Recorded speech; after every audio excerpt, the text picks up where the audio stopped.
Hello. Hello, hello. How's everyone doing today? I hope y'all are good. Right, that's where we're going.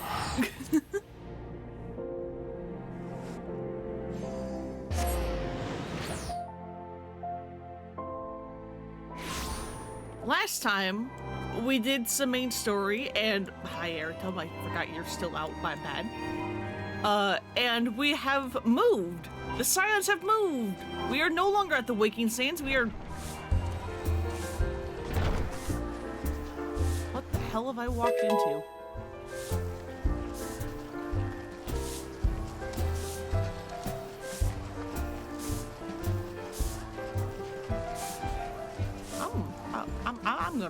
I'm gonna leave. Goodbye.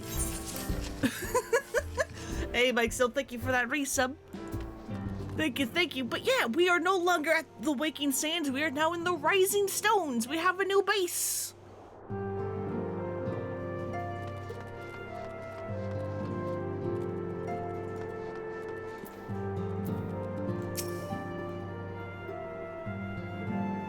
As her mother, I'm ever concerned for Minfilia's safety, but she is her own woman now.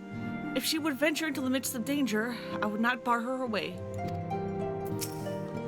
Even though Thancred would be watching out for her, I can't help but fear for Lady Minfilia.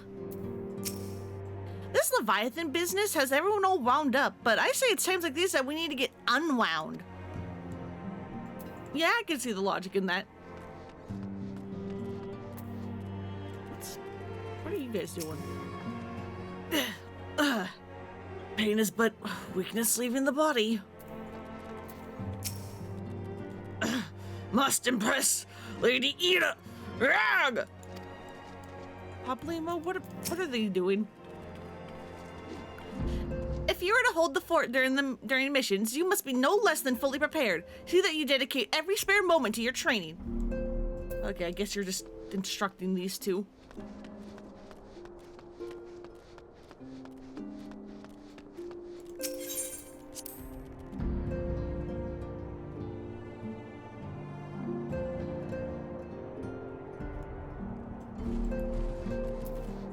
Anyway, let's keep on going. The sea rises. Minfilia wishes to share some final words on the coming mission prior to departing for Limsa Lominsa. Plainly, should the worst come to pass and Leviathan is summoned, our only recourse will be to face him in battle. Given past experience, you may very well think that eventuality inevitable. Yet, so long as there is even a chance that the Primal's return might be prevented, we must needs bend all our efforts towards achieving that goal. Before we do aught else, let us hasten to Limsa Lominsa and meet with the Admiral. She would not have been idle in the intervening time and will doubtless have valuable information to share. Then let's go.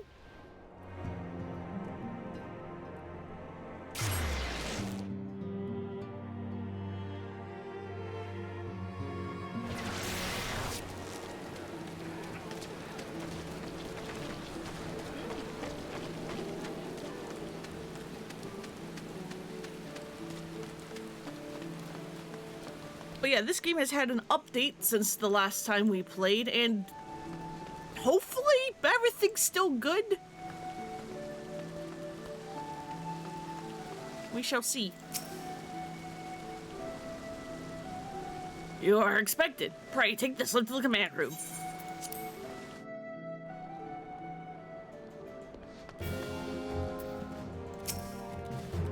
Hi, Merwib.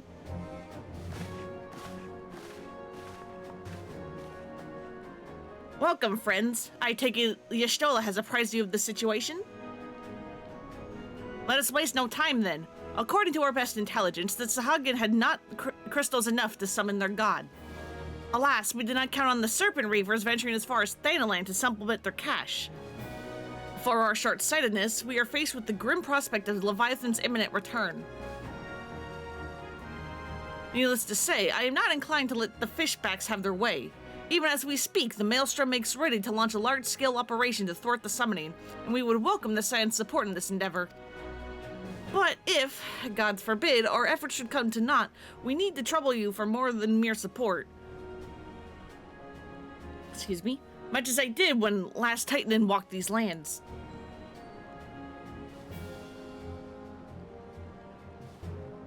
Lady Manphilia, I am given to understand that you mean to accompany our soldiers to the front lines. I can only assume that you have sound reasons for doing so? I do, Admiral. I would rather not be drawn, but I would rather not be drawn on their nature. I will only say that there was something I would see with my own eyes. Is that so? Well, I am not so stubborn as to deny the wishes one whose aid I require, but precautions must be taken. I shall require that you remain by my side at all times. With that settled, let us speak of the operation. Captain Wisfalquin, our scouts are currently reconnoitering Sahagan movements within the Sabsta spawning grounds. Upon completing their mission, they will return to the operation staging point up at Camp Skull Valley. I want you to make your way there forthwith, that you might be apprised of the latest intelligence. Commander Falk Breda has charge of the garrison.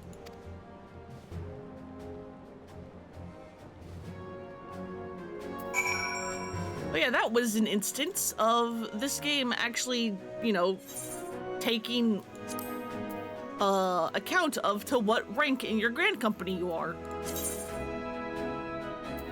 Now you'll see I am Storm Captain here, and that there's, you know, all of these ones up here.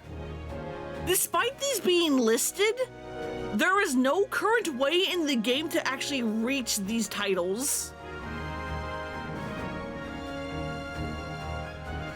Because Grand Companies are old, forgotten content. I think they've generally forgotten this is a thing. In case I wasn't clear, time is short, Captain. Make haste to Camp Skull Valley and request the latest intelligence from Commander Falk Breda. I'm just talking, I'll be right over there. There may not be a better chance to learn of the true nature of the Echo. I cannot well allow the opportunity to pass me by. Well, I won't stop you. Just be safe, okay?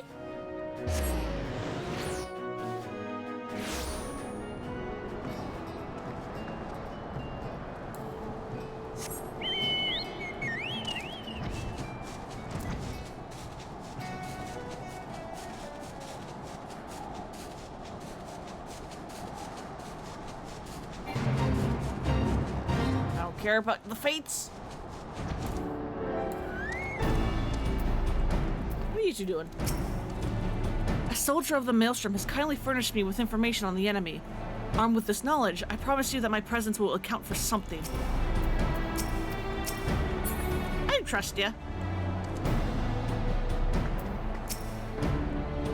Of late, this area has played host to many a bloody skirmish between the Luminson and Sahagan forces. It surely has. Also, did this get updated?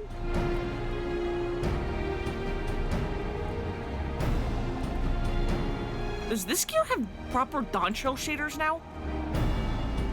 The way the green is getting hit by lighting is different, and I think the leather actually looks like leather now?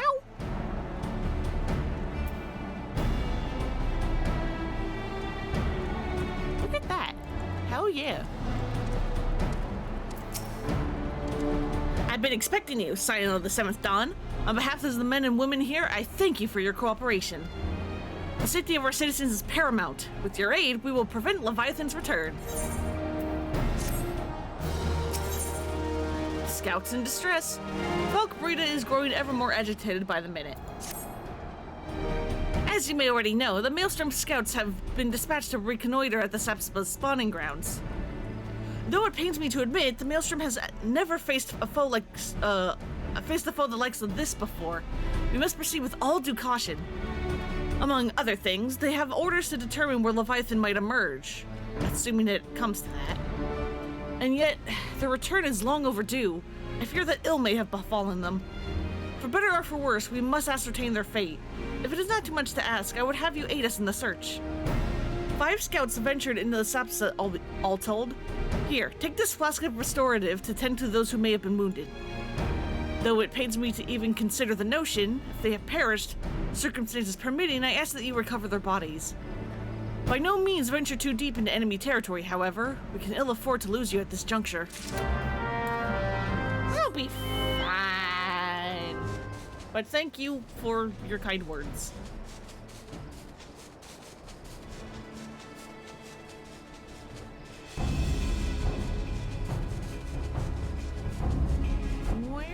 Where are you?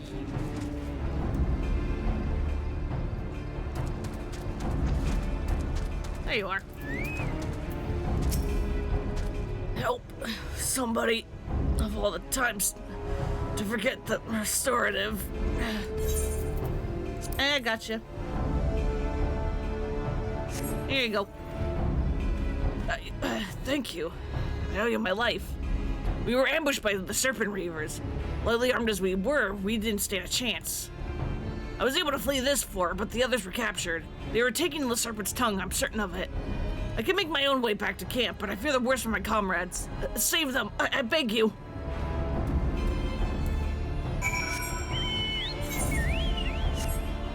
Yep, we're going to the little hell corner. The reason I call this the hell corner is because if you are on of level, doing anything in here is a nightmare because there are so many enemies and there's a fate here. And this fate, I swear to God, is here like every day, like all the time.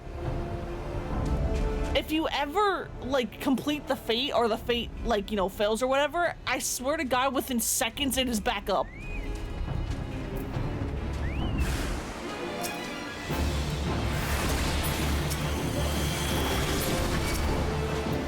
So, that one, there we go. Well, these guys didn't make it. But this is still only 3. We're the last 2.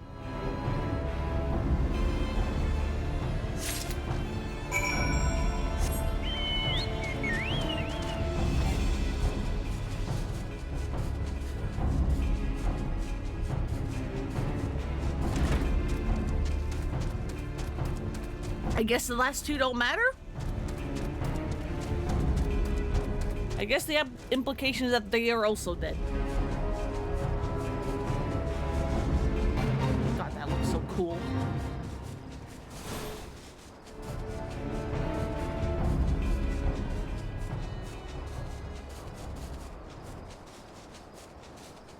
Oh yeah, if I ever like show off the sky and you see like, you know, how there's like a bunch of like, you know, big purple stars, or like over here there's some like, you know, like big green ones. I believe those are supposed to mark constellations, but I don't remember which ones are which.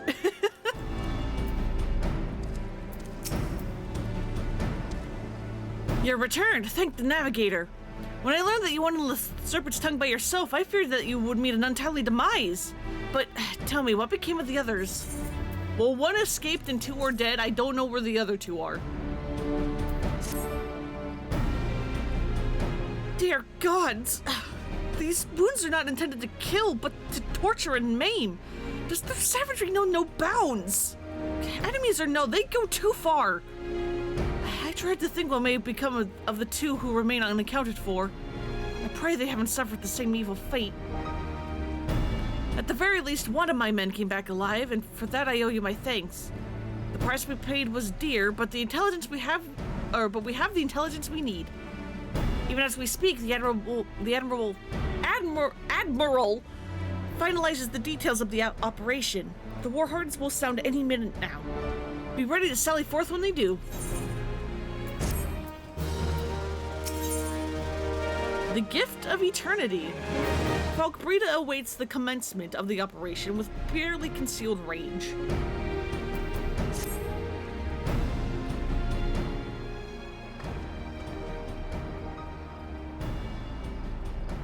Thrice damned fishback bastards! I'll kill them slowly and then chase their rotten souls all through the 7 hells!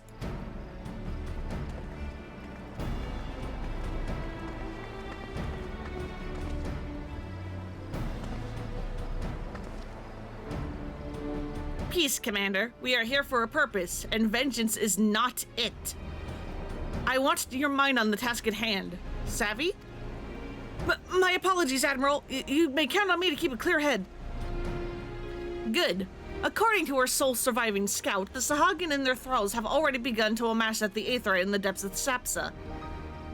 If we are to act, it must be now. The men are ready. We but await your orders, Admiral. As predicted, the Sahagin have tightened security in and around the spawning grounds. A frontal assault is like to be met with fierce resistance. But we are not so artless as that, Commander. We shall divide our forces and strike them hard and fast at key locations. Remember, our ultimate objective is to take the Sapsa Aetheryte and eliminate the Sahagin priest presiding over the summoning. We are not here to kill them all.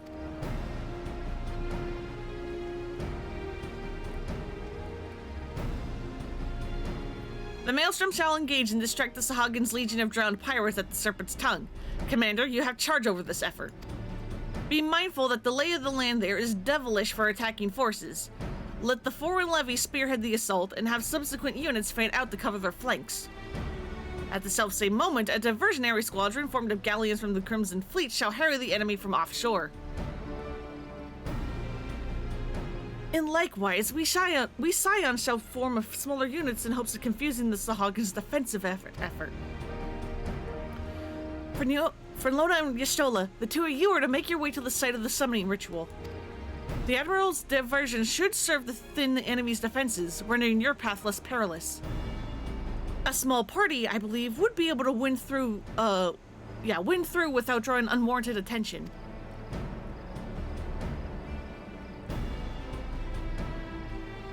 Tankard and Yuguri, your mission is to lure as many Sahagin as possible out of the spawning grounds. Having done so, take your heels and circle around to join the infiltration unit of Y'shtola and Frelona. When all has been set in motion, I myself shall cut a path to the Aetheryte, accompanied by Lady Minfilia, as was agreed. Well, don't let me keep you, friends. To battle! Yeah, let's go! When did we last fight side by side, Frelona? Too long ago, I warrant, but come, let us away. Well, there was Titan, but you didn't really help me fight with Titan. I guess technically it was the rescue mission at Castrum? Perhaps?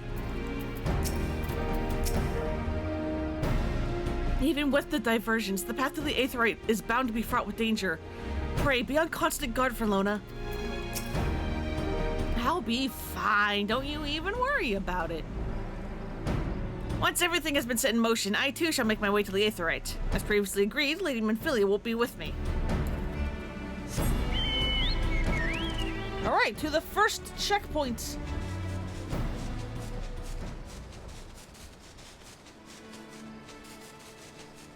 Oh yeah, that's one thing I don't need to do anymore. One of the things the update did, you can now summon your mount while you are moving. But muscle memory of, like, you know, a year and a half has still have me trained to pause when I try to summon my mount, even though we don't have to. The summoning ritual is taking place at the basement Aetheryte deep within. Thither, we must go. Obstructing our way is a multitude of checkpoints. It would be well advised to dispatch as many enemies as possible along the way, that we might avoid later interference. Hey, welcome. Let's take separate routes and merge before the Aetheryte to better confuse the enemy sentinels. Okay, I go this way.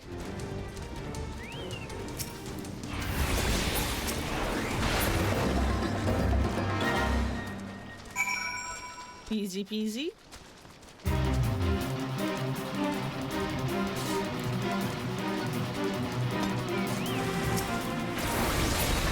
Goodbye. Oh shit, there's more of you? No, there's not.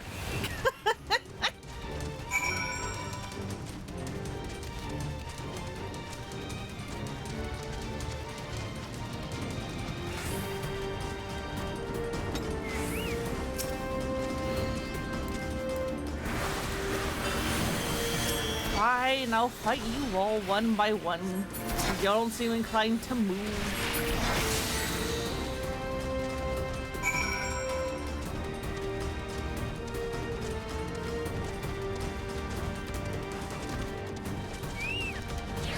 Yep, okay, goodbye, my chocobo.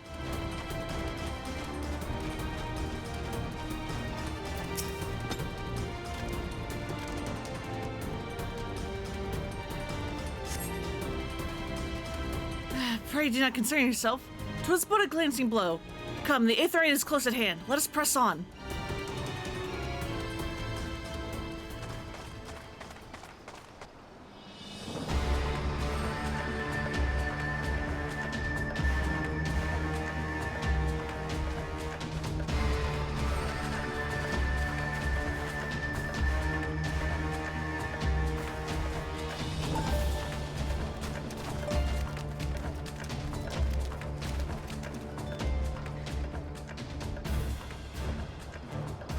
Damn them.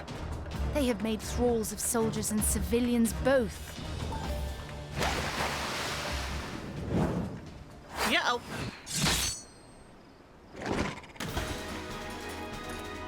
Did I miss much?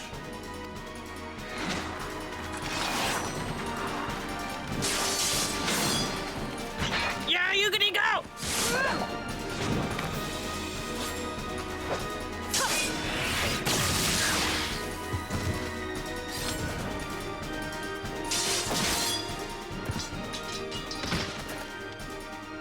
So that is how you fight in the Far East. Mental note, pick no quarrel with Domans. But seriously, if I am to keep up, I must needs forsake elegance for efficiency.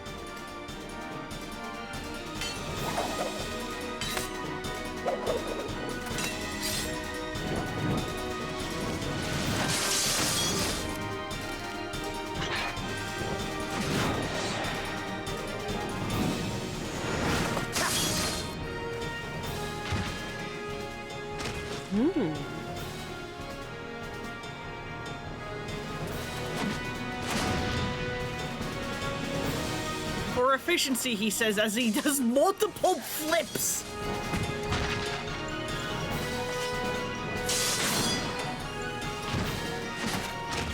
To the Aetherite!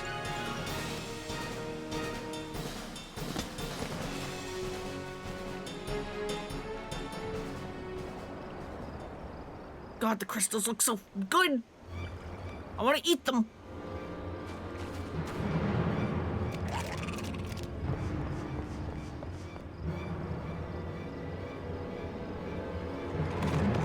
It's like Jolly Ranchers.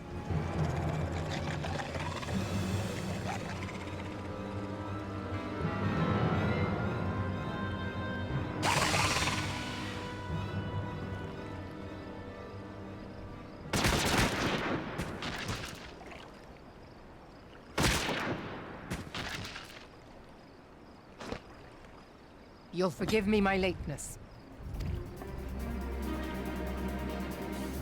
Yeah, Merwin!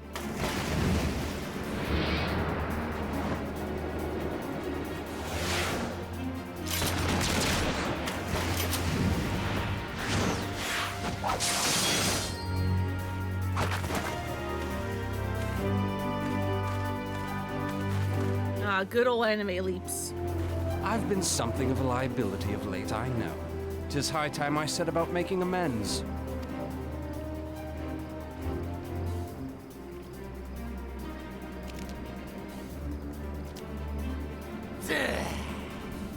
Long have you shriveled swordwalkers, tormented our kind. But no more! Your time is at an end! You shall perish with salt in your wounds and sea in your lungs. Lord of the world, hearken to our plea. Lord of the world, deliver us from our misery. Do you feel that?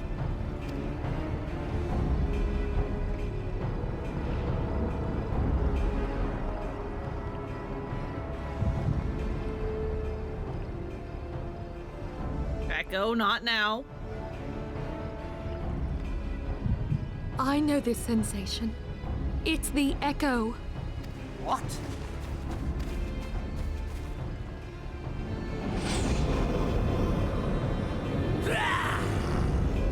Such power! It is transcendent!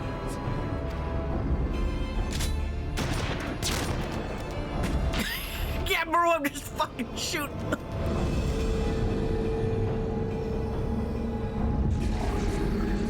Too bad he wasn't mid-monologue. That would have been even funnier.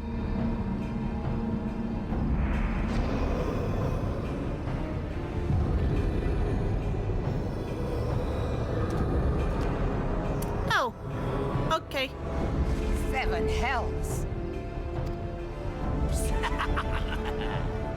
Strike me down if you will. It is futile. I have mastered the gift. I am eternal.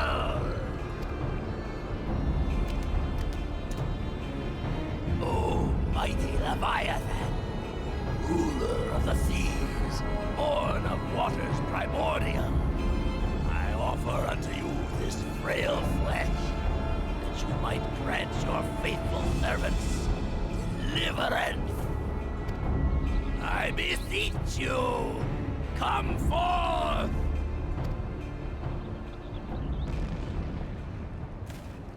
Die, damn you! Yeah! I don't think it's gonna work, but yeah!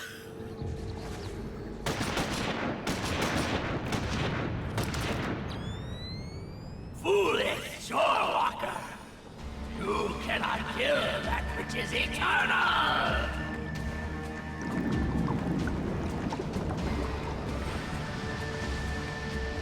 Uh-oh. That's a big snake. Heavens forfend. Damn it all!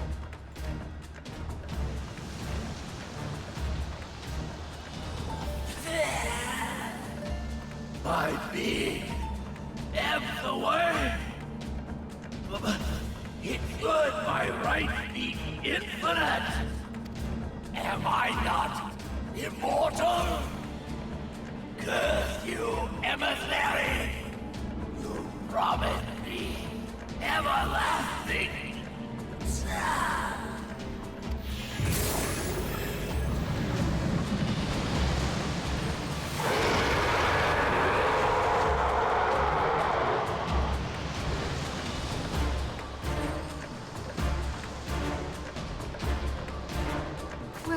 Where did he go?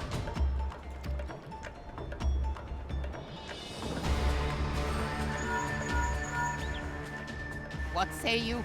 Nary a single ship? Hells take that sea demon! I know, I love Merwin just fucking blasting. Gather the survivors and get to shore. Leave the wrecks for the pirates.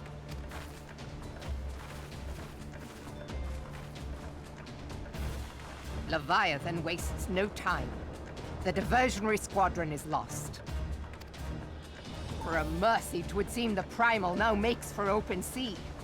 But why does he not press his advantage? Unless... God save us.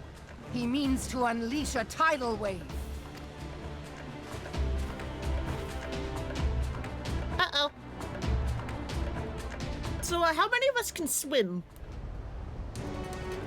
That feels like an important question to ask. The gods of this realm are vengeful beings. It's little wonder the Guardians fear their kind so. Yeah, I guess. If we meet Leviathan in the open sea, we put ourselves at the Primal's mercy. We must think of a way to face him on equal terms. Though the mission ended in failure, I take solace in the knowledge that Minfilia is unharmed. Had we only arrived but a moment earlier. But there's no time to brood over what might have been. Leviathan has returned and we must needs find a way to deal with him. Understand, I speak of no normal wall of water. That which Leviathan makes ready to conjure carries more destructive power than aught seen in nature. Enough to raise entire coastal sediments, if his last attempt is any guide. We cannot suffer history to be repeated. Yet, how in the seven hells are we to prevent it? Somehow I go at the open sea and kill it? Probably?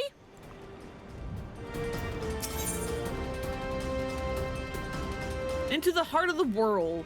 Merwib is brooding over Leviathan's return. Also, hang on, before I accept that. Where is sound? Okay, no, I did turn background music down a little bit. Just a...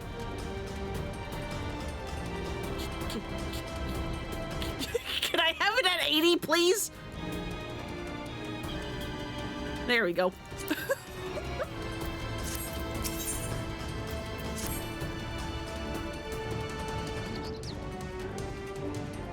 Now our plight cries out for action. We must take thought. So long as Leviathan remains in the open sea, he is effectively beyond our reach. Our fleet is second to none, of that you may be sure, but Lim Lane herself would struggle to best the Lord of the Whirl in his element. In a straight fight, he would make meat and matchwood of us. We need another plan, that much is plain. Let us return to Limsa and see if we cannot think of one. I shall await you in the command room. Okay, bye.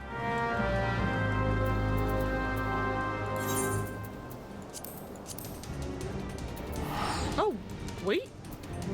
It's been long enough I can just use return again. Hell yeah. I love free teleports.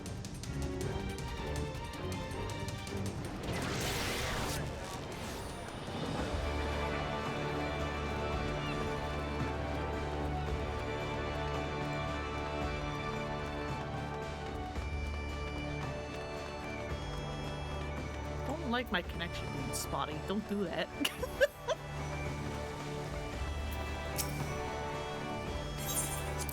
Let me in, please.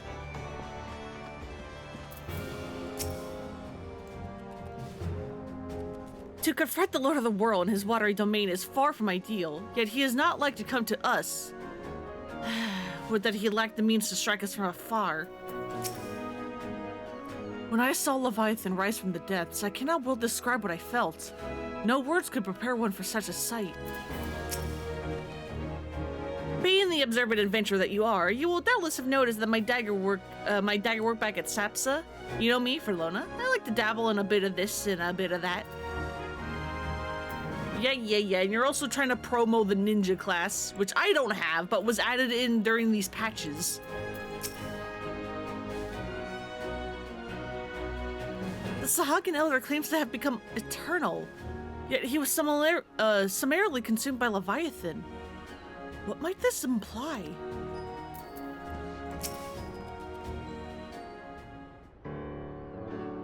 There used to be a hamlet beyond South Tidegate in western Lanosha. Hearthstone, 'twas called. Some years prior to the Maelstrom's founding, Leviathan rose from the briny depths and set about unleashing watery hell upon us. On that occasion, the company of heroes put him down before he could do too much damage. Don't you dare speak this name to me ever again. How dare you? But when the bastard came next, this time in the wake of the calamity, we were not so fortunate. Weary of ravaging our shoreline, he summoned a tidal wave which fair leveled Hearthstone and washed the soil away for good measure. The area was subsequently occupied by the Sahagin. Aye, the thrice-damned creatures transformed it into a spawning ground for their brood. Given the quantity of crystals stolen to feed him and his legion of thralls, we can be fairly sure that Leviathan is stronger now than in his previous incarnations. If that sea demon is left to wreak havoc, what befell Hearthstone may well befall a larger settlement, even Limsa. That cannot happen. The Primal must be stopped. That was ever our objective, Admiral. But how are we to achieve it? The sea is Leviathan's uncontested domain. The ships of the 3rd Squadron could not close to within 100 yards of the Primal, nor could their cannons pierce his defenses. I have read the reports, Master Thancred. Our warships may as well have been bloody pleasure barges for all the good they did. 7 hells! Is there no way that we might strike back? The company of heroes defeated Leviathan, having first lured him into an inlet, but we must needs contend with him upon the open sea. It will avail us little to consult past experience.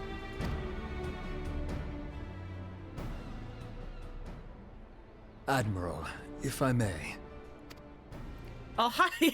Definitely not Sid. Marshal. By all accounts, Leviathan's most formidable weapon is the very sea itself. Waves and whirlpools, tides and currents, all these things are his to command. The key to victory, I believe, lies in disarming our foe. This, in effect, is what the company of heroes achieved with their ruse. We cannot lure Leviathan from the sea a second time. But what if we could weaken his hold upon the element of water? I have heard of devices capable of such wonders. They draw upon the power of corrupted crystals, I am told. If mounted upon a ship, such a device might be used to prevent Leviathan from bringing the full force of the sea to bear against us, rendering him no more dangerous than any other sea serpent. Which I imagine must still be dangerous. Less dangerous than Leviathan, but still dangerous? Of course! Sid built a similar device to grant the Enterprise safe passage through Garuda's Tempest, did he not? Begging your pardon, my lady, but to give credit where it's due, this is something I heard from an old arcanist friend of mine. It makes little difference who thought of it first, so long as it works. Beg the specifications of this device from your friend, and I shall pass them on to our people at Naldic and Vermelis. But before we proceed any further, I would voice one concern. Piercing Garuda's defenses is one thing. Suppressing Leviathan's attacks, quite another. In matters of science, I am as a babbling babe. But I cannot well imagine that such a feat would be possible without a veritable mountain of corrupted crystals. The question being, do we have a ship big enough to bear such a burden? Mayhap not, Admiral, but two might. Recall you the tale of Mistbeard's greatest haul? It is said that he lashed 2 ships together, side by side, the better to bear his plunder. By your leave, we might attempt to repeat the trick. The gods know it would be quicker than building a new vessel. Mistbeard did this. Truly, Marshal, upon the subject of the Pirate King, you are as a scholar. I just love it when people get sarcastic and you can just hear it in the voice. Now, from what I have gleaned of these matters, the device will need to be in close and constant proximity to the target. To wit, we must lash our twin vessel to Leviathan. This in itself will be no small feat. Ramming speed will be required, but given the weight of the cargo, that will only be attainable with the aid of a towing vessel.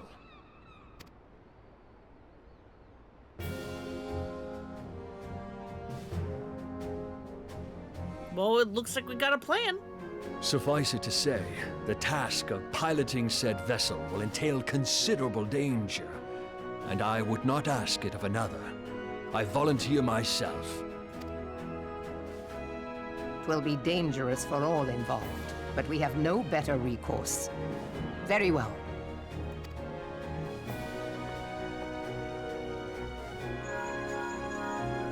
Commodore, assemble the remnants of the fleet at Morabie Bay. Give priority to our soundest vessels. The repairs can wait.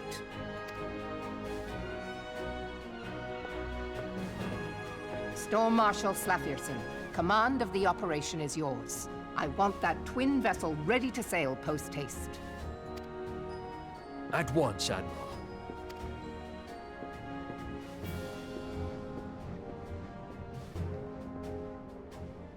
Why do you keep looking at me, And then bud? there is the small matter of slaying the beast.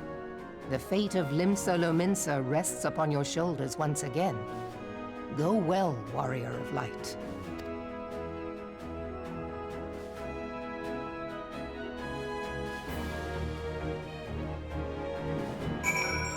So one thing before I forget. There we go. Make sure that is off so that we get the instant cutscenes. Are y'all saying the same thing? It sounds like you are. I have my people working triple shifts on the twin vessel, but it will take some time yet. Time we may not have. 7 hells. This waiting is liable to drive a lot of us mad.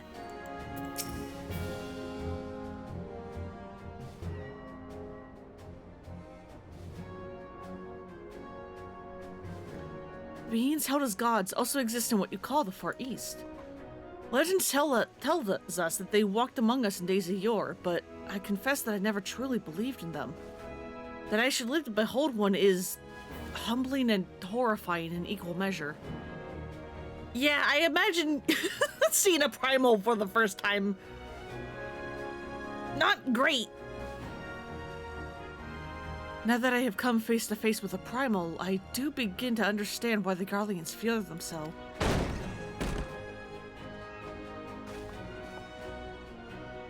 What is it?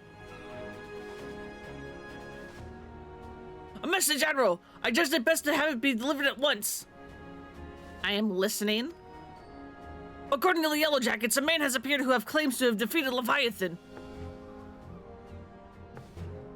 One of the company of heroes. The details are yet hazy, Admiral. We have dispatched one of our own to question the individual.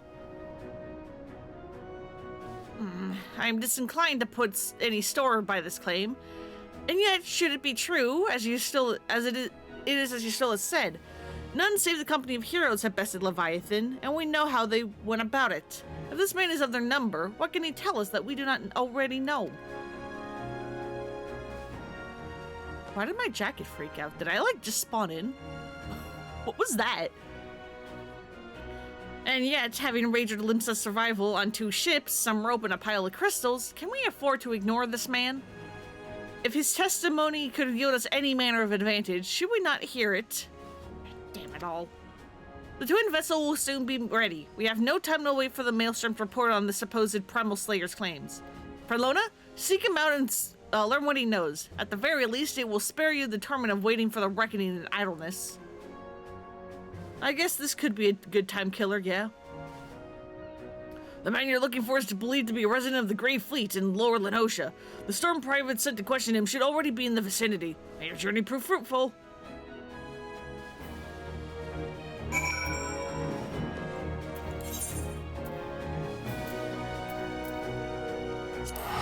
But listen, Yugiri, even if their fear is understandable, we still cannot condone their actions.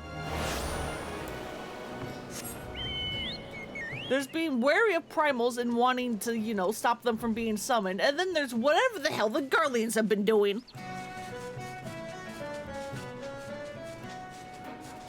But yeah, for those of you who don't remember, because it has been a while, the company heroes we had to deal with when we were getting ready to fight Titan. Where they made us get a bunch of food for a feast and then refused to actually tell us any actual information on how to beat Titan. But before that, we also had to go around over here. And if you remember who is over here, you should be being filled with dread because god fucking damn it, why is he back?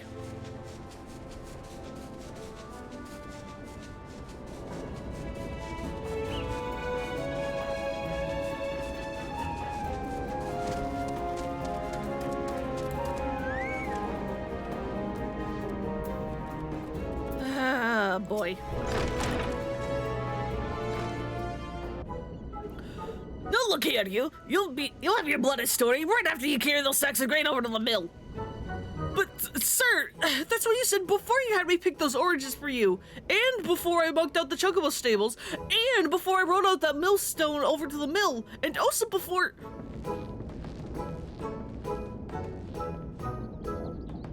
Gods, man, you worked 3 days straight without a wink of sleep? 3 days, and do you hear me complaining? Bah, I suppose some of us just ain't made for the rougher stuff. All right, I'll give you what you want. Never let it be said that old Tractum ain't a generous soul. Now prick up your ears, because I won't be repeating myself. Too modest, see? Besides, there's only so much eccentricness a man can handle in one sitting, you can? The tale of Tractum's epic victory over the dread Primal Leviabetus. Now, Leviabetus is huge, make no mistake. To give you an idea on how big, each of his skills is about as wide as me members long. I'm going to fucking throw you in the ocean too, I swear to God. And that's no mean feat, let me tell ye. When I fought him, I could barely see for all the brine he was pelting me with. Must have been a lagoon's worth at least. He even knocked me trusty ass out of me hands at one stage. Of course, that proved to be a grave mistake. What happened next? Why, I grabbed him by the tail and tied him up in knots. But not wanting to take all the glory for myself, I let me mates in the company of heroes handle the rest. Like I said, I'm modest as well as heroic. Me happy too modest. Now, there's something you can say that you can never truly beat the Leviabetus, that you've got to learn to live with him and make the best of a bad situation. Not the company, though. I don't know what I've done to his voice. It's you! I'm sorry, I didn't mean it. I was just enjoying the attention is all. I take back everything I said. I was never part of the company heroes, and I'm no marauder. I'm actually a complete coward. I'm nothing. I'm chocobo dung. No, I'm the maggots you find wriggling around in the chocobo dung. I have to lie to women to tumble them, and that don't happen much. Even me members tiny, it's pathetic. I swear to fucking God, I don't need to know any of this. I sure as hell didn't fight Leviabetus, but I have seen him with my own eyes. It was a few years back when I was working as a baker's hand. I was shirking me duties one day, luring around the harbor, and when I saw it, a great big massive sea serpent with some mounds off the coast, with a fleet of galleons making straight for it, cannons firing. I was so bloody scared, I showed myself right there and then. I don't need to know this, bud. Please. Shut up! What? Oh gods, I just remembering that day made me soil myself all over again. I swear to fucking God, sir. Wait, if you're here asking after Leviabetus, it means you're planning to fight him, ain't ye? Well, take care, he really is terrible. Dreadful, I tell you. If you're not careful, you'll end up in his gullet or at the bottom of the sea. Why, you worthless lying horson! I can't believe you made me handle chocobo dung!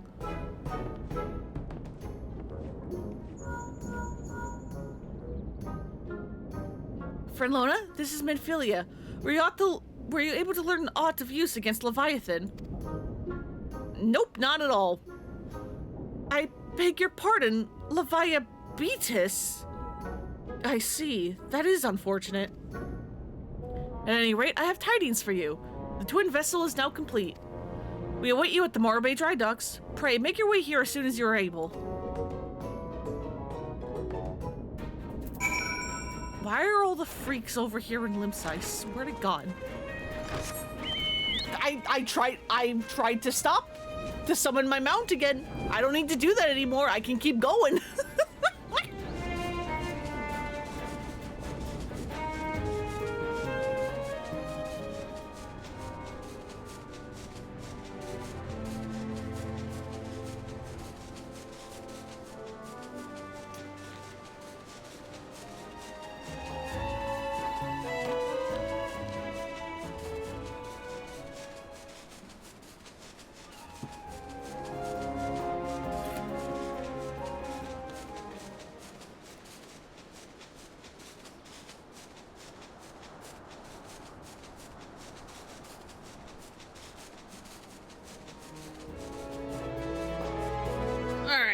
am here. I have arrived just now.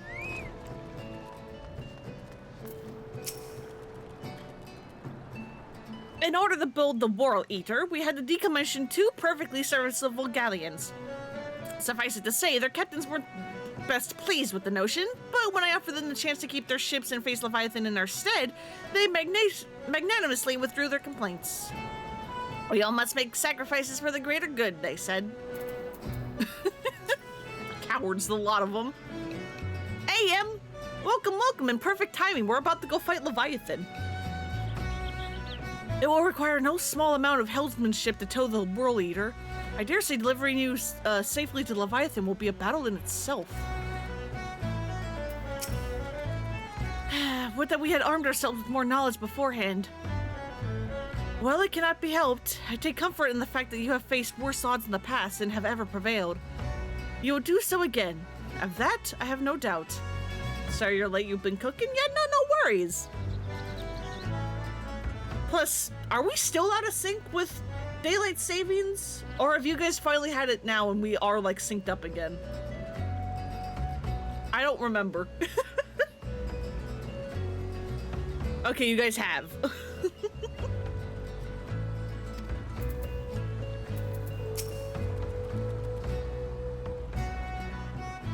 To complete the twin vessel in so short a time, with limited materials, the people of Naldik and Vimeli have one an admirer in me, rather. It changes this weekend. Okay. Yeah, because daylight savings is so fucking weird. Why do some places observe it and other places don't, and then even when they do it at different times? I don't understand why it's like this.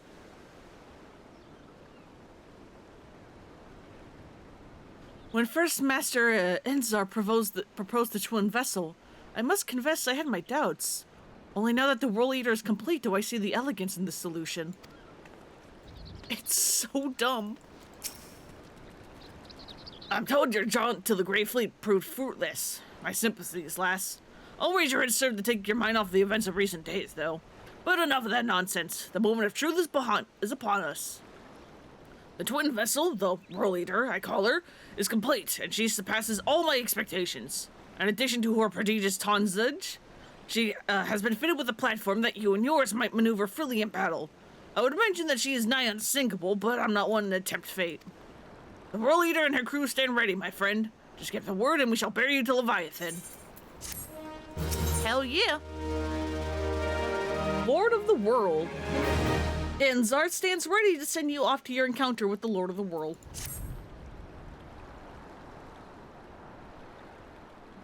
I know that look. You are ready. Having been constructed in some haste, the World Eater may not be pretty, but I can assure you she's capable. She has been fitted with what our friends at Naldik and Families are calling an elemental converter. Assuming the thing works, it'll use the power of the corrupted crystals on board to rob Leviathan of his hold over water. Depending on how the battle unfolds, you may well need to activate the device manually. Keep that in mind.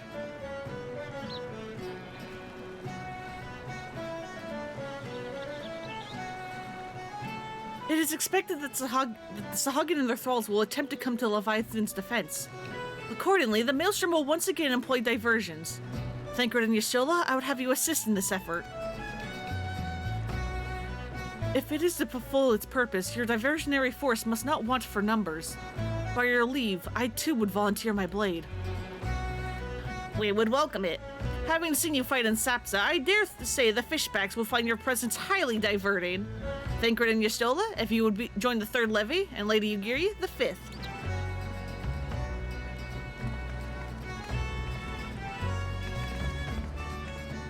But what words have I for the woman who has made a sport of slaying gods? Only these. Go warily, for the sea is an unforgiving place to wage war. May the navigator guide you through the storm, warrior light. I would echo the Admiral's sentiments and add a few words of mine own. Know that we all have the utmost faith in you, Fernlona. May the crystal bless and keep you.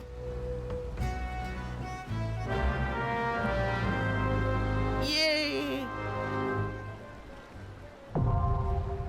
The Whirl Eater is now accessible! Again, you can ignore the hard. The hard just means story difficulty, but with 8 people, it means nothing. Okay, yeah, that's what I thought. You have to do it with other people, damn it! Alright, hang on, let me do Scholar to try to see if I can get a faster queue time. The Whirl Eater. The Sahagin, reviled beast tribe native to the Indigo D, but I guess it's now raining, have succeeded in summoning their voracious god, the Primal Leviathan. Should the mighty serpent be allowed to unleash a tidal wave, the entire city of Limsa Luminsa will be swept into the sea. Faced with watery oblivion, the leaders of the Maelstrom have conceived a desperate plan. By lashing together 2 warships and filling their holds with corrupted crystals, they hope to pierce the Lord of the World's defenses and give a chosen few the chance to dispatch the Primal with courage and steel. The Whirl Eaters? I have courage, I do not have steel. I'm gonna fight it with a book and a fairy. The Whirl Eater sits in the bay with her towering vessel, the Triumph, awaiting but the command to cast off. Fuck yeah, instant, let's go! I love instant queues.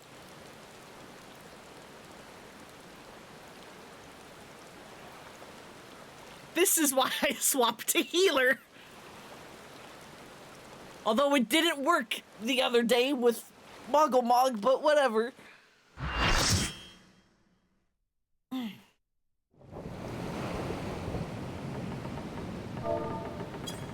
You say hi and then go over there to hide the chat.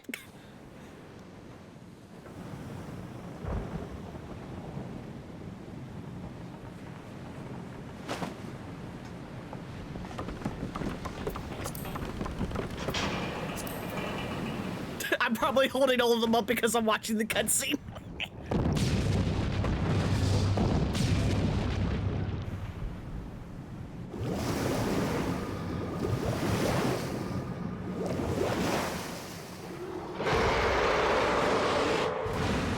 You're attacking with bubbles?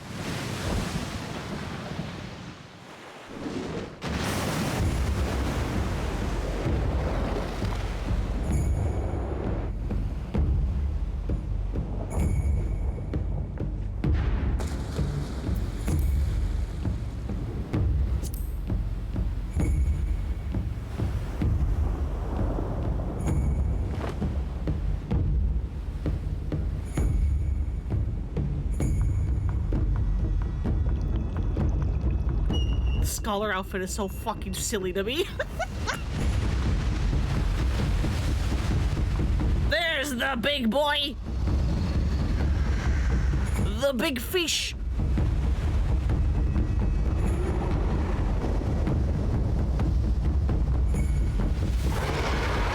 Oh, you've got like a weird gullet. Let's go!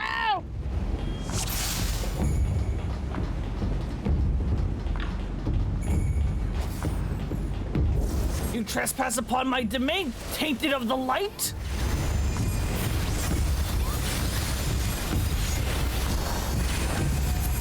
Why did a warrior do home gang already? What the fuck?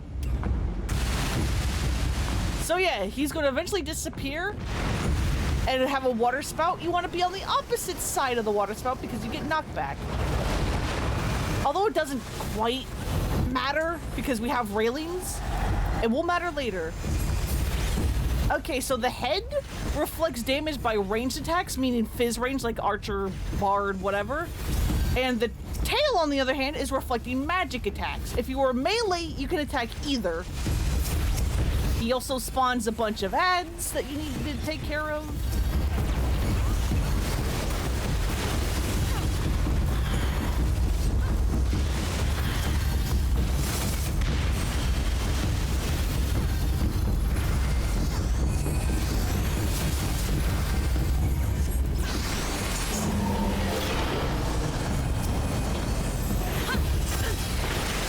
Don't mind me just forgetting I'm a fucking healer for a second.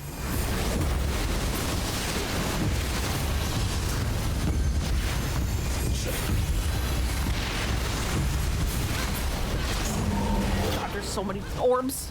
They explode when they die, but you still need to get rid of them. Trust me.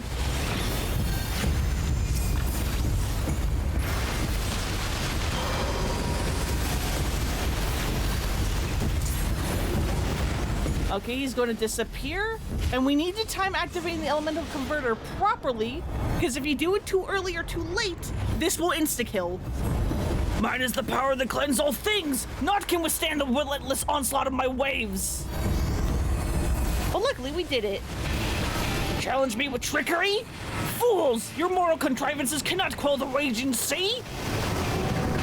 And now the good music kicks in, and his head and tail have swapped sides.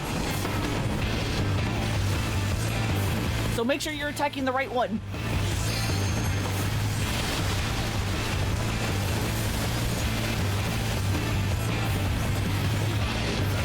Leviathan! Leviathan! Leviathan!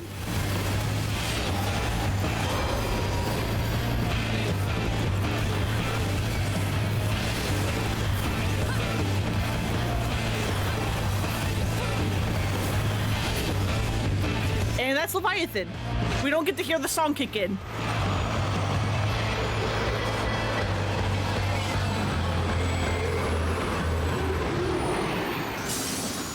And I'm upset. Hey,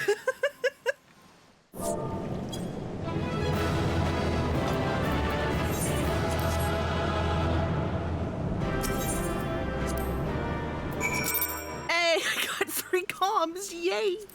I don't need comms anymore. I got my big reward. Because again, comms are this thing that you can give to other players to basically just give like a good thumbs up to be like, I think this player did good. Most of the time people will give it to the healer or the tank because they're the ones that have like actual responsibilities in most duties.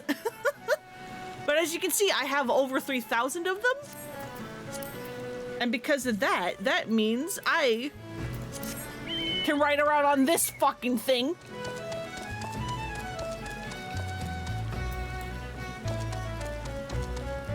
I love him. He's my fat son, but big.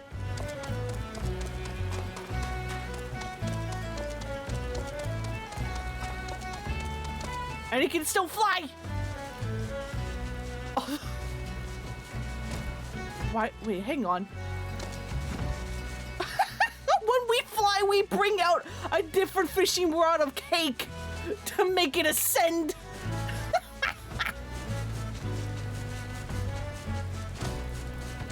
That is so funny. Anyway, make me a summoner again, thank you.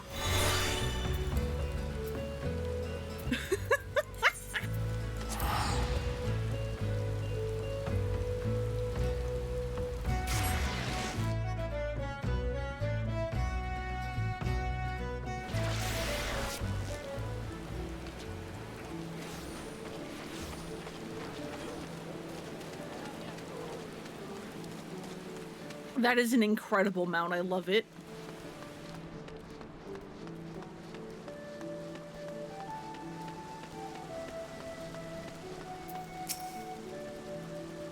Knowing the urgency of your business, I thought it best to refrain from making conversation during your past visits, but today I will make myself a few words. I feel truly privileged to have had the honor of admitting a hero such as you. You're an inspiration to us all, madam. And on that note, the Admiral awaits you in the command room. Wink. Excuse me? Okay, bye? You weirdo? My congratulations, Verlona. This victory will serve to quiet the Sahagin. For a time, at least. That such beings can be defeated runs contrary to all I know. Whence comes your strength and sense of purpose? It's called I'm the main character of a JRPG. The power of friendship.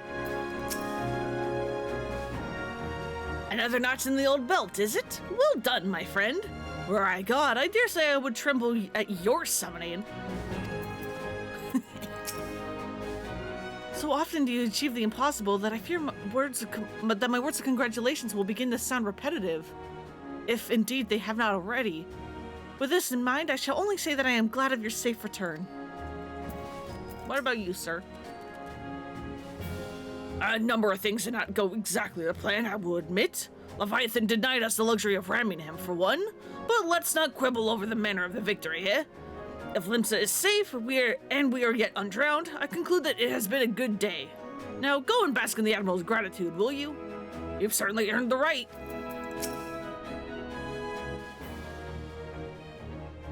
We Lominsons are sworn to strive, till sea swallows all. And swallow all it would have, had Leviathan prevailed. That we still strive now, we owe in no small part to you. Not for the first time, you have delivered Limsa Lominsa from the wrath of a Primal.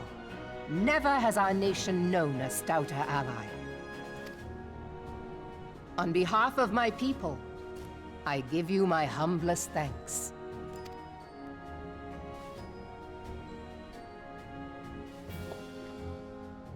'Tis meet that I give thanks to old Mistbeard, too, for his fine solution. Whatever else he may have been, 'tis clear he was a resourceful soul. Would that I had a man like him in my service.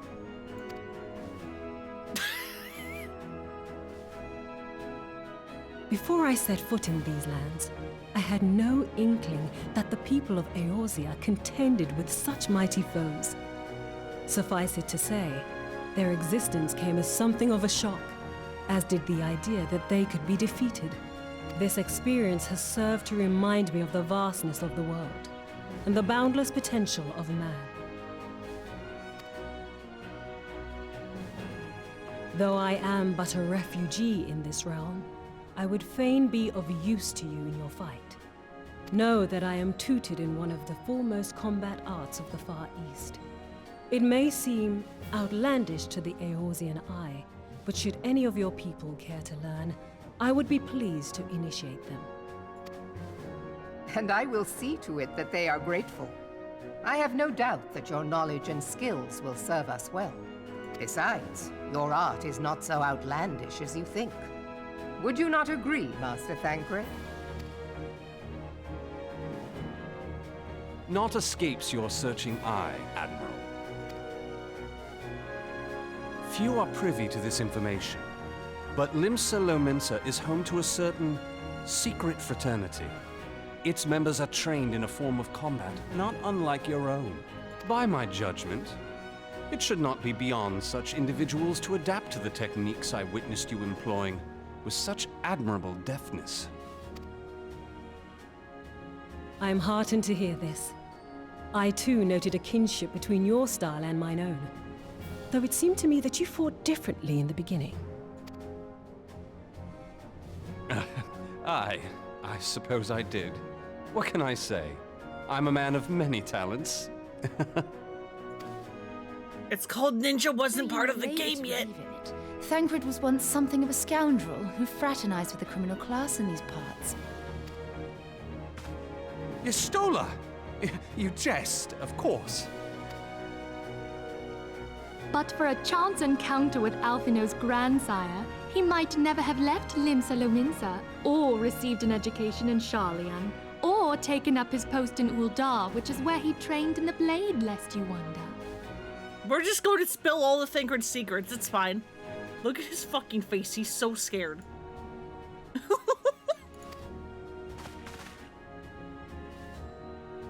Minfilia, please!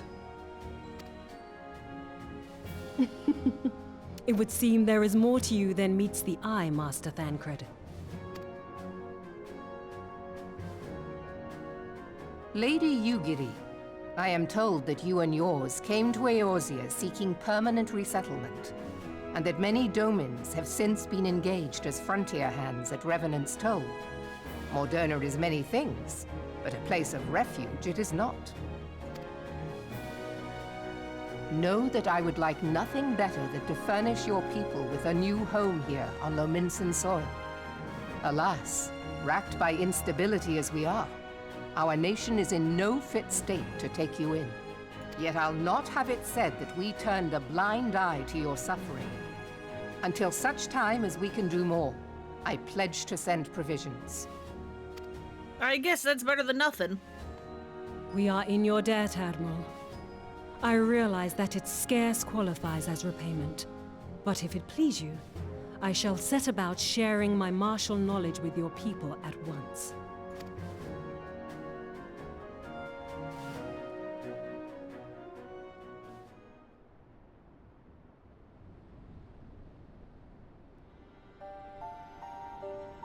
You wished a word in private.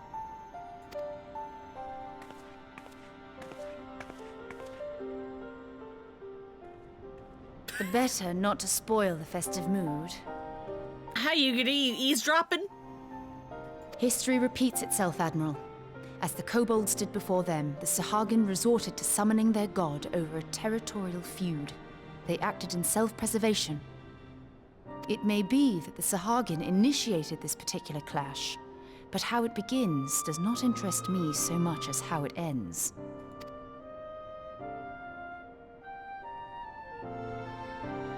I have not forgotten our conversation, Y'shtola. I am aware that man bears part of the blame for the Primal's existence. Why do the ARR voice acting make Y'shtola's name Y'shtola? It is supposed to be Y'shtola. I promise you. Nor am I ignorant of the Sahagin's reason for acting. They sought to secure a place to breed and multiply that their kind might survive. Self-preservation, as you say. But we have as much right to live and thrive as they. If our own survival is threatened, are we to lay down our arms and welcome oblivion? Nay. Surely there are other solutions than just violence, though. And so you kill, that you might live. Yet if living is a right, then that right belongs to all peoples, be they men or beastmen. I'll not deny your reasoning. But when a storm gathers, it falls to me to see my people safely through it. That is my duty, and I shall do it.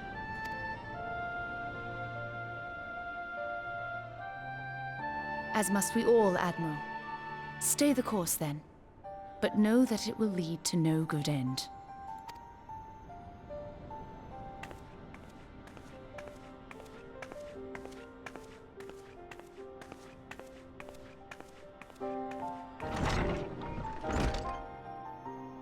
Man has ever put himself first and foremost.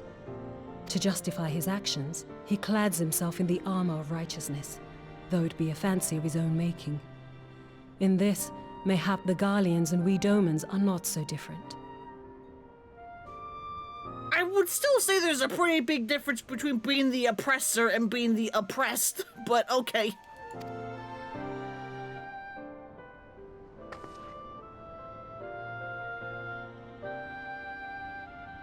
Eorzea has become as a raging sea.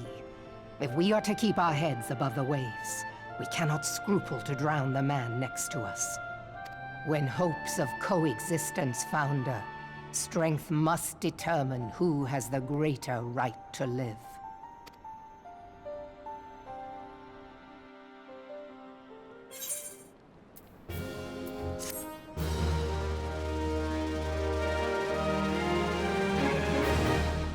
Lots of flawed reasonings, huh? But yeah, okay, you can't see it because I'm in New Game Plus mode, but, down here, is the Rogues Guild, which is what becomes Ninja. Rogue and Ninja were not initially in the game. They were added in later during these post-patches. That's what that whole thing with Yugiri was, leading up for, because I forget what patch it was supposed to be, but this was basically just supposed to be built up of like, hey, look, we're adding in a new class. The first one to be added, even. When Yugiri met the fraternity, Xanthale has orders to point you in the direction of the Luminson underworld. Admiral has informed me of the arrangement. I have it in my keeping a letter of introduction for Lady Yugiri. To the south stands the gate leading to the pier for smaller fishing vessels. Look for an inconspicuous Hurrian man there and present the letter to him. He serves as a gatekeeper of sorts. Now, before you go, I am obliged to remind you that the members of the fraternity to which you would be introduced abide in the shadows of women's in society. They value their independence more highly than pirates, and are united by a bond stronger than mithril, to which they are invariably wary of new faces. Though it be penned by the Admiral herself, mere words on parchment will only get you so far into their confidence. You must work for every ounce of trust they place in you. But here is the letter. Go to the aforementioned place and show to the aforementioned man. Oh, and, good luck. So yeah, we're actually even going to go over there. But as you can see, I don't have Roger Ninja yet.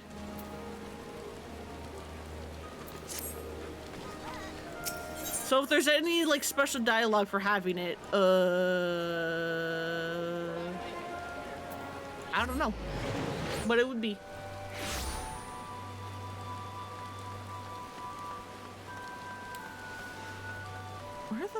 How the fuck? God, navigating glimpses and nightmare.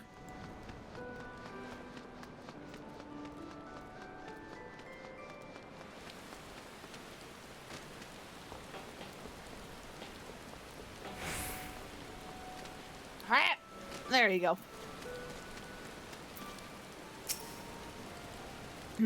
Got business with me, adventurer? Merweb's letter of introduction. A letter penned by Admiral Merweb introducing Yugiri of Doma to the members of Limsa Lominsa's yet unnamed secret fraternity.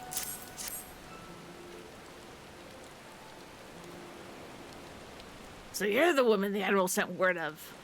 I was hoping to catch a glimpse. I might catch a glimpse of Thanker too. Been a while since I saw his shite-eating grin. But what with all the doe-eyed wenches about, I expect he got his hands full.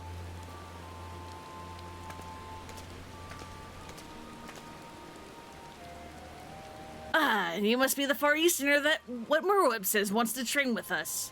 Welcome to Limsa, milady. I am Yugiri of Doma. 'Tis an honor to make your acquaintance. I must confess, when I first learned of your organization, I had certain preconceptions as to the nature of your membership. It would seem I was mistaken. You're not the first person to say that, lass. Limsa is a city of pirates, to be sure, and pirates don't give two farts about keeping a spotless reputation. They hardly need a secret society to do the dirty work. Might be as my people and I keep to the shadows, but we've got nothing to be ashamed of. It's simply better for business that we remain unseen. And so you have developed fighting techniques suited to this purpose, I see. Know that practitioners of my art, too, are denizens of the shadow. 'Tis in stealth that our strength lies, and there is much we might learn from one another, I think. And what in the seven hells are we waiting for? If you'd come with us, Yugiri of what's it? We can get acquaintance on more private surrounds. Oh, that didn't come out right, did it?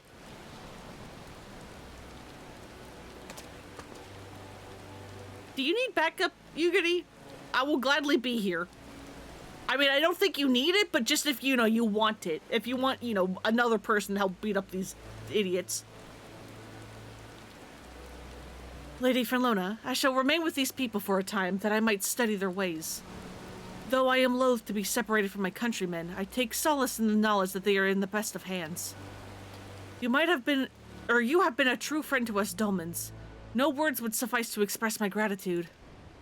Ere long, I hope to begin imparting my martial knowledge to the people of Eorzea.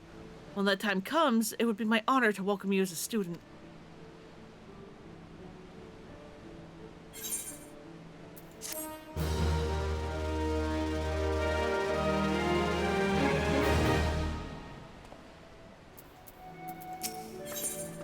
Through the maelstrom, why is this a creepy picture of Teleji?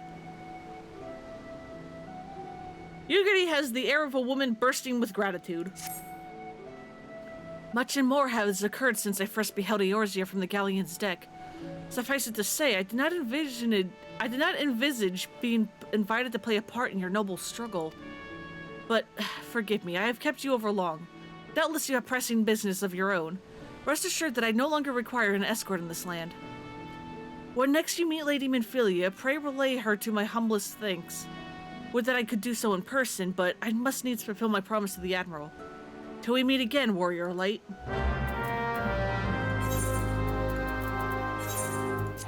These like quick little accept text or accept quest, teleport to other place to turn in quest. Hi buddy, ma'am. How are you?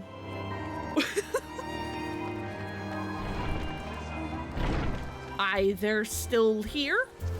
Although I think the person who was dead in the middle is gone, or is different. There's also less of them.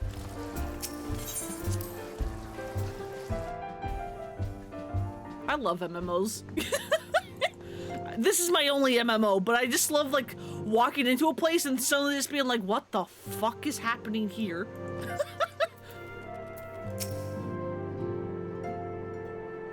An adventurer bends not to authority, but believes and acts according to his own beliefs. He is the master of his own destiny. I have been tasked with helping out in the kitchen. Once I have grown accustomed to my duties, I hope to treat our hosts to a traditional Doman cuisine. In my native land, there exist individuals not unlike these adventurers. Yet, without a master to serve, how does one know the path one must walk? Horizon Stones. What a peculiar name for a sanctuary. On behalf of the Scions, I bid you welcome to the Rising Stones. With your cooperation, we hope to grow rich and transform this place into the piling gold. Oh, Frelona! Forgive me, but I must see to the Doman's needs. Tataru, what are you doing? History is our friend, young one. The answers to the problems of the present are oft to be found within the past. We but need to seek them out. What if you wanted to solve a problem that's already happened, like the Garlands destroying Doma? You do flatter me, dear, and I do believe you have had a bit too much to drink. Thankfully, we've only been gone for 5 minutes. How many fucking bottles do you have? Jesus! Some 15 years ago, a mission took me to Ul'dah. 'Twas then that I first chanced to gaze upon your beauty. I was utterly transfixed. I did not blink lest I deprived myself of even a split second of your radiance. God damn it, Thancred, stop flirting with moms. You think this is impressive? In Doma, we train to run in the treetops. What in the seven hells are you doing up there? Get down here before you fall and break your neck.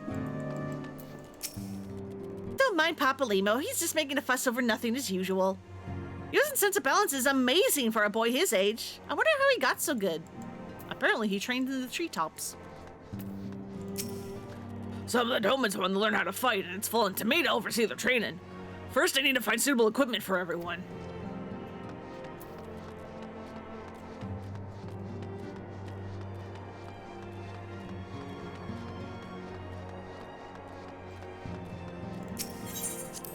All right, Minfilia, I'm back.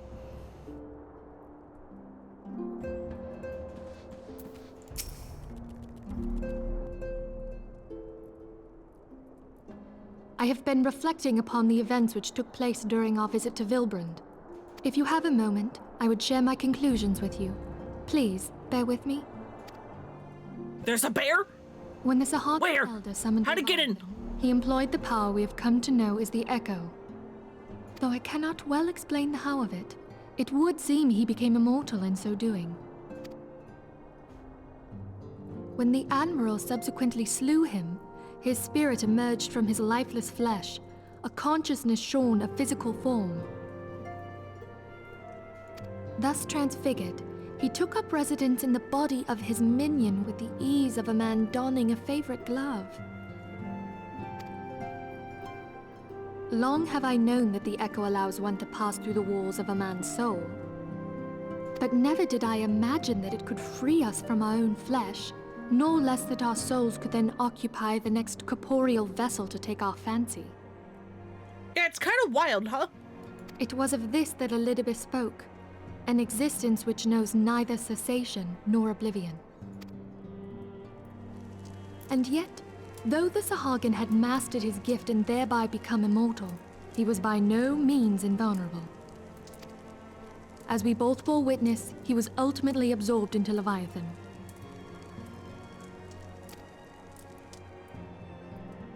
And the import of this observation? If the Ascians' mode of existence is indeed the same, it can be inferred that they too are not invulnerable, that they can be destroyed. And if Elidibus is the one who taught the Sahagin priest how to do it, congrats, Elidibus, you have told us how to defeat your kind. There exists a legend which tells of souls who are reborn upon the cusp of each umbral calamity, that they might stay the encroaching darkness. To most, it is but a fairy tale, yet recent events have given me cause to wonder, could the legend in fact refer to the Echo? Much and more yet remains unknown, but I am confident that all will become clear in time. For the present, however, what matters is that the key to defeating the Ascians may at last be within sight. With Urianger's aid, it is my hope that I shall fathom this matter ere long. It's weird hearing fathom used like that. I mean, it still works, but it's just I was just about to send for you, the my context friend. Is Artemis? I normally hear it. Grave tidings from the Sharlayan motherland, my lady. It doth concern our distant allies, the students of Baldessian. What of them? My lady, the Isle of Val, which for many years hath been the Order's home, is no more. Excuse me? No more? Whatever do you mean? I relate only that which hath been conveyed unto me by our agents. An etheric wave of the highest magnitude was recorded in the region. Soon thereafter, 'twas observed that the isle had ceased to be. 'Tis postulated that a magic was evoked, like in power to Ultima. How do you disappear Well, an island?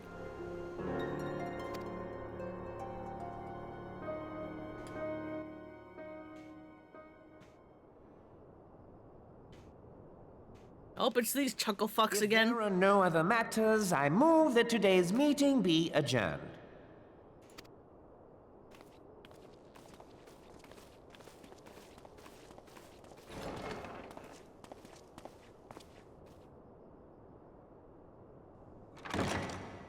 You got telegy?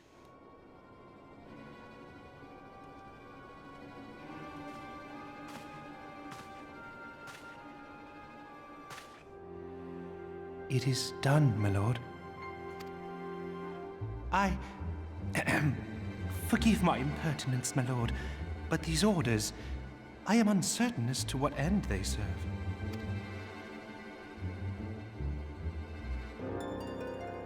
Revolution. Telegy, what are you doing? Telegy? The Great Divide. Minfilia's thoughts keep returning to the fate of the students of Baldessian.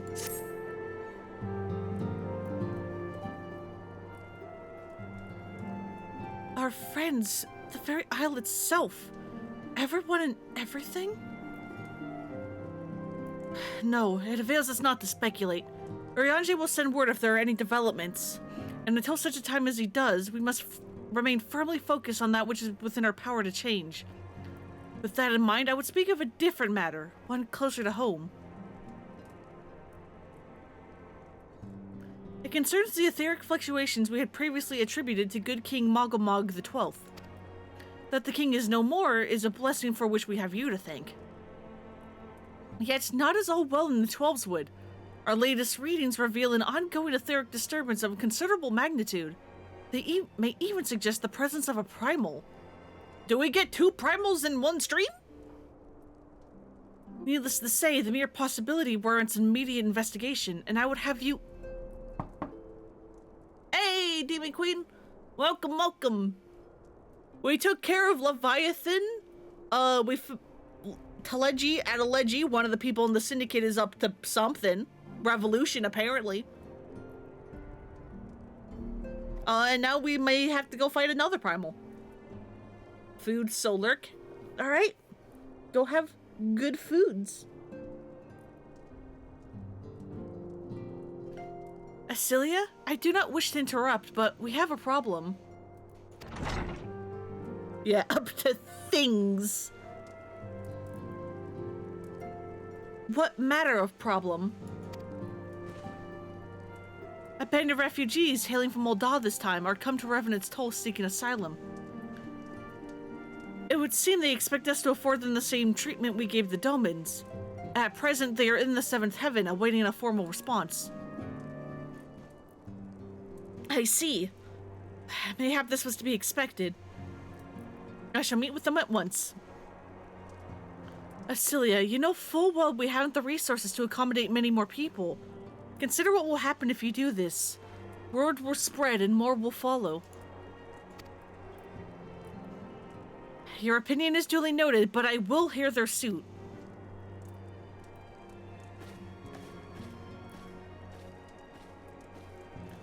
Filona, I should be grateful for your presence at this meeting.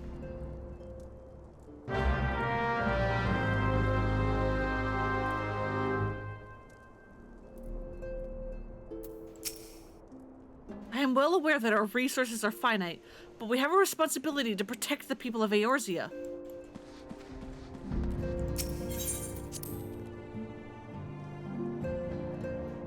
Yeah, we're about to approach an interesting dilemma of we don't have the resources to help everyone.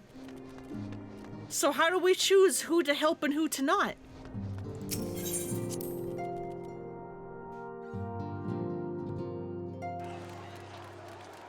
There's more of them.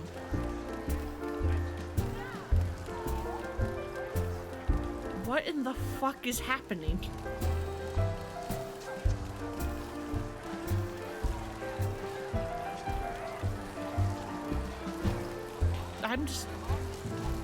I'm gonna go over here.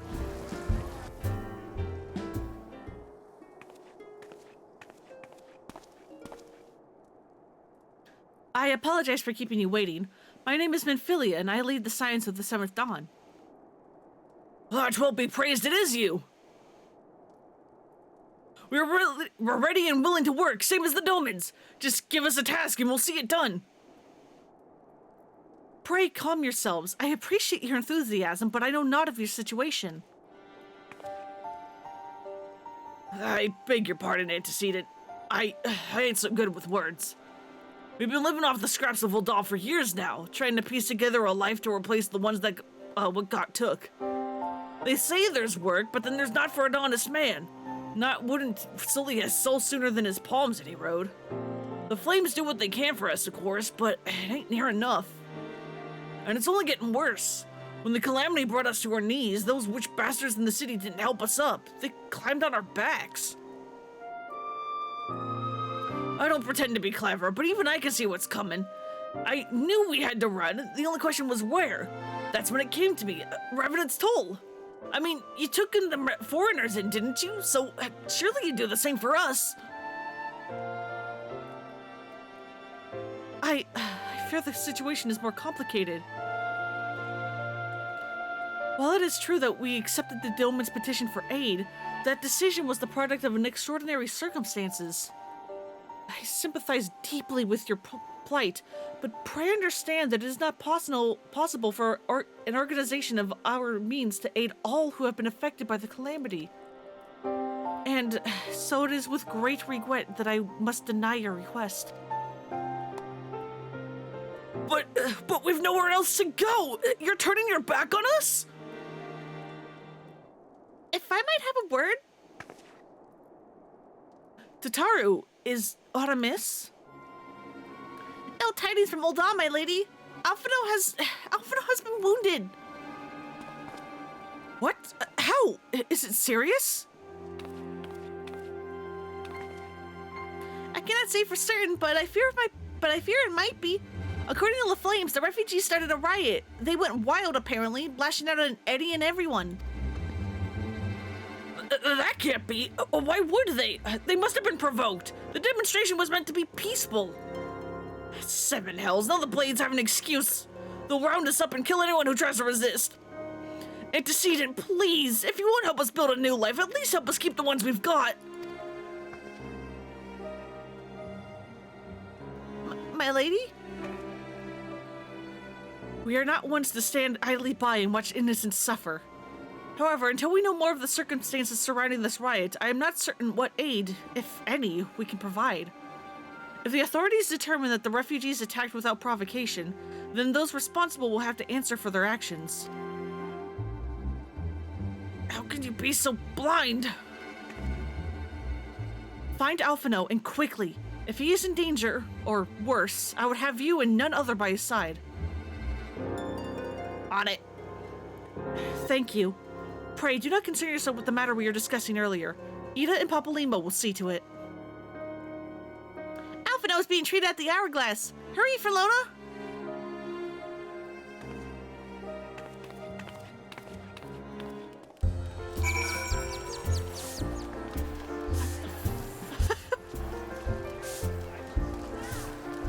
Do I want to know what's happening in here?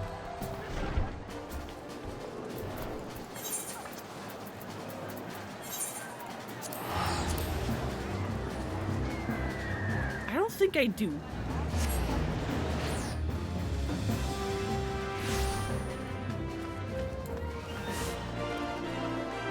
Yeah, we can just run, it's fine.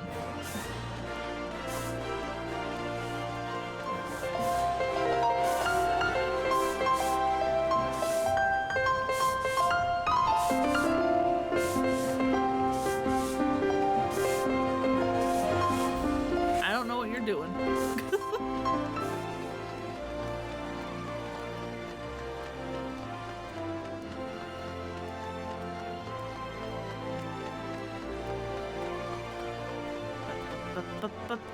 Yep, I should have teleported, but oh well.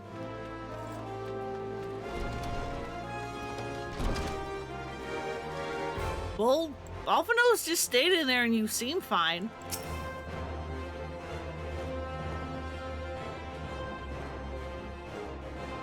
Hey, I heard you've been stabbed. Are you good? You must have gathered by now that Tataru is given to exaggeration. As you can see, I am quite well. Ul'dah, on the other hand, is not. This riot was anything but an isolated incident. There is a restlessness in the air.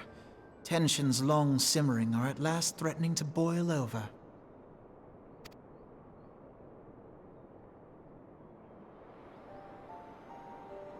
Ul'dah is a nation infamous for the great disparity between the wealthy and the poor.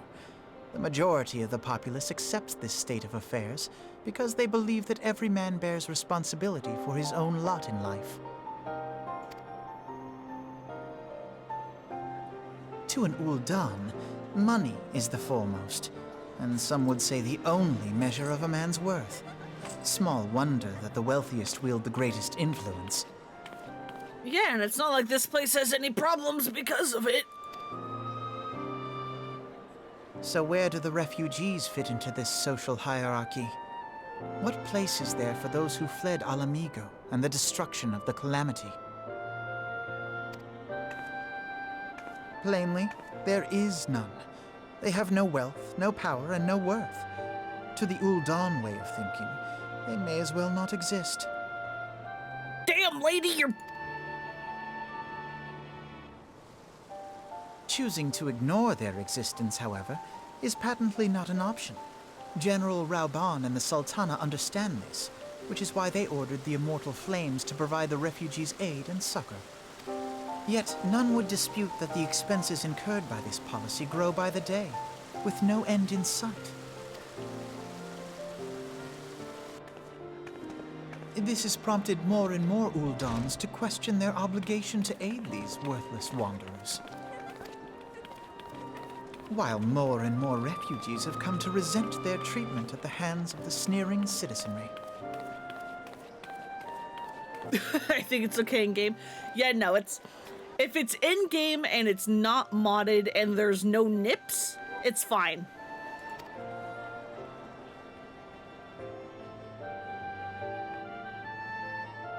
The manner of Lord Lolorito's refusal to grant the Dolmens asylum bespoke a disdain for all refugees, an attitude shared by the rest of the monetarists. And you may be sure they make no effort to conceal their opinions. And I think even if there are nips, I think it's okay as long as the game itself, again, is not modded, like the nips are vanilla game, and that the game itself is okay to be streamed. It was only a matter of time before the refugees united in protest. Nor is it any surprise that some among them would ultimately resort to violence.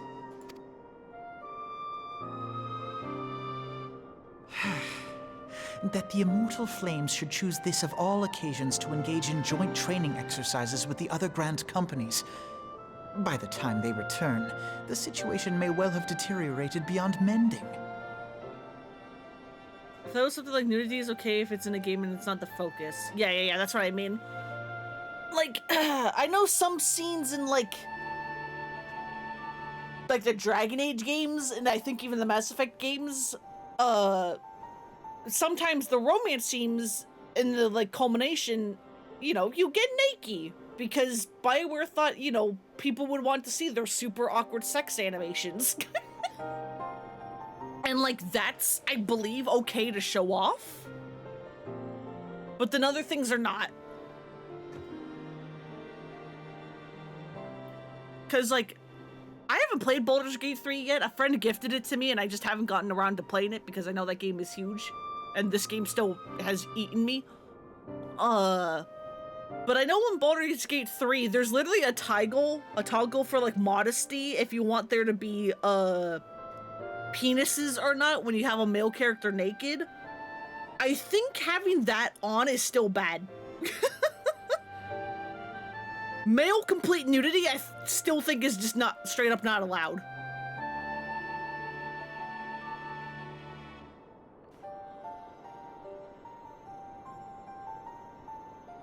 And yeah, there are a list of games that are just straight up banned and you can't stream them.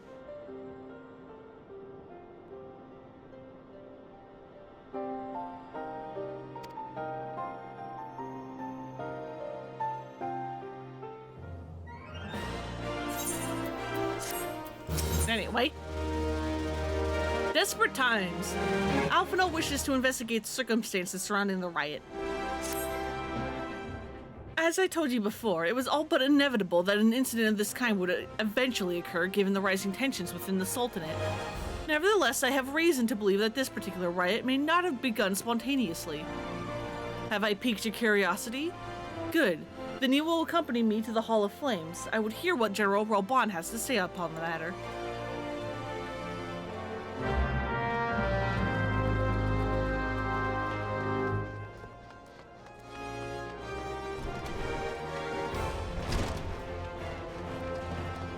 Like a...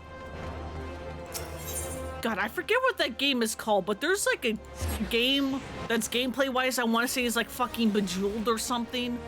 But the story plot of it is that you're trying to like romance a bunch of MILFs or something. Honeypot might be what it's called. I think that what game you just straight up can't play on Twitch.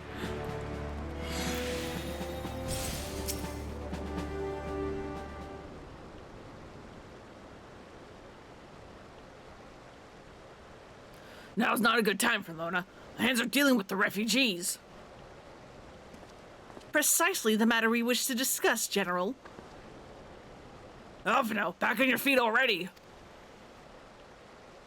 You may credit my swift recovery to your chirurgeons. My memories of the riot are still somewhat muddled. I trust that you managed to regain control of the situation? Not entirely. We secured the city soon enough, but not before the unrest had spread to the surrounding territories. Pockets of resistance remain throughout Thanalan. We have sent what forces we can spare to root out the last of the belligerents, but progress is slow, and they are damnly elusive. Seen people play Super Seducer and you think that one's allowed and totally cringe? That one I don't know of.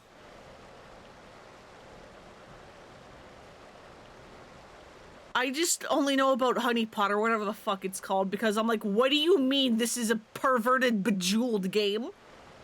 What are you talking about?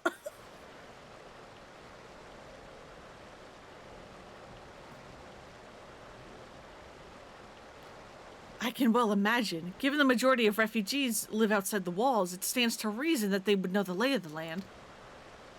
What I do not understand is how they came to be so well prepared. Before my little accident, I observed that several of the refugees were armed, and not with butcher's knives or pitchforks, but with martial weaponry. I need hardly add that such equipment is costly. It's one of those pickup artist guys giving you tips on how to pick up women, but in game form. Oh, God. Yeah, no, that sounds cringe. Normally I say kill not what is cringe, but the part that cringes, but in that case, that is cringe.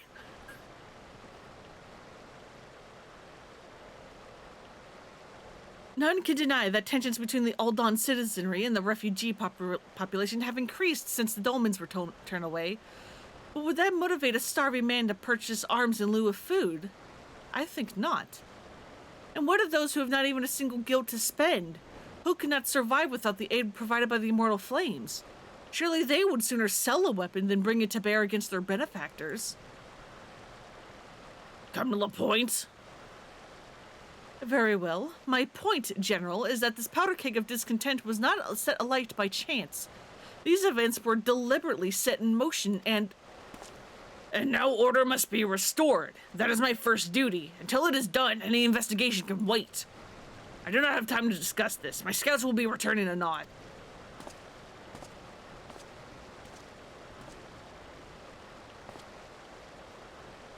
The General is no fool. He keeps his own counsel, and with good cause. Were he to claim, without the necessary proof, that these riots were instigated by outside forces, the monetarists would accuse him of attempting to shirk responsibility. After all, he and the Sultana have been the most outspoken proponents of refugee aid. Regardless, they will face harsh criticisms in the days ahead. Our allies may stumble upon the truth in time, but I have far more faith in your abilities, Ferlona. Therefore, I would propose we conduct our own investigation, independent of the authorities. To that end, I would have you make inquiries in the settlements suspected of harboring belligerents. Commander Swift will know which they are. He may balk at a request for such information, but I've no doubt that you can persuade him with your silver tongue. I don't speak, though. What do you mean, silver tongue? Are you being sarcastic, you little shit? I, meanwhile, shall seek answers in my own way, after which we can regroup and share our findings. Well then, shall we? I think he's being sarcastic. You look as though you have something to say, Ferlona. Do you? What you ask is no simple favor. Were such information to fall into the wrong hands, the lives of countless soldiers would be at risk. Even so, there is wisdom in your words. An able individual may be better suited to this task than a regiment. Very well, the Breastplates have reported suspicious activity in the vicinity of Lost Hope. It may be unrelated to the recent events, but we doubt it. I suggest that you begin by speaking to the blades posted there. Time to do some detectiving.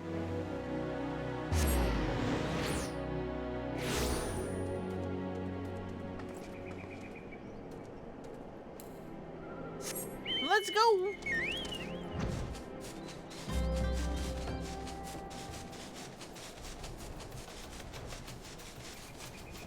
Oh, you guys are over here. My bad.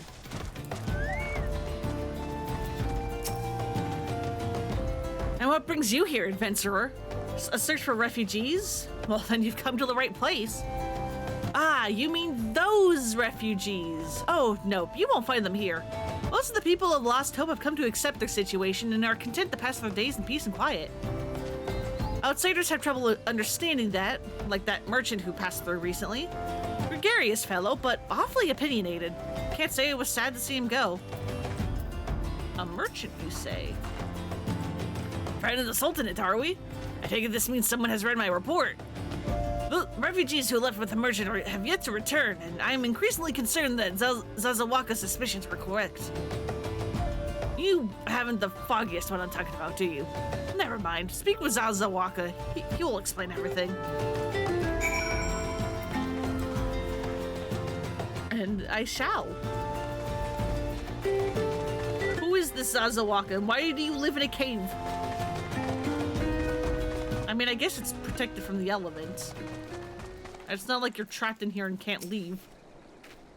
Yeah, don't hurt me! I'm not one of them! Oh, wait, I know your face. Are you not the woman from the Church of St. Amada Lamanda? 1,000 pardons, my friend. I mistook you for one of the thugs who have been tormenting us. I also don't know what the fuck you're talking about. Is that the church over in Drybone? If Leo Frick bid you to speak with me, then I take it you've agreed to help. 'Twill be praised for that, because we haven't a moment to waste. Everyone knows the flames are on the march. The others have fallen under that fanatic's spell, but not I. Premise is a revolution and retribution of holding the ruling class to account and taking that which is owed? Ha! A childish fantasy. But we are in the final fantasy. So maybe. I did everything I could to dissuade the others from leaving, but few would heed my words. Now that one of our idealists has returned, however, the madness of the merchant's plan is plain for all to see. Look behind the under tent and you'll understand why. Even now, he babbles incoherently, so traumatized he is by the bloodshed he witnessed. Try as I might, I can make little sense of his words beyond the fact that he was not alone in surviving. Yet I've no doubt that the merchant will lead the remainder to their doom. I beg you, find him before he does.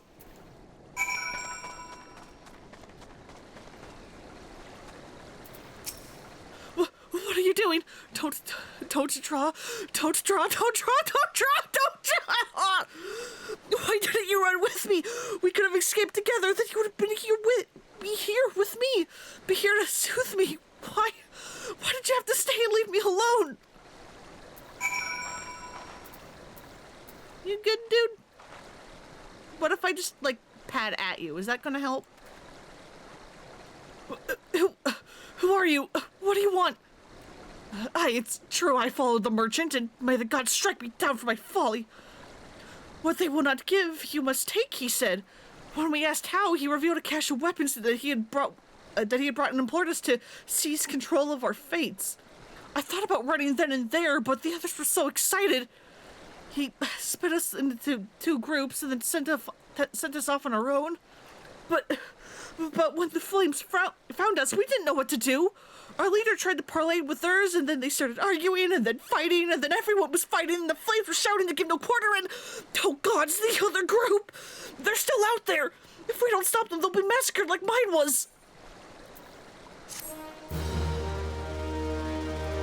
This man is not okay. Shock and awe. The terrified refugee would have you find his brethren and convince them to lay down their arms. The other refugees are hiding in the caves south of Lost Hope, but to approach them would be fruitless. They would sooner call us agents of the Sultanate than try to kill us than listen to reason. Why, the twins might even deign to do the deed themselves. Pox and old bloody sellswords! They were supposed to train us the fight, but the ones he sent with us vanished during the struggle. Oh, if only we had never listened to that merchant's ridiculous claims. He said that our God was righteous, that the gods would never suffer to let us be defeated. Though, if they were forced to confront reality, that's it. Challenge the twins to combat and show my brethren that their strongest warriors are no match for one woman. Mayhap then they will agree to lay down their arms and renounce this plot. So you want me to go kick their asses? Okay. Kicking their asses for a cause.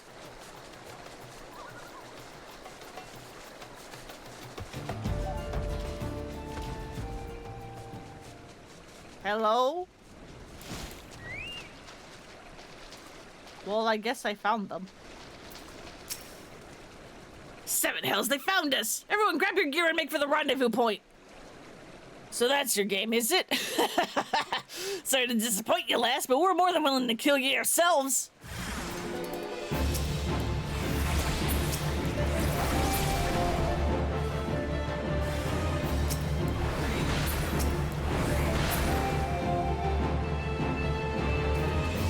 Oh, hi. Tiny refugee, I didn't see you.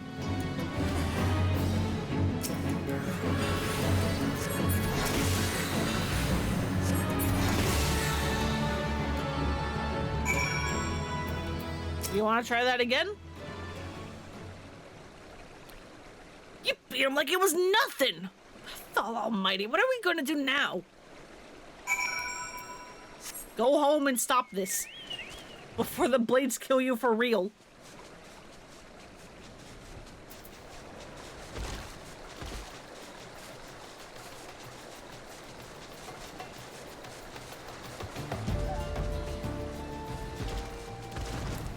Hey, I beat them up. Presumably they're not dead. You've returned. Did you find my brethren? What of the twins? What happened? I see. Well, you had no choice. Better that a handful of them take a beating from you than the lot get butchered by the flames. Tell me, what did the merchant have to say when it was over? There was no merchant. Huh? But where else could he be? Unless he went to Stone's Throw to recruit others? Reap the whirlwind! The terrified refugee would have you find the shady figure who was trying to stir dissent among his brethren. The merchant wished to approach the refugees in Stone's Throw, but was waiting until the flames withdrew their forces from the vicinity. Now that they have, there's nothing to stop him from continuing his work. How many more must perish in the pursuit of this futile cause? How much more suffering must we endure before it ends? Find him, convince him to cease this mad quest. It will surely lead us to ruin.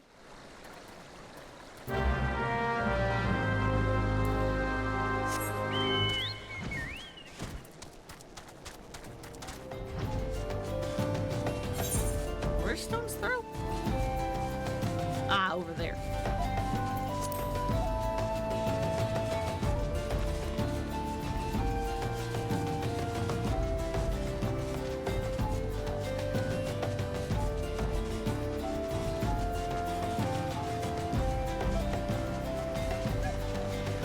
Oh, shady merchant, where are yous?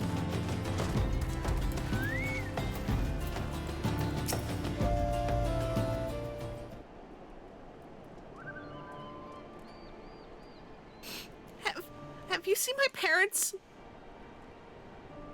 I only just got here, kid. I'm sorry. They told me to stay here with the others. They said they'd be back soon, but it's been days.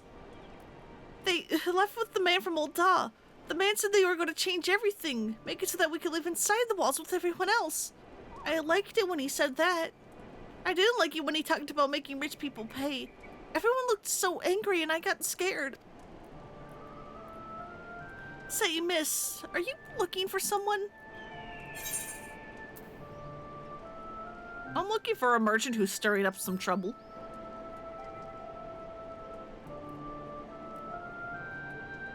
You mean the man who left with my parents? But I don't know where he...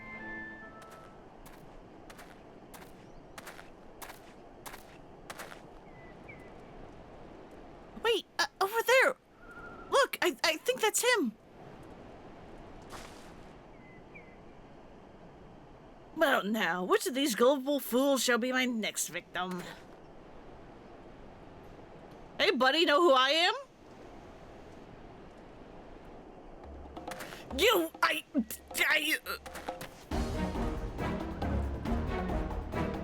He's getting away! Go get him, miss!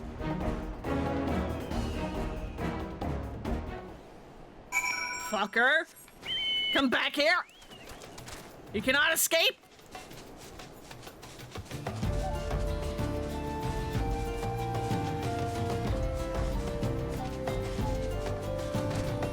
Fuck it, there you are.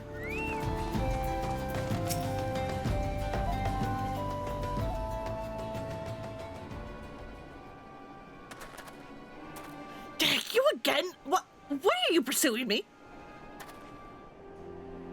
Are you a merchant who's been stirring up trouble? A sedition, treason, a revolution. That's preposterous. You Who's filled your head with these lies? Refugees? The self-same refugees who terrorized the streets of Old Da? You have no proof to prove your accusations. None. I have the testimony of a child. No, I will not accompany you to the Hall of Flames. You have no right to detain me. For the sake of argument, let's say I did do the things you claim. Surely you don't think I give a concern's arse about politics? It was only it was business. Only business.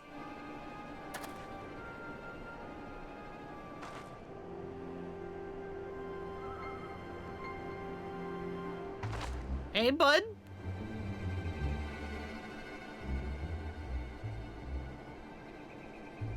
It's just you, me, these two Lalafell guards, and this archer who's probably about to snipe you.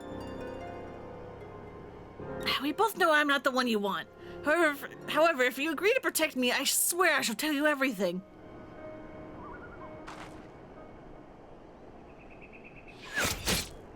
Yeah, about that. I'm not a tank at the moment, I'm real bad at it. The Lalafell guards are also gone. Okay, no, they're just over here. What's all this commotion? 7 hells! Tell the others to spread out and search the area. The killer may still be close.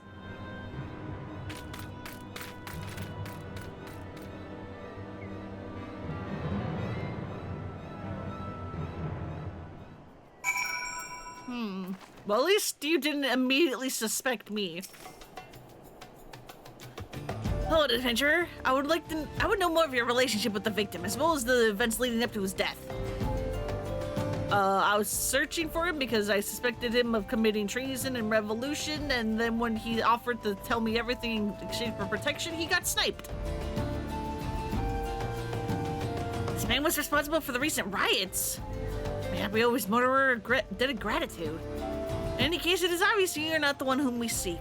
You may carry on with your investigation, Scion.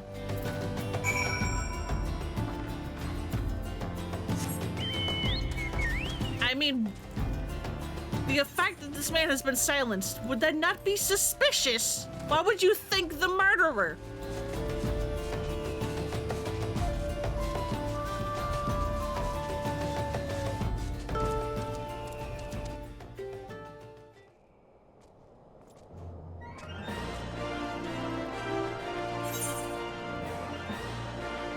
Yeah, we can just sprint it, it's fine.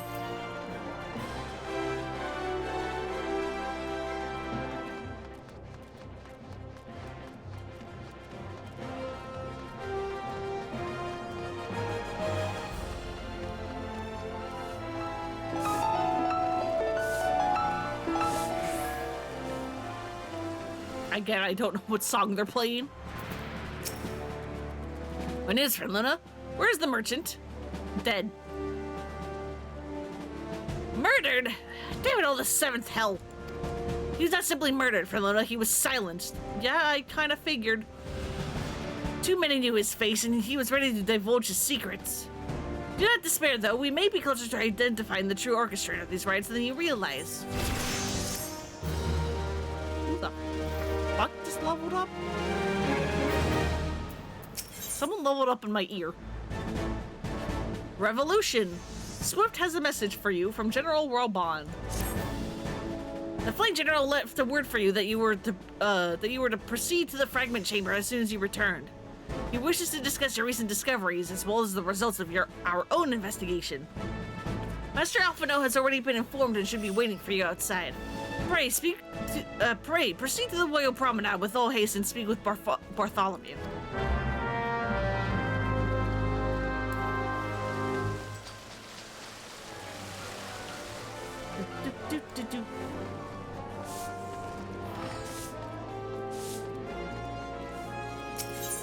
To the Chamber of Rule.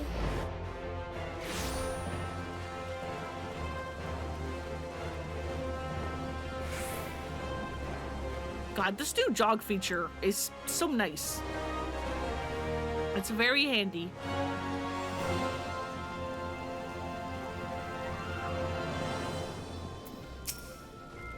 Excellent work, Luna. The information you brought us helped me persuade General Reborn to call this meeting. Mayhap now we can discuss matters openly and honestly. We've been expecting you, ma'am. Please proceed inside.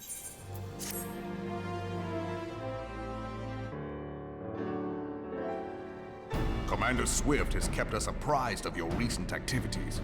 You've made great strides towards quelling the violence. Despite our best efforts to determine what provoked this uprising, the truth continues to elude us. Have you uncovered aught which might shed some light on the mystery?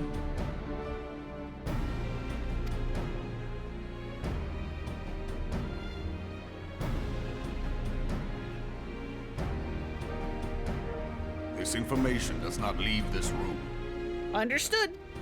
NDA. The Syndicate's decision to reject the Doman refugees' appeal for asylum had lasting repercussions.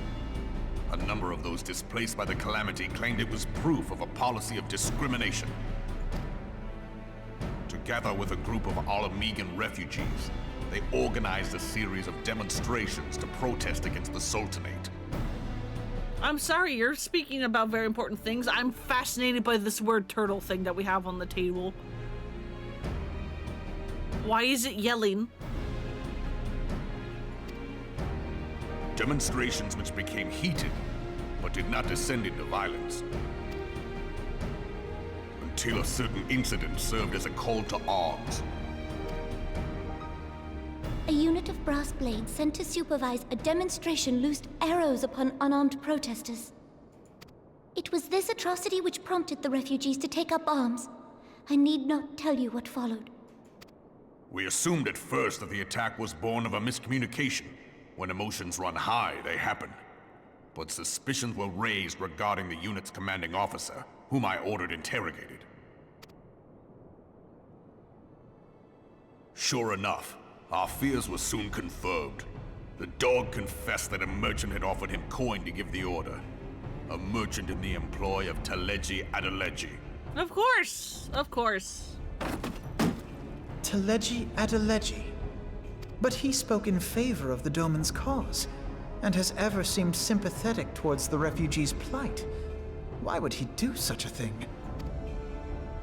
Know you of the Cartano Reclamation Bill? It is a proposal to annex the Cartano Flats so that refugees may establish permanent settlements. When last I looked, that was disputed territory. Aye. Some might even call it a battlefield.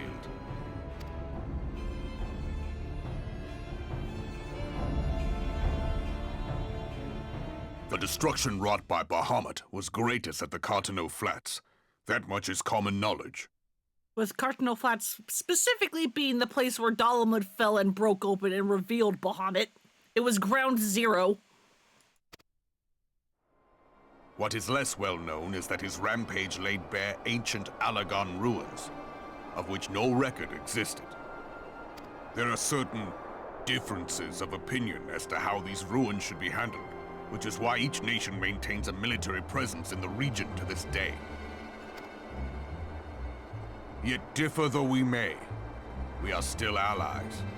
Therefore, in the interest of preserving the Eorzean alliance, we have reached an agreement.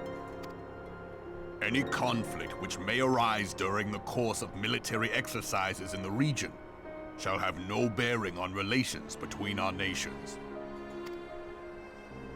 In full knowledge of this delicate state of affairs, Teleji Adeleji proposed the Cartano Reclamation Bill.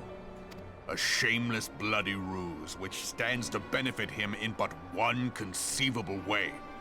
If successful, he will gain control over the disputed territory under the guise of assisting in the resettlement effort. And you can be sure he'll build an orphanage next to every Alagon ruin.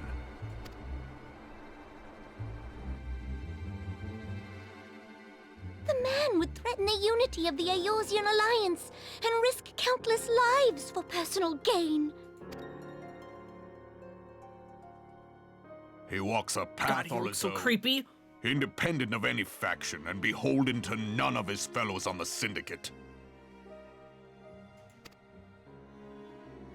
By inciting the less fortunate to violence, he hopes to convince others that the Cartano Reclamation Bill is the only viable solution. His sympathy for the plight of the Domans was not but posturing to gain credibility with the refugees. Of that there can be no doubt.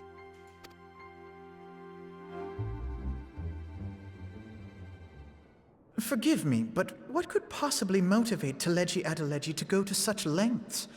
What is so special about these ruins that he would risk his position on the Syndicate, and, most likely, charges of treason against the Sultanate?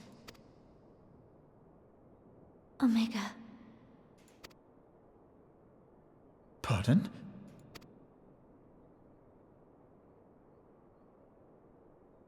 An Oligon monstrosity, not unlike the Ultima weapon. Mayhap larger, we know not. It has yet to be fully excavated. Oligon inscriptions indicate that it was created to fell Bahamut himself. If accurate, it might explain why Nail Van Darnus chose to bring the Red Moon down upon the Cartano Flats. Given the ends he went to ensure Eorzea's annihilation, destroying the one weapon which could stay the Elder Primal may well have seemed like good sense. When first I bore witness to the power of the Ultima weapon, I doubted the evidence of my senses. And now you tell me there is another such weapon. One which could contend with Bahamut. Bahamut! I mean, technically, I'm a weapon that can contend with Bahamut. We saw that in Coils. Aye. We were skeptical ourselves. Truth be told, until the Ultima weapon's existence came to light, we thought the inscription had been mistranslated. At present, Omega is more akin to a fossil than a tool of war, having long since ceased to function. As such, its true potential cannot accurately be gauged.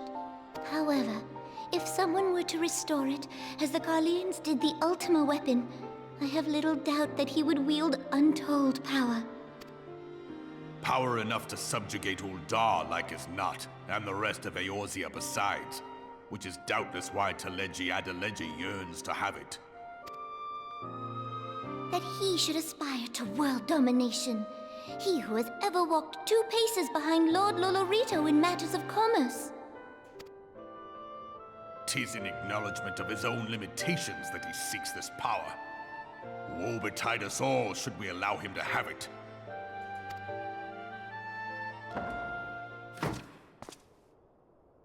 Pray waste no time chasing rats. Only a fool would believe that secrets can be kept in Uldar. It would seem the implications of the Sultanate's refugee problem are rather more far-reaching than we assumed.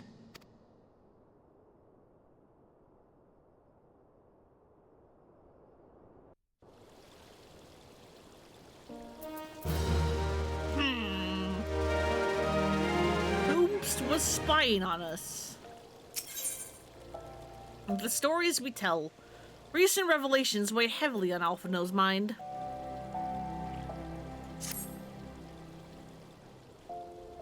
Also, I genuinely have no idea if Omega is something that's from other Final Fantasies or not. I think it is, but I don't know for certain. I should be glad to know the truth, and yet the thought that all this chaos was the product of one man's lust for power sickens me. Yeah, welcome to fucking capitalism. How long do you think they intend to hide the existence of Omega from the Scions? Or how long do you think they intended to hide the existence of Omega from the Scions? That they even felt the need to do so is most troubling. It would be in our best interests to learn more of the military activities disputed in the disputed territories. Fortunately, you're already well positioned to do so, Captain Misfalquin. Pray, keep us informed of any developments in Cartano. And so yeah, this is a little thing supposed to be of like, hey, PvP is now available. You can go do that. I have not touched PvP and I refuse to. Except I may actually do end up touching it at some point, because apparently it's actually really good for leveling classes up.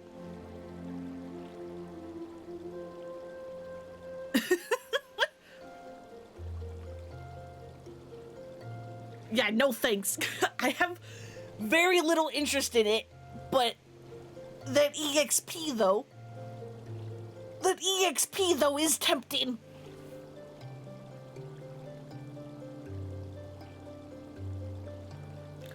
Begone, whelp. This is no place for children.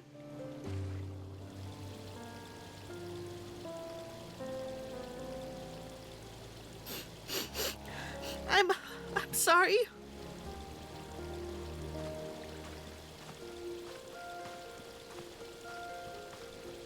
Hello again, little girl. Are you okay? I was looking for you, miss. You said you were looking for the man who left with my parents. You know this girl. Yeah, she helped me identify the merchant. So he visited Stone's throne as well. I see. Did you find the man? Were my parents with him? They were not, I'm afraid. However, I can think of several places they might be. If you like, we can go look for them together. Really? You'll help me look, mister? Of course. But first, I must needs finish speaking with my friend. She's telling me a secret, you see, and so no one else is allowed to listen. Mayhap you could wait for me by that pillar over there? We require but a moment. Okay, mister. I'll be waiting. I'll take her to the quicksand. Mayhap Momodi will know what to do. A legion of Garleans and aether-starved Primal. Even dealing with an Ascian would be preferable to this charade. Charade. I don't know how he would say it. Sometimes I fear Menphilia is too ambitious. We rush hither and yon in response to threats as they arise, without concern for the strain it places on our limited resources, and ourselves.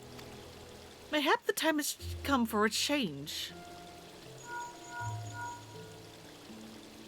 Frenlona, this is Menphilia. I know this is sudden, but I must ask you to return to Revenant's Toll with all due haste. The situation in the 12swood has taken a turn for the worse.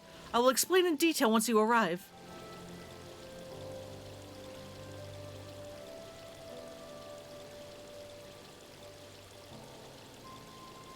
The 12swood? Then the primal threat she spoke of before has been confirmed. We've received no reports of Ixali activity, which leaves the Sylphs? Go, Frenlona. You know as well as I that the appearance of our primal takes precedence over all else. Oh, and when you arrive, do inform the antecedent that while I am grateful for her concern, she needn't fear for my safety. I am more than capable of protecting myself. Yeah, but you don't have your sister with you to make that big shield anymore.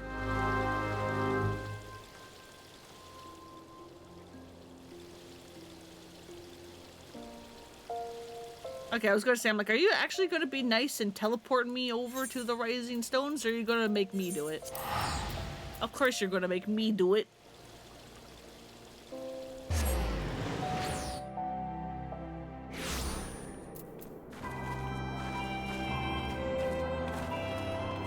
For some reason, I can never remember what direction the Rising Stones is in. Oh, hey, they finally left.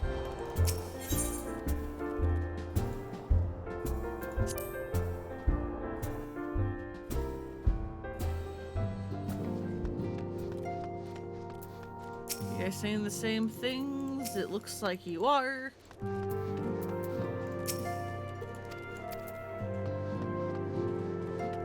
Okay, I'm gonna just say you guys are saying the same things.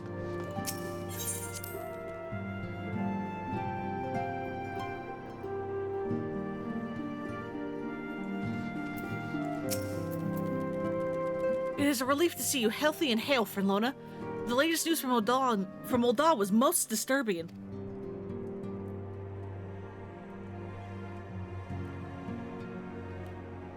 Clearly, the only injury Alphino suffered was to his ego. Doubtless it will hear ere long. The other scions will need to be present for this meeting. If you are ready to begin, I will summon them now. Yeah, let's go.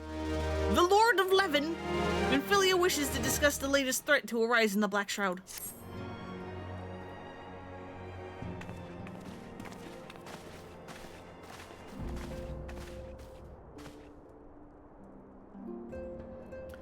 thank you for responding to my call with such haste. Especially Thancred, who I believe was drinking like 5 minutes ago.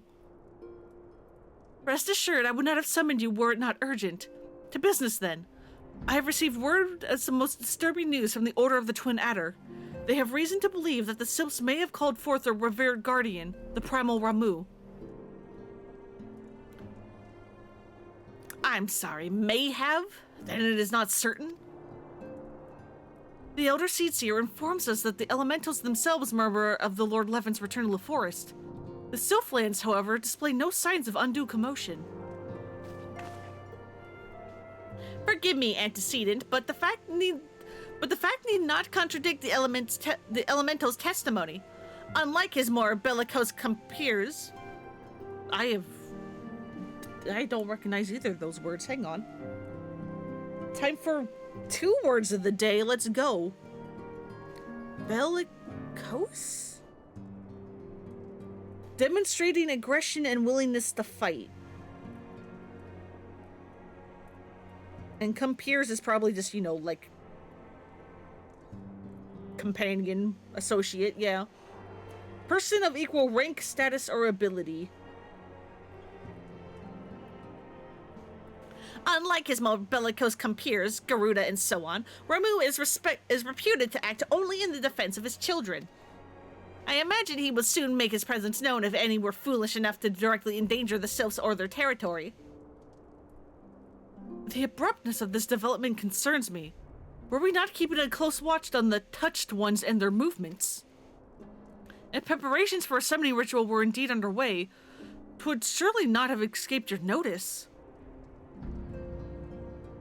Oh, it didn't. I was pretty sure it was going to happen, just not this soon. I beg your pardon. You foresaw this eventuality and did not to prevent it. I told Papalymo. I suppose I could have reported things to Minfilia earlier, but honestly, there wasn't much we could do except wait and see. You know how the Sylphs feel about people poking around in their territory. They've already summoned Ramuh once right after the calamity, but that was because the Garleans came tramping through the forest. And so long as Castrum Orient stands, the Sylphs cannot be blamed for wishing to have their guardian deity on hand. In short, Yin and I are in agreement. The action of the forest folk were inevitable and unavoidable. And I maintain that observation would have remained the best policy had it not been for a sudden influx of strangers into the Black Shroud. That, alas, we did not foresee. By all accounts, the recent violence in Oda drove a number of refugees to seek safety under the concealing canopy of the trees. 'Tis like that the Sylphs perceived this panicked migration as yet another invasion, and quickened their efforts to summon their god. I am put to mind of Titan and the Kobolds. Once again, it is the affairs of men which have paved the way for a Primal's coming. Indeed, one cannot help but wonder what manner of place Eorzea would be without the civilizing influence of mankind. Be that as it may, this regrettable development does afford us a unique opportunity. Frenlona, through your dealings with the Sylphs and Little Solus, you once succeeded in preventing an untimely conflict with Gridania. I wonder, might one who has treated with the Sylphs so fruitfully in the past not achieve similar success with their patron deity? If Ramuh can be convinced of our intentions, it may be the first step to breaking the cycle of primal summoning. A fond hope. Were such a thing possible, we would not have been at war with the Beastmen since time immemorial. But maybe this time we can... Let us continue this discussion anon. We must first consult with the nation most affected by Ramuh's presence. The Elder Seedseer has requested your personal involvement, Frenlona. Pray, report to Commander Hilwa at the Adder's Nest as soon as you are able. I will never know how to say this man's name. Steel yourself for the worst. While I hope for a peaceful resolution to this matter, experience suggests that your meeting with the Lord Levin will prove less than amicable. In such an event, your fellow Scions will of course lend you whatever support you require.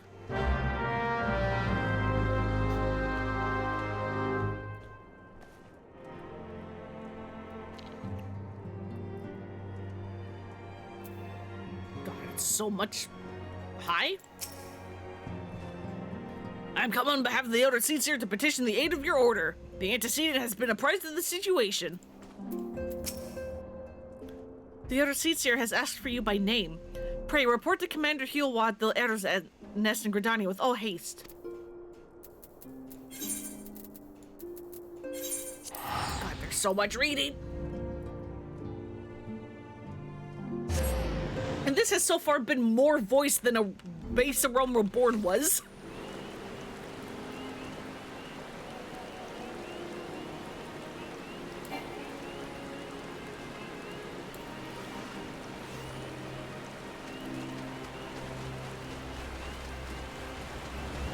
Meaning less reading for me.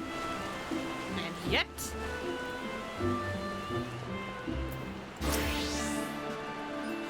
Lord of the Scions, your arrival has been most anticipated. The appearance of a Primal is ever the cause for alarm and unease. Though my men stand ready for any eventuality, I know none more qualified than you to snuff out this threat. Indeed, I would have you do so without delay. The Elder Seatsier, however, would speak with you first. Since she's the opinion of your diplomatic, rather than martial skills may... rather... She is of the opinion that your diplomatic, rather than martial, skills may better serve our cause. I will leave further explanation to our learned leader. Pray, make your way to the Nulficus altar. The conjurer in attendance will admit you to the Lotus Stand.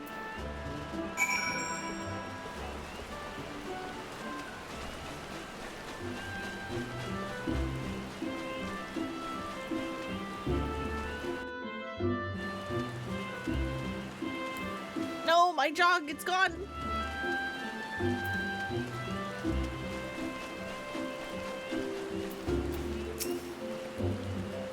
The other Scions have already arrived, madam. May I show you in?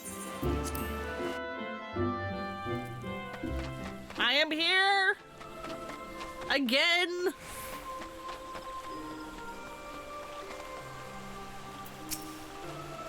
I am most curious to hear how the Elder Seatsier means to treat with Lord Ramu. I see the Sylphs have sent their own representative. There can be no doubt then.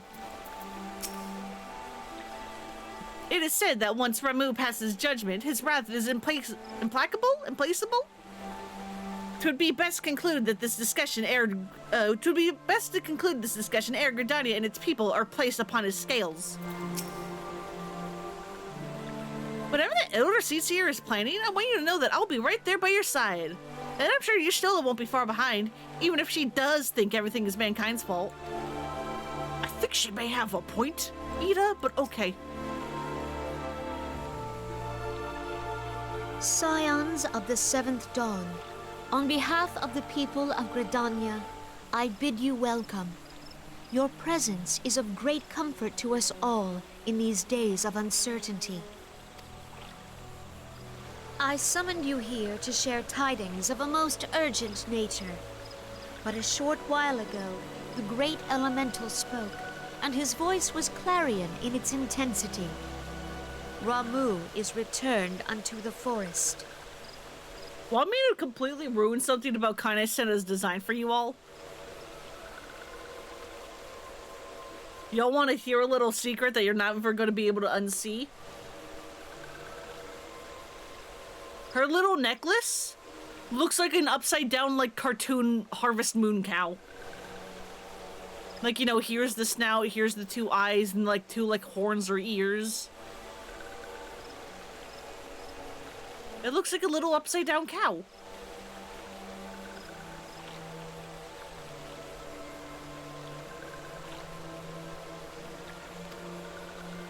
Scarce had his words ceased to echo in mine ears when we were visited by an emissary from Little Solace. Also, I don't know why, but it sounds like Kaine Senna's VA had a cold when she was recording these lines. Because she's more nasally than normal.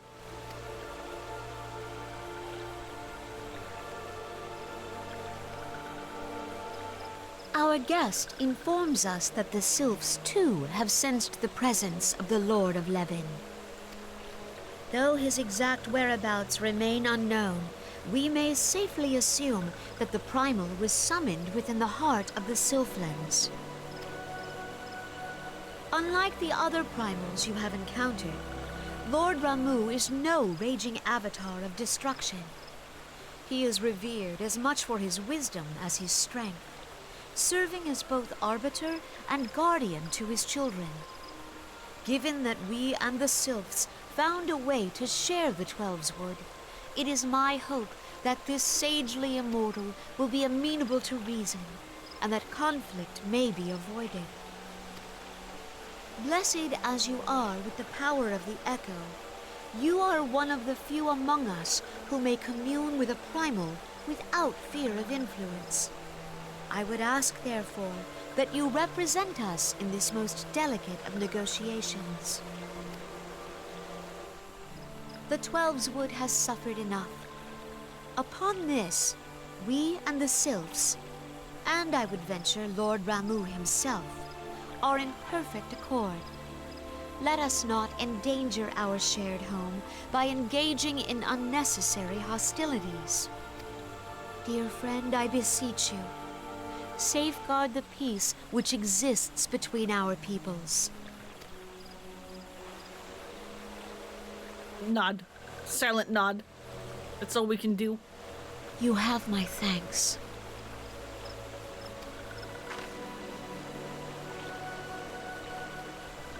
Pray make for little solace, then. A member of the Order of the Twin Adder awaits you there. He will advise you on how to find the Lord of Levin.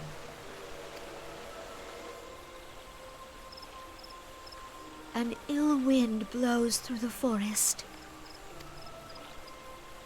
Yet, it is not only the Twelves Wood that flinches at its coming.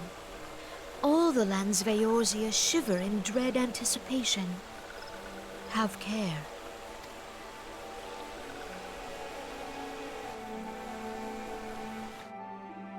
Nope, and you kicked me out. Okay, bye.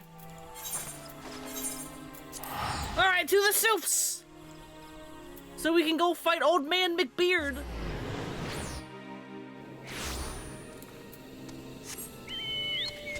I love how all of Ramu's designs in Final Fantasy, at least that I have seen, I'll just give him the biggest beard known to man. It's very fun. And learn on the science? I was told to expect you. I understand that you go to treat with the Primal Ramu himself. An unenviable task, but for one in which I have no doubt you are well suited. As I have been told that your fellow Scions are conducting an investigation of the area as we speak. That we might ascertain the location of the Lord of Levin might be found. I would ask that you abide here until they return with their findings. Levin, an impression. The Serpent Lieutenant looks about, seemingly awaiting a visitor.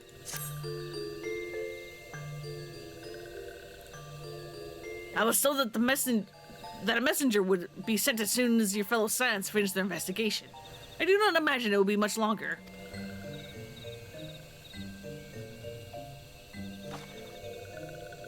This one returns, and with good tidings. Wise ones have finished searching and have wisely identified the precise location where the touched one summoned Lord Ramu.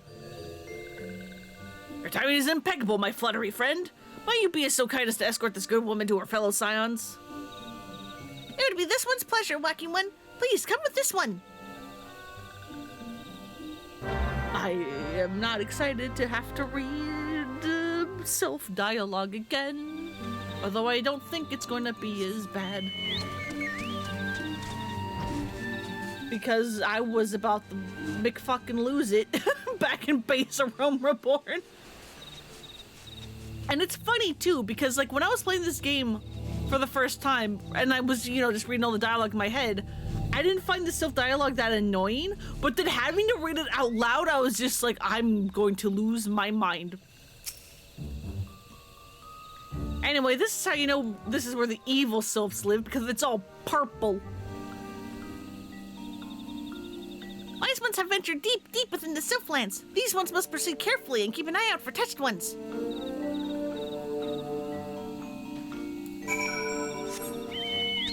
Because look, see, we go over here, and it's normal, it's green. This is where normal sylphs are. we go over to the evil sylphs, and it's now purple.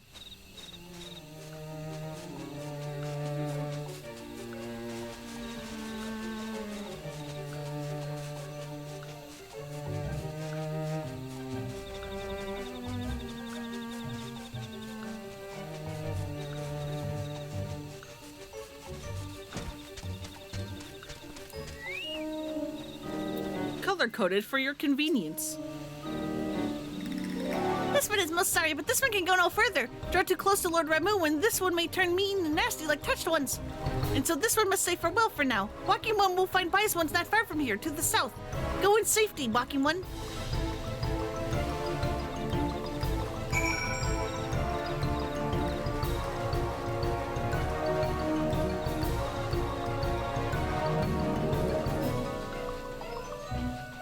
Guys, there they are.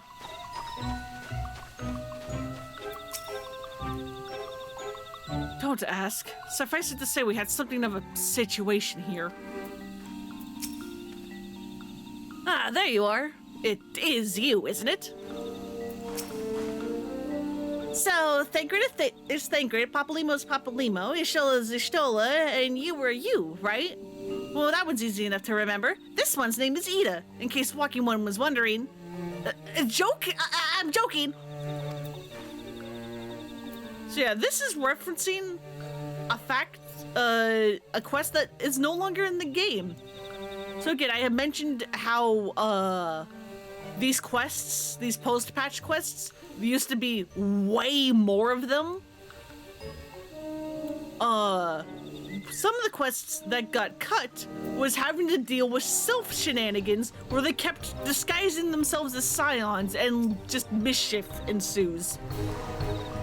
They changed it so that now we, the player, no longer have to deal with that, and instead the scions had to deal with it off-screen. So it is actually you. I am relieved. For a moment, I thought we were dealing with another one of those confounded sylph tricksters.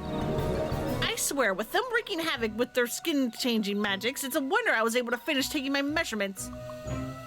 Yes, it was quite the ordeal. You seemed to look on your still as space when the one impersonating you suddenly showed up. That's quite enough, Papalimo. My apologies. It's not like me to ramble so. At any rate, as I was saying, I have finished measuring etheric activity in the area, and I am pleased to say that I have reached an indisputable conclusion, to wit, that Ramu was called forth within the vicinity of the Sylph's Aetheryte. Come, Frelona, the Lord 11 awaits.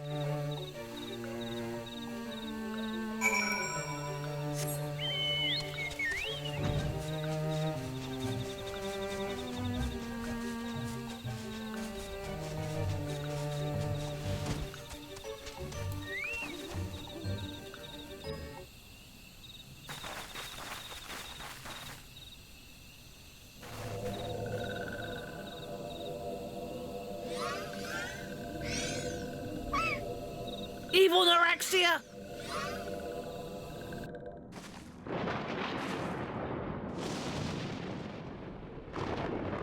Thy betrays thee, servant of hiding.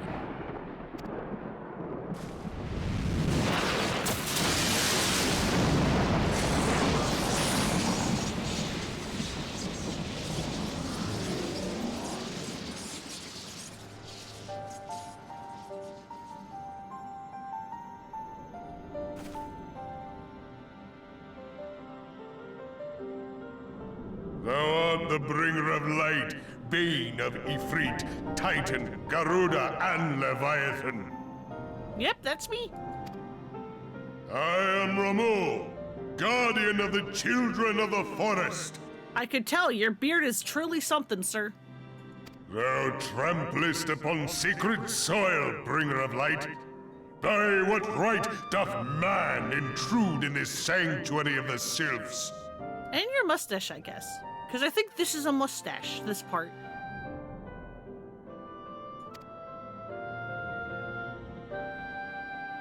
The Gridanians proffer peace? Their words are born of delusion, thine offer an insult.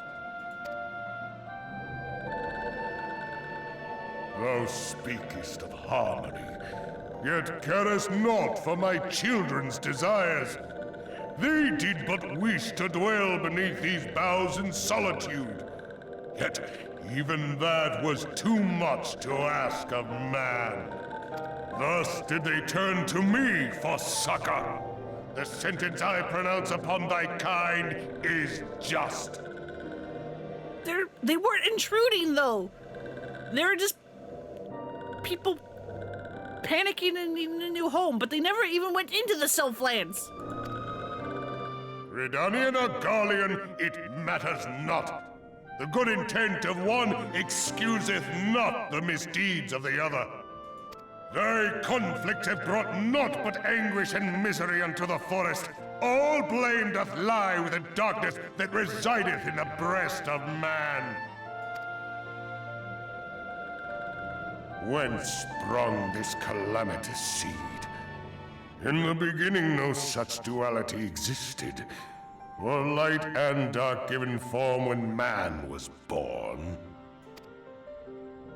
It would explain much, not least why strife and sorrow follow ever in thy wake. Thou canst not deny the urgings of thine own nature. God, his fucking beard. Knowing that thy mere presence here portendeth tragedy, wilt thou persist in this pretense of peacemaking? Yes, I mean it. I'm serious. Look, see? I have your crystal. I have the thunder crystal. The crystal which I bestowed upon my wayward charges. That they should entrust so precious a gift to thee. Yeah, they like me. Thou standest apart from thy kin. Thou art the bringer of light, aye. But there is something more in thee. Very well. I shall consider thy proposal, shouldst thou survive my trial. God damn it. If thou wouldst champion the cause of harmony, I must have proof that thou art fit to play the role. Wither mine ire, and prove to me thereby that thou hast strength enough to stay the darkness which threateneth to consume thee. Yet if thou shouldst be found wanting, know that all men shall perish in the storm of my judgment. I'll take that bet.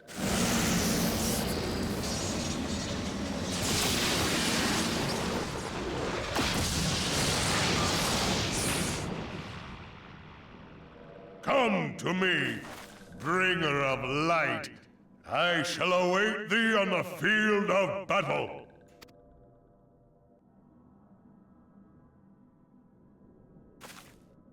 Urianger, it is rare indeed to find you so far from a tome.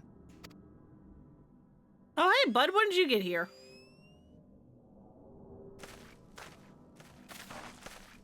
The Lord of Levin himself. Never till this day had I looked upon his visage, save in painted renderings made faint by time. Ever shall this scene remain etched in my mind's eye. Beg pardon, my lady.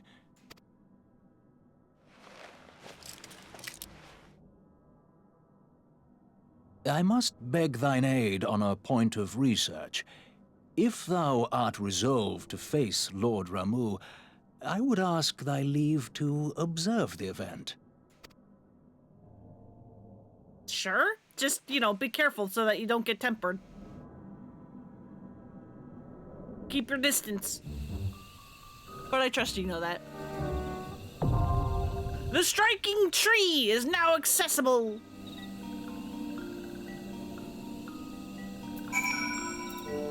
Scholar, there we go. Let me summon Eos. Alright, where are we going? Striking Tree. We get to do 2 primals today. Woohoo! After forging deep into the Sylphlands, you meet with the intimidating guardian deity of the Sylphs, the Primal Ramu. Before he will consider your proposal a peace, the Lord 11 first demands proof that you possess the strength required to repel the Empire from the Twelves Wood.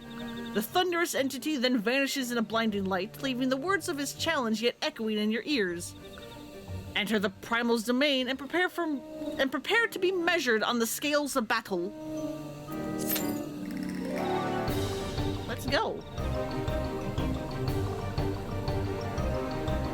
Ramuh's an interesting fight. Ramuh's actually got hands and mechanics, unlike Leviathan, which has the insta-kill mechanic if you don't do it right. But otherwise,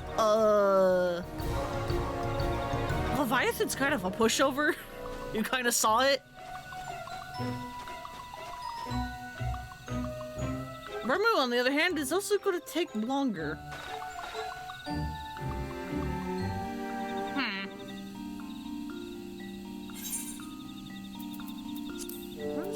Trials needs tanks. I don't really want to tank, though.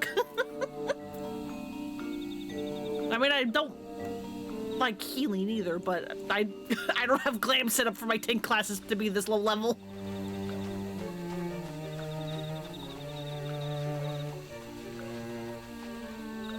So what do we do?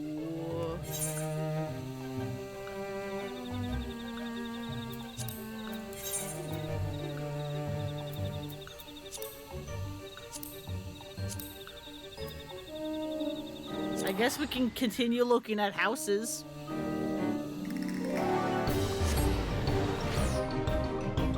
That's something to kill time.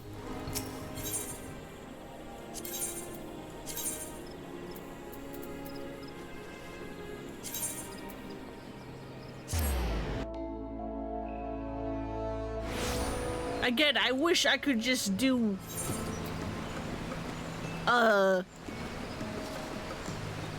triple triad to kill time, but I'm not allowed to challenge people to triple triad while I'm in New Game Plus mode, and it sucks!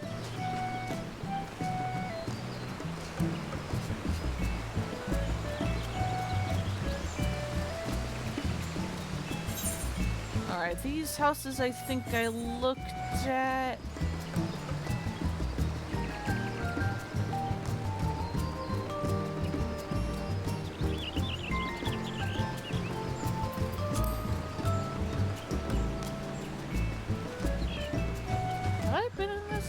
I think I have.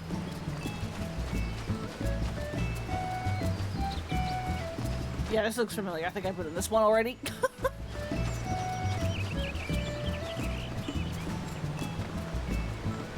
What about this one with its little wooden thing?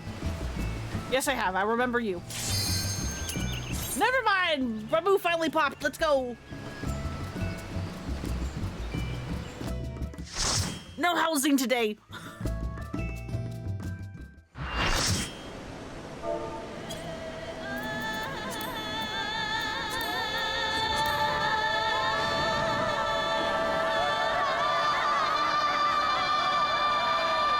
The striking tree.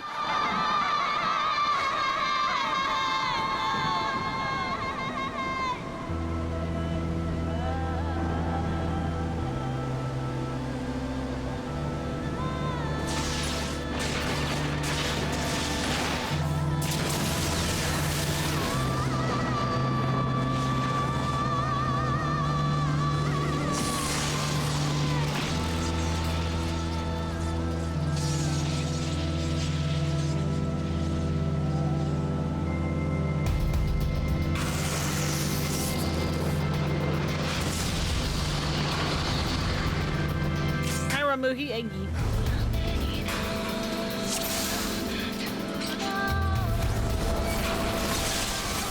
Alright, so Ramuh. People will basically have the AoE spread markers, but they were electric instead. So you want to be careful. There are also these orbs. We generally do not want to touch them. There's going to be a very specific mechanic where we will, but outside of that, we do not want to touch.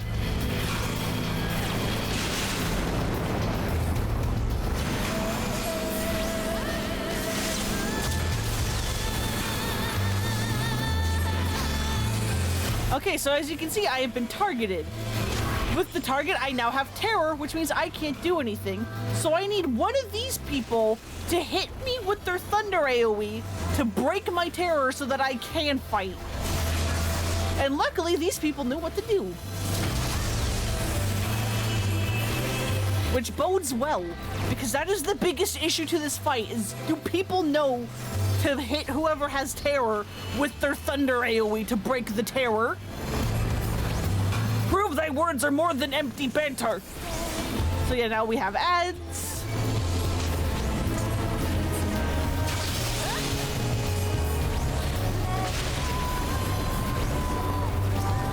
Like the one everyone else is fighting.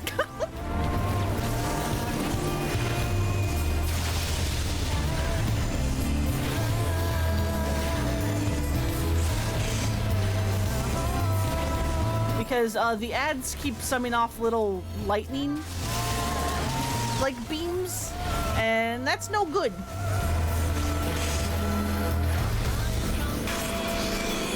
Oh, the off tank is going to get terrored.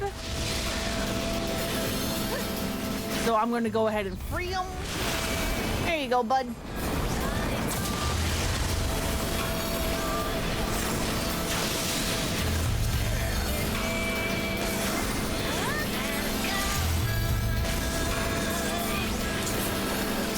I pronounce thy sentence that by thy radiance of eld thee be judged.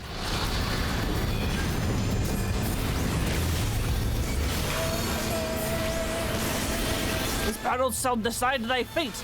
Canst thou weather mine awakened ire? No one has feathers or terror.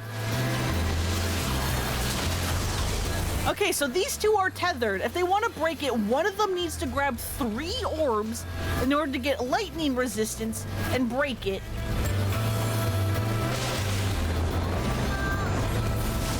Like that, there we go. That's why we don't touch the orbs.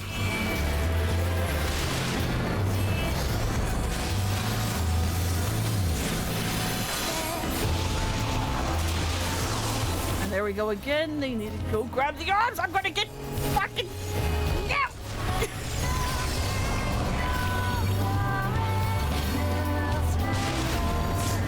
No, they didn't get to me in time!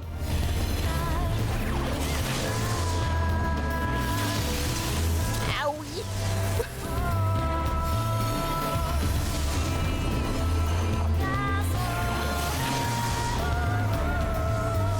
Oh, the tank is dead. Oh, this is not going good. How did that not free me? I got hit by something. What the fuck?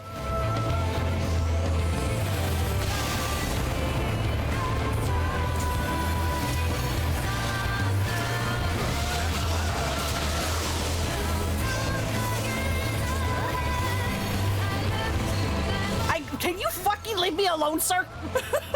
Stop targeting me with that.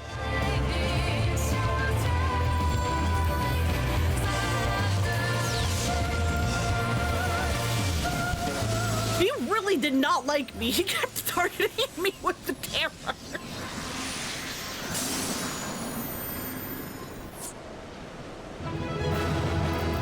Oh, God. Let's get this circle off my head. I have taken thy measure, bringer of light. Yeah, I need to die now. Ramu wanted me dead. Or at least to just stand there and look pretty and not do anything in the fight.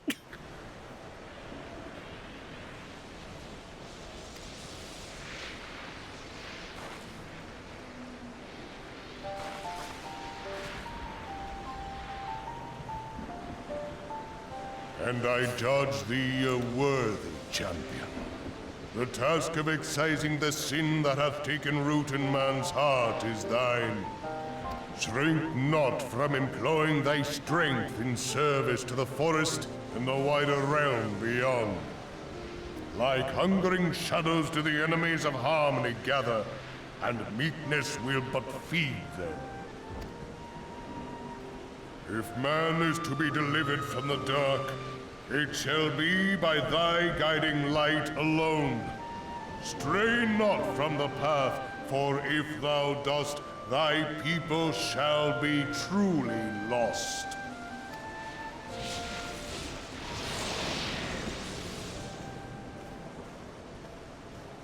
Hey, Ariane, did you get whatever you wanted? Slain the Lord of Levin. A regrettable act, but a necessary one.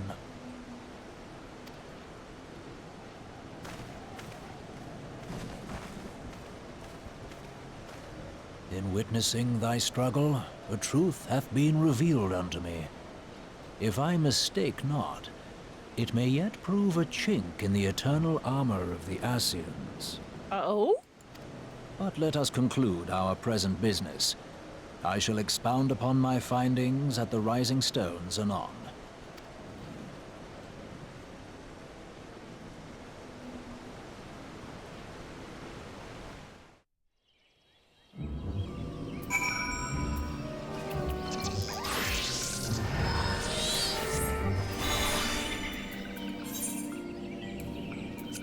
Alright, the little Solus!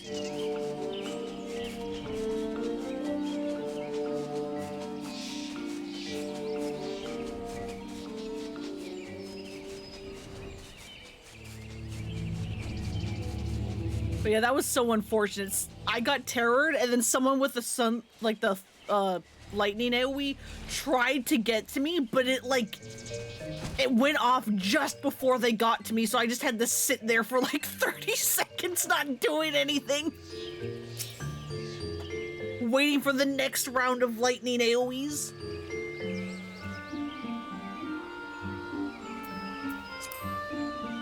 Felona, you have returned.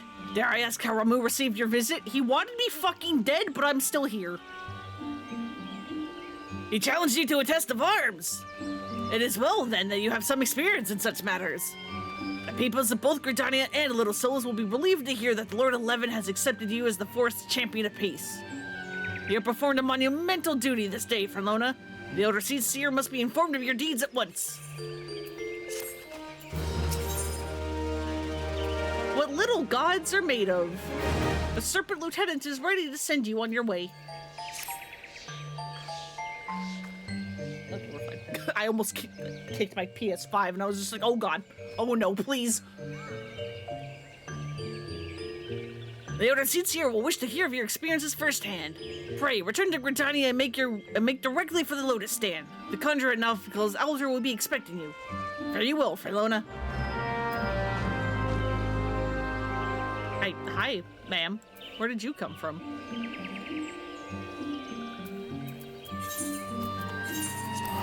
Okay, bye.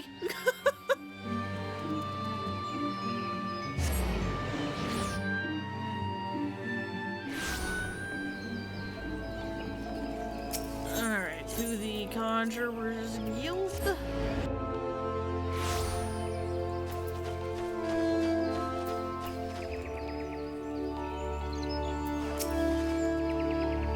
Welcome back, Honored Scion. We who know of your mission have been most anxious to see you return. The Elder Seed Seer awaits you within. I'm back, and despite Ramu's best efforts, I am fine. It would seem that Yida's appraisal of the situation held some merit after all. Mayhap I should not be so swift to discount her intuition. I fancy my presence was more a help than hindrance during our troubles with Leviathan, but this time around, well, even I have my off days. Ah, the hero of the hour! Let us not keep the Elder Seed Seer waiting. You should have seen Maxio when we got back to Little Solus. Grateful is an understatement. I thought he was going to shake Papalimo's hand off.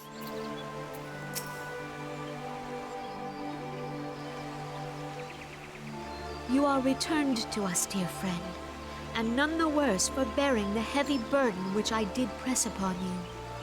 Most glad am I of this. I am informed that your efforts to negotiate a peace with Lord Ramu ended in conflict. Pray tell me, what befell? He wanted to test my strength to make sure I was a peacekeeper. Ramu made trial of you? I fear there is truth to his claim. It is the darkness within us that attracts the darkness without. Are we in Kingdom Hearts now? It cannot be denied that misfortune follows man. For evidence, one need only look to the conflict brewing in Cartano, or to the rising flood of refugees. Our shared struggle against the Empire should have served to seal our union. Yet the ties which bind the Alliance strain under the weight of gross self-interest. As the scars of the calamity begin to fade, so too does our sense of common purpose. Yet now is scarce the time to forget our shared responsibility. If this new-sprung realm is to survive beyond its infancy, it must needs be nurtured by all. Eorzea must be as one. Yet I fear that dream is still far off.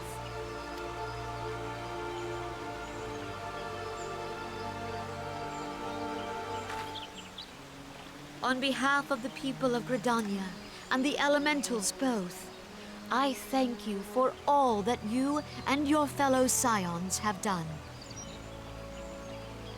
Sorry, I just...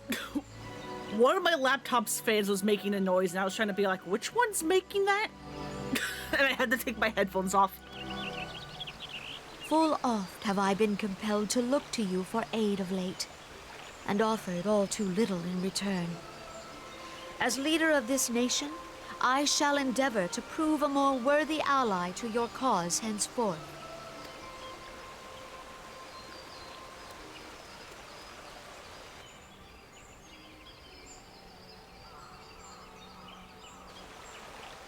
Lord Ramuh has departed, yet the keening of this ill wind grows no less insistent. Voices of the forest, pray speak and I shall listen. What unseen evil begets this unease in my heart?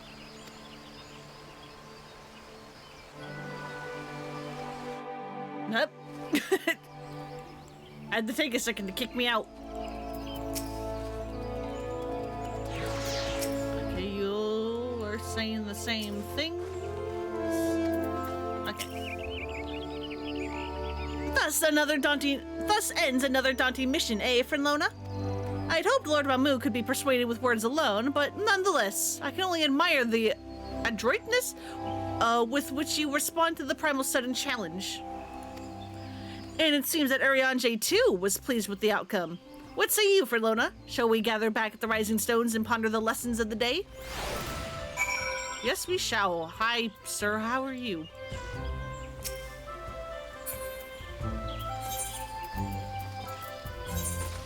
I'm going to leave now. You can stop jumping over me.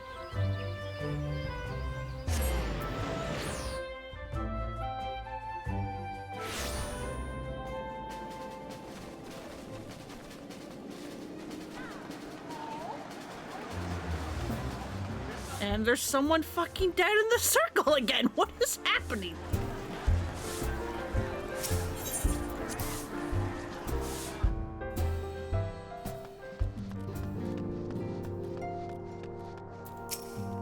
Duty calls? Well, no matter the task, I have faith that you will see it through to the end. Duty has called. I'm done. With this mission anyway, I'm going to probably get something in there. Take care, Frenlona. I look forward to hearing all about your adventures when you return. I have returned. This is me returning. Hello?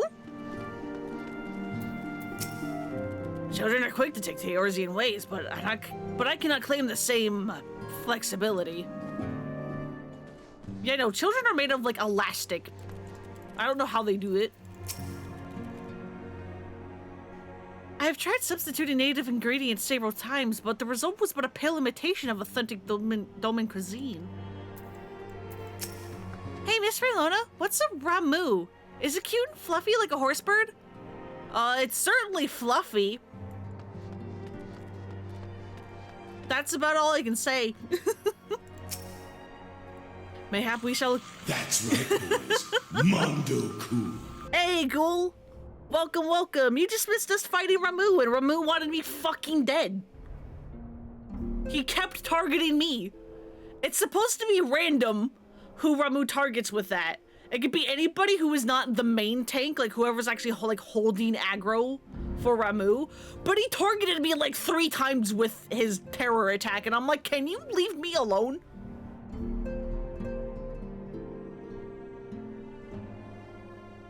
Yeah, he wanted meta blood.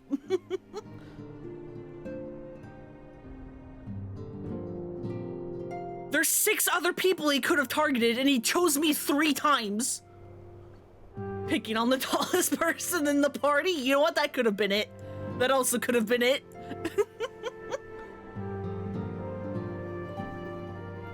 Mayhap one day we shall accompany you into the field, but for now, we must see to less glamorous duties. Speaking with Master Colton has opened my eyes to a great many things. I had no idea the world outside of Domo was so strange and wonderful. Worried about leaving us alone? Don't be. While the Archons are away, the hoary boulder shall keep the little ones safe. Oh, I guess this is because this is supposed to be dialogue from before we left for Ramuh. Whoops. Miss Lona, is it true you're going adventuring again? I'm so jealous. You shouldn't be. I got bullied.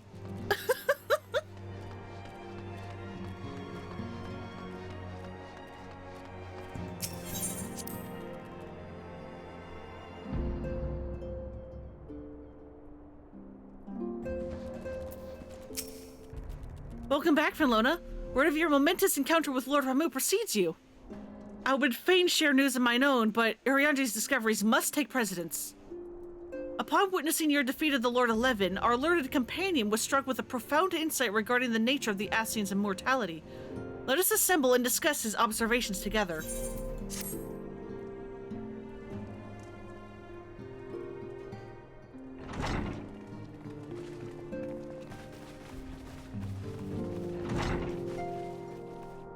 If everyone is ready, let us begin. Urianger, the floor is yours.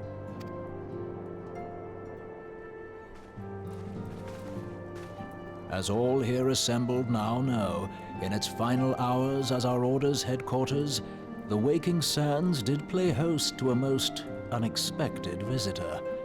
I speak of the Ascian clad in white, Elidibus. Unwelcome though his presence was, his words that day did serve to confirm a truth long suspected, that the Ascians are eternal beings, to whom physical destruction is as a temporary inconvenience. In the intervening time, Urianger and I have striven to discover a means by which the Ascians might more permanently be slain.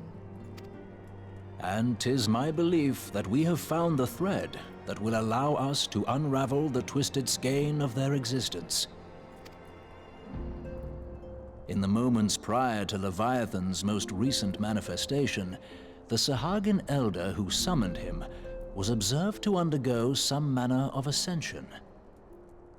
The etheric readings taken by Y'shtola at the time of this transfiguration have proven most enlightening.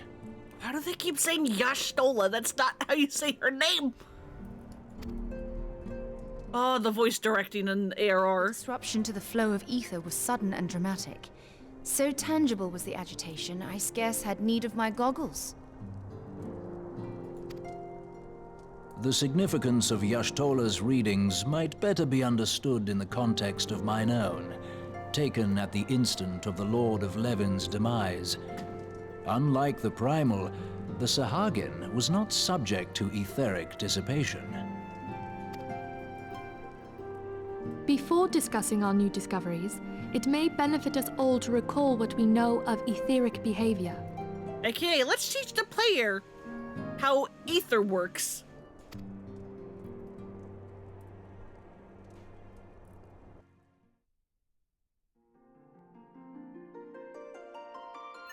With a PowerPoint. Let us begin at what some might call the end. When we who dwell in the material realm die, our spirits dissolve into the flow of ether and are returned to the ethereal realm. In turn, the restless energy which suffuses that plane streams back into our world, giving rise to new life. 'Tis as the heavens did decree. the way of all mortal souls. So yeah, reincarnation is a thing in this universe. And they know that it's a thing. Twixt this world and the next do the ethereal currents swirl, bearing the very essence of life. Thus doth the cycle of birth, death, and rebirth continue unabated. Primals behave somewhat differently. In order to manifest and then maintain a physical presence in this realm, they must consume vast quantities of ether, most often in the form of crystals. Though they may seem to live, their flesh is but ether given shape.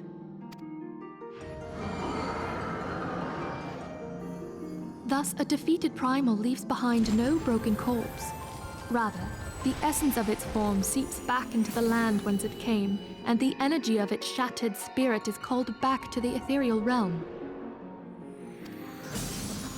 And there it waiteth, till next the prayers of the faithful do draw it forth from the sea of ether, to take their offering of crystals and make for itself a new body.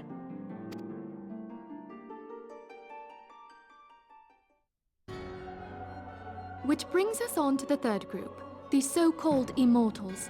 They exist in a manner all their own. Quite. Even as the Sahagin Elder fell to the Admiral's musket shot, I witnessed the release of an ethereal cloud, which immediately took possession of a nearby minion. Are PowerPoints so handy? A soul that dissipateth not upon the death of the flesh. The secret of life everlasting, and in the claws of a Sahagin no less. But I wonder, what would happen to one of these obstinate spirits should there be no suitable host for it to claim? If mortal death entails a return to the ethereal realm, it seems doubtful that the soul of an immortal would venture there. Nay, it merely withdraweth a distance, unto the shore of the ethereal sea, perchance, but no further. Yes, it exists in neither this realm nor the next, abiding instead in the space that lies between them.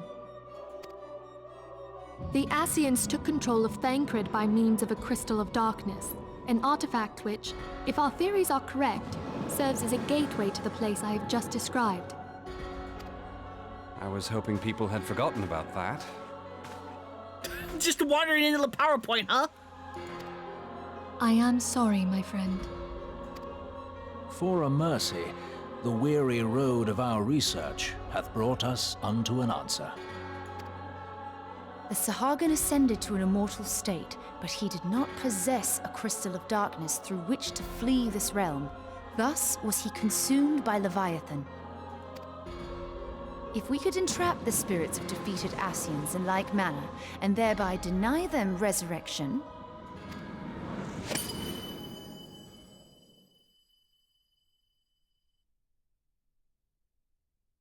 they can be killed. Therein lieth the path to victory. Thou art most perceptive, my lady. Only when we have trapped the bodiless soul within an ethereal prison can we hope to defeat its unnatural constancy. Thus might even an eternal paragon be consigned to oblivion. These feats are, of course, far easier said than done. At present, we lack a viable means to entrap and extinguish an Ascian soul. Yet, I believe it to be possible. The pieces of the puzzle lie before us. We have but to put them together.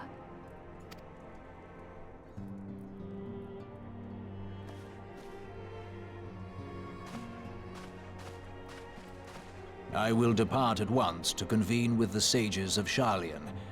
Together shall we divine the steps by which our goals may be achieved. I have the utmost faith in you, Archon.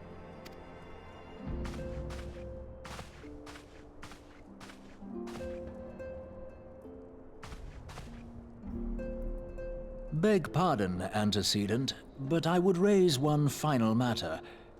Even now, a Sharlian survey party seeketh to ascertain the fate of the students of Baldessian.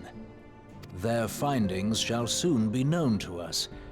Though you harbor feelings of dread, I bid you surrender not to sorrow, but abide instead in hopeful prayer. I shall, Archon. Thank you.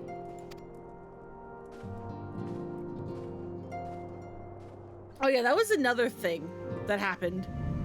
Hey, look! They have a proper meeting room! They're no longer hanging out in some basement! They have their own Organization 13 room! You did it! You upgraded! You got out of your mom's basement!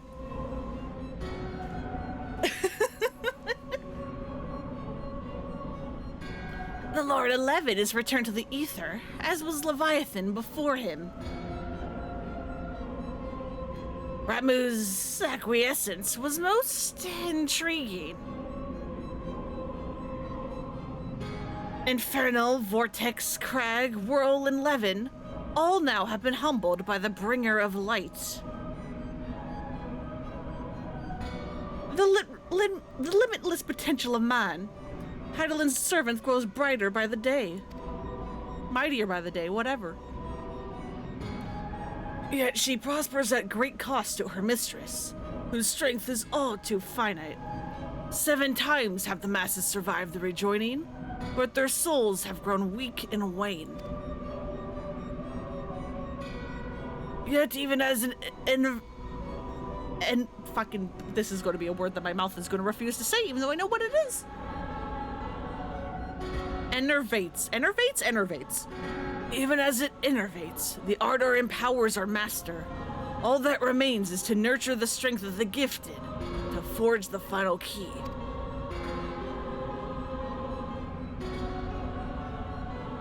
And that is a task to which we've bent our every effort. Yeah, that is Lahabra. Divine seeds were ever wont to quicken in Eorzea's fertile soil. We need only lead men into the field, and by their eager hands shall a new deity arise. That which was shattered shall be made anew, and the one true God shall come again.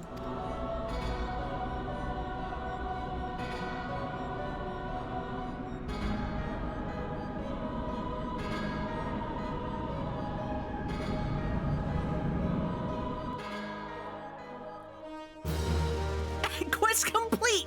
Never mind all that!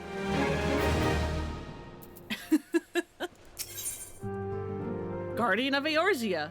Menphilia has some correspondence she wishes to share with you.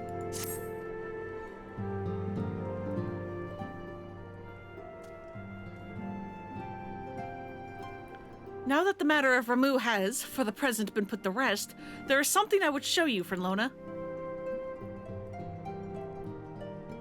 It is a letter of thanks signed by the leaders of the Eorzean Alliance, acknowledging the Scion's tireless service to the realm.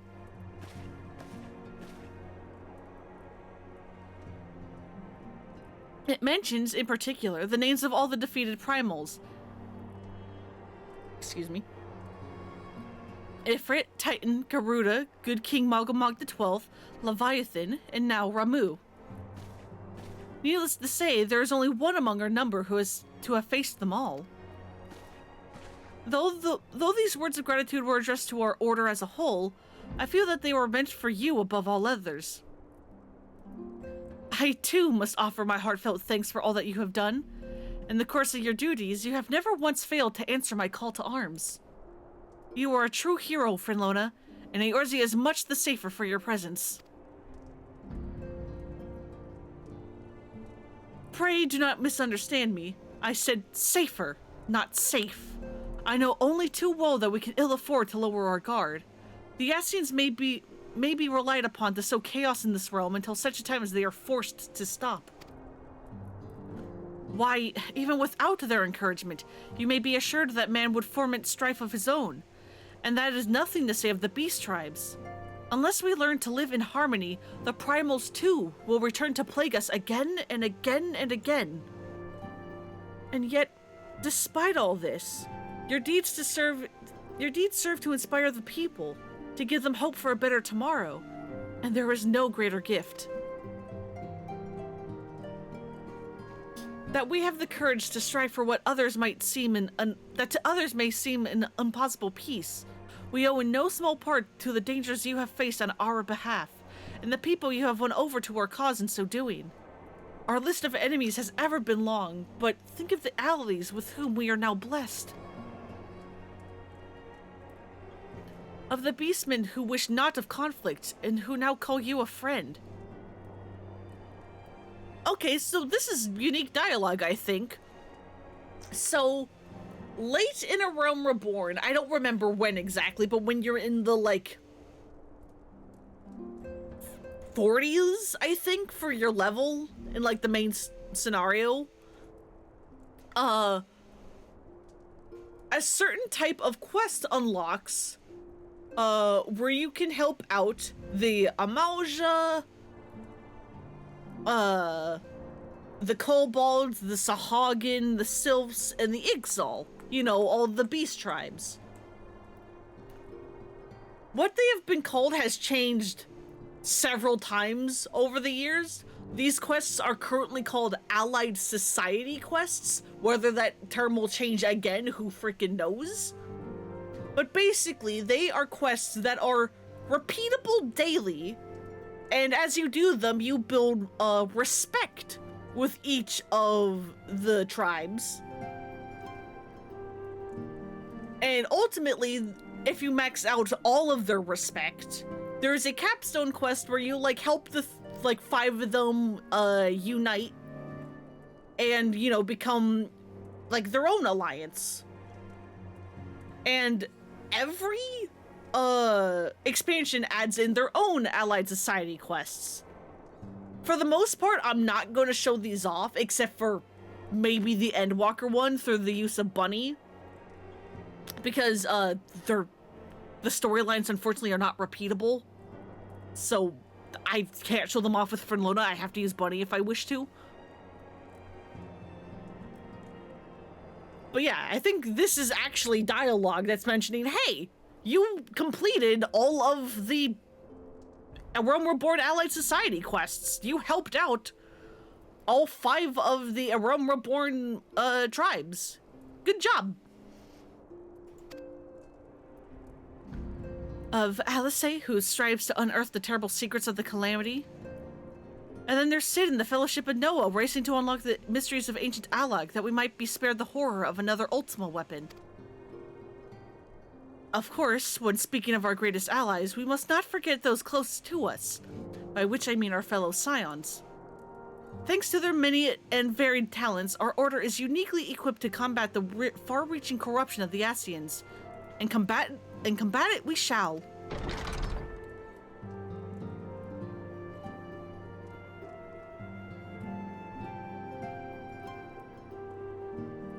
I don't know who's speaking here. I don't remember. Your enthusiasm is truly heartwarming, Antecedent. Given our embarrassing wealth of allies, I trust it will not inconvenience you duly if I absent myself for a time. Is this Alphino? Okay, it is Alphino.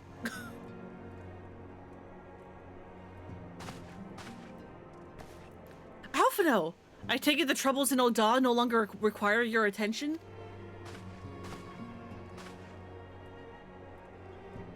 There are yet some rumblings of discontent, but the air of simmering violence is largely dissipated. 'Tis to report such that I stand before you now.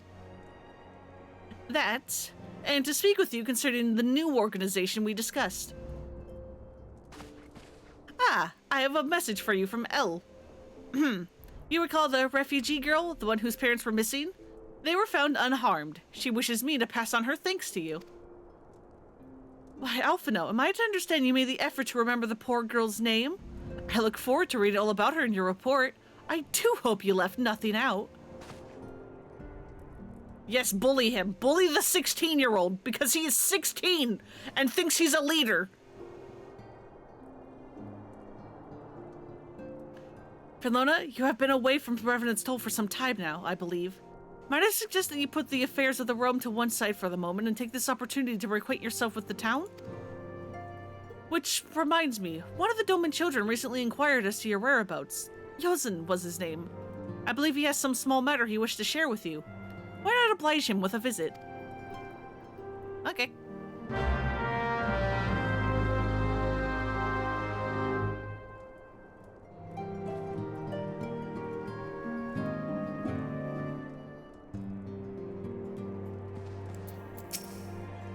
After we pulled an Olda, I paid a visit to the refugees.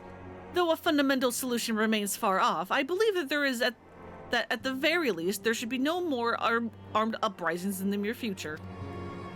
I am given to understand that you resolved the matter of Ramu. I will ask Minfilia for a full report when next we speak. You have done well, Filona. I realize you must be quite tired from all your travails, but I would most appreciate it if you would find a moment to speak to young Yozan. He has been through much in his own right, I am sure.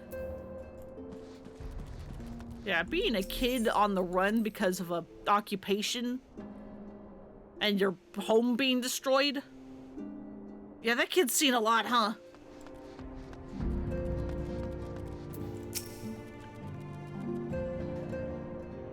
The storm has passed and a moment's quietude is ours.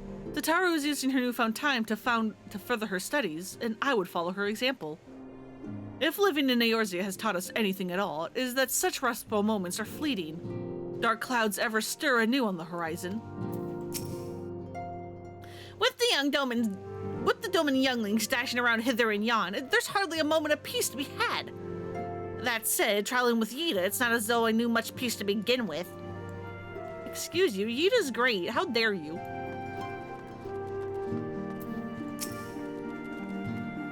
I told Flamin all about our adventures in the Sylphlands, Thancred and all. You wouldn't tell the real Thancred, would you? I do not know where we would be without Higiri. The girl has worked tirelessly for us every day since her arrival. Do you suppose all Doman women are so diligent? Mayhaps. Despite all the hardships they have faced, the younglings pursue their training with great zeal. We older ones would do well to follow their example. Filona, care to watch the lessons before you journey on your way? I dare say your presence would go far to inspire the younglings. Jesus, they are standing very straight. Repetition and routine beget skill. Skill begets confidence. I would do what I can to see the Gomans regain their strength of will.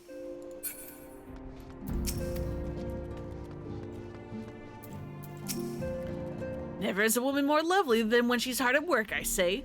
A wild rose, strong and beautiful, blooming tall in the face of the frozen winds.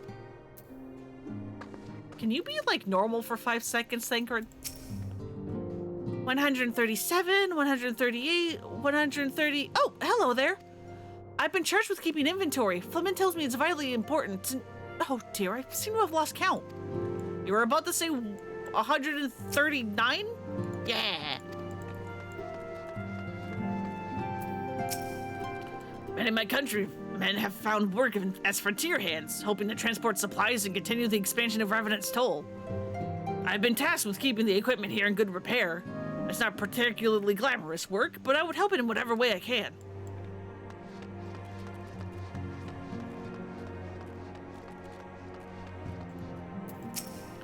Are you taking a rest too?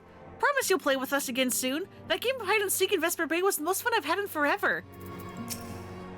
If I were as big as a mountain and as strong as a bear like Mr. Boulder is, maybe I would like fighting more.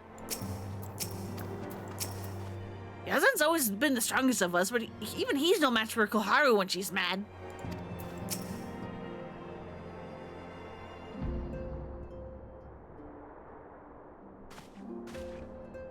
Look, it's Miss Filona. She's back from her adventures. We heard you were off fighting primals and that they're some of the strongest enemies you could ever face. I wish I could have seen you in battle. Anyway, we all want to be heroes too, so we finally formed our very own Doman's Adventurers Guild to protect all the Domans. Oh, do you think you could train us today, Miss Rella? Miss Frenlona? Maybe you could show us how you fought the Primals. What's all this then? What's all this commotion then?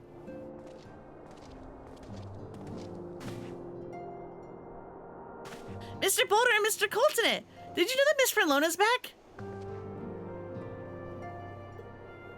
So it would seem. Welcome home, Frenlona. Our companion and I have but recently become full members of the Scions, and I believe proper introductions have yet to be made.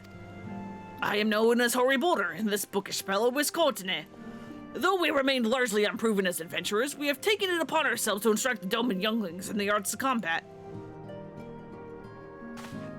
I told you, Mr. Boulder, we're not younglings anymore, we are adventurers. And we were just asking Miss Frenlona if she could give us some special training. I think we're ready to hunt monsters alongside her, don't you? Well, you've certainly been diligent with your drills, but I'm afraid the fiends of Mordona are still ever so slightly too dangerous for you. I have a counter-proposal.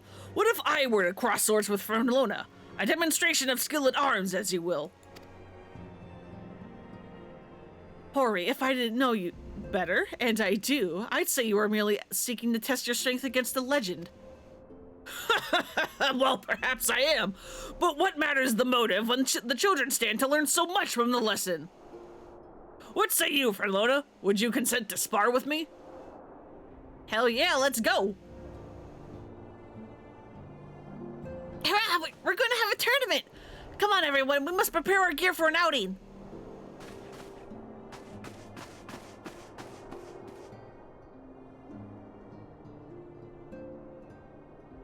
Do try not to disappoint them, Have faith, Coltonet. I shall summon every last ounce of my strength to make this a worthy contest.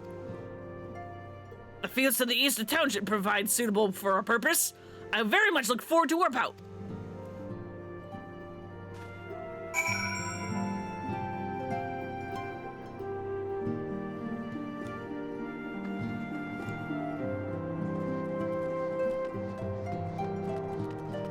Let's go have a sparring match. Surely Hoary Boulder will be fine.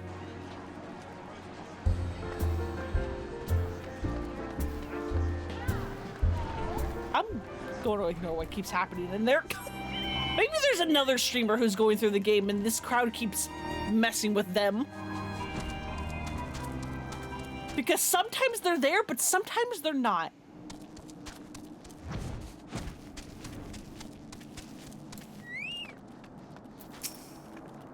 Is sparring dangerous? I don't think I want to see anyone being hurt. We had a master of lessons back in Doma, and the way he taught us was very different from Mr. Boulder. I'm not sure which way is better, but I think I like them both.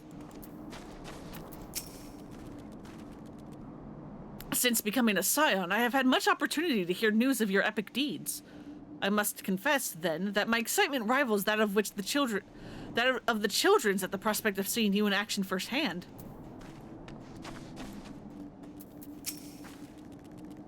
As we left the Rising Stones, Mr. Thinkred asked us where we were going. I told him we were off to watch you and Mr. Boulder fight, and he looked very surprised. I hope we haven't made him cross. Not you, my fat son. Let me talk to the kid. Miss Frenlona's here. Let the battle begin.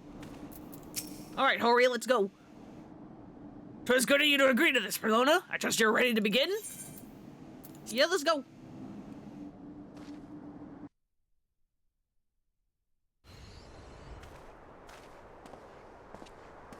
Very well. Let us not keep the younglings waiting any longer. Hori, are you certain you wish to fight her alone? That is Frenlona you face.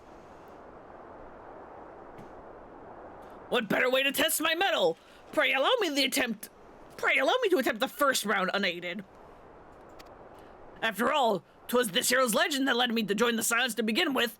Without Frenlona to inspire my efforts, I would not be half the warrior I am today.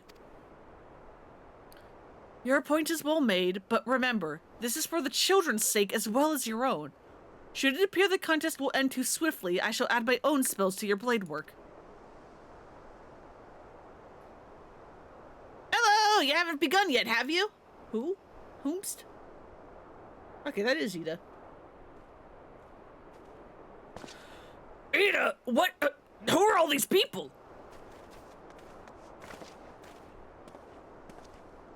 When I heard about your sparring match, I told everyone I could find. Thought you could use a crowd to cheer you on.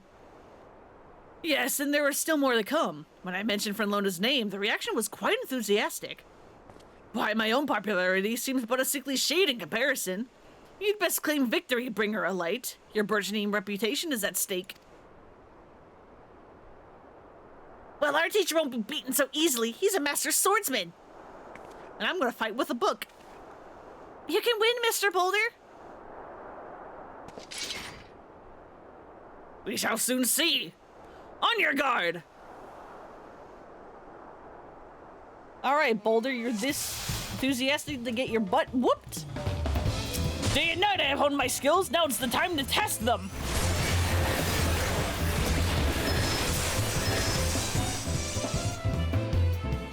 God, such power! The tails barely do you justice! Mr. Boulder won't lose, will he? It's not over yet, it can't be! I'm just here reading. Aye, the children have the right of it. 'Tis time I join the fray. On your feet, Hori! Well, rule number 1, always take care of the healer. I must admit defeat. 'Twas an honor and a privilege.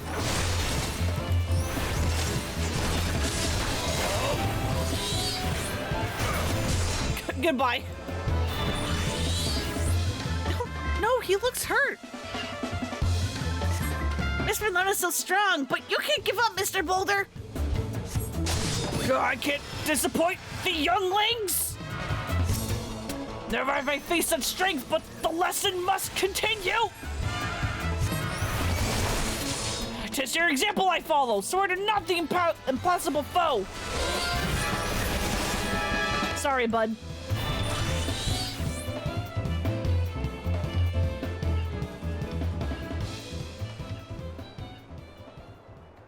You bested me.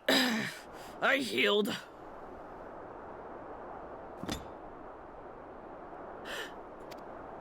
That was incredible! She beat them both at the same time!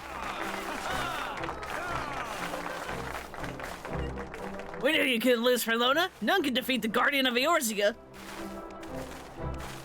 Now I see why they send you to deal with the Primals. I have much work to do if I'm ever to attempt the same.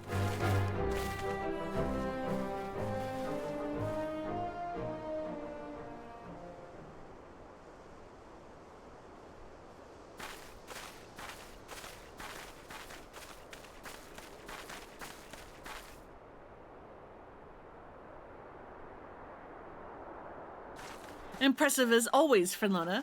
'Tis ever a pleasure to witness the spectacle of your martial prowess. And judging by the smiles on these many faces, they too appreciate the hard-won strength that keeps the perils of the realm at bay. Guardian of Eorzea. Yes, that is a most fitting title. Do you recall when we first met? 'Twas at the memorial service for the Battle of Carteneau. At the time, I was yet attempting to understand this land of Eorzea. I sought to grasp the reason why Grandfather willingly sacrificed himself to protect it. I shall speak plainly. My initial impressions were less than favorable. Dire problems abounded, and yet the effort I saw expended towards their solution was haphazard and half-hearted. I thought Eorzeans a foolish and childish people. Considering the shambles their home was in, I would not have been surprised if some had chosen to swear allegiance to Gaius and the order he proposed to enforce. The Legatus' single-minded military invasion precluded any such switching of loyalties, of course. Were it not for a desire to continue Grandfather's legacy, I too would have abandoned the realm to its fate long ago. The threats were too many, and the nations too self-involved and unstable.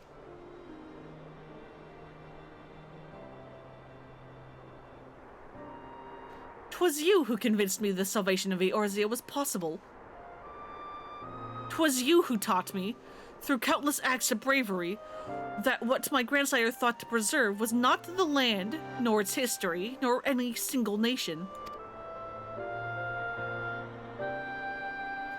'Twas the people, these wonderful and oft infuriating, stubborn people that suffer blow after terrible blow, only to drag themselves back to their feet to face another day. Though he has never put such feeling into words, I believe grandfather's admiration for this indistinguishable courage grew into a fervent wish. A wish to aid Eorzea and its inhabitants in charting a course for the future.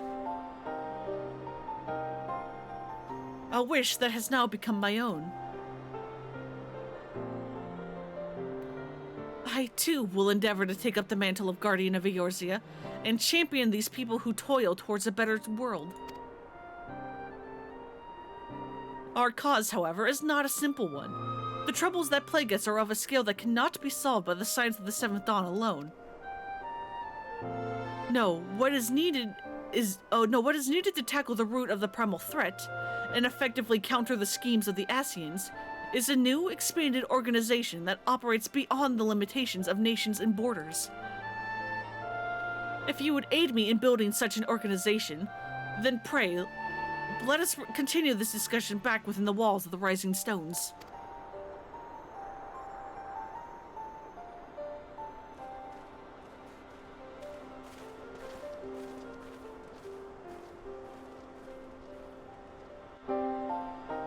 Look at all that delicious rock candy.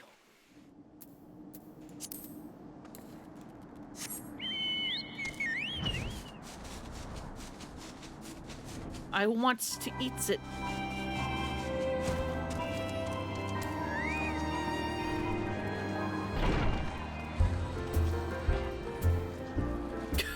These fucking people. Yeah, there's gotta be a streamer, that's why this is happening. Our Doman farming methods have been adopted over here on the frontier. It's just too early yet to know if they will prove to be effective.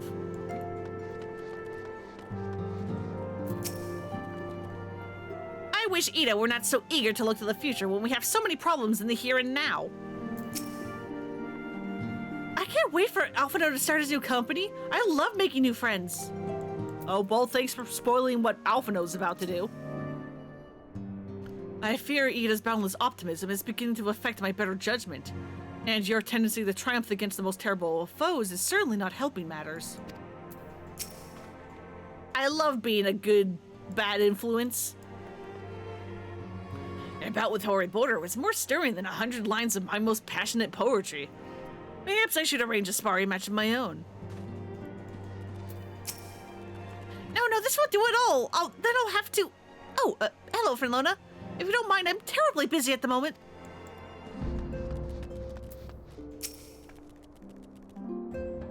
Tis not enough that I am here for my daughter.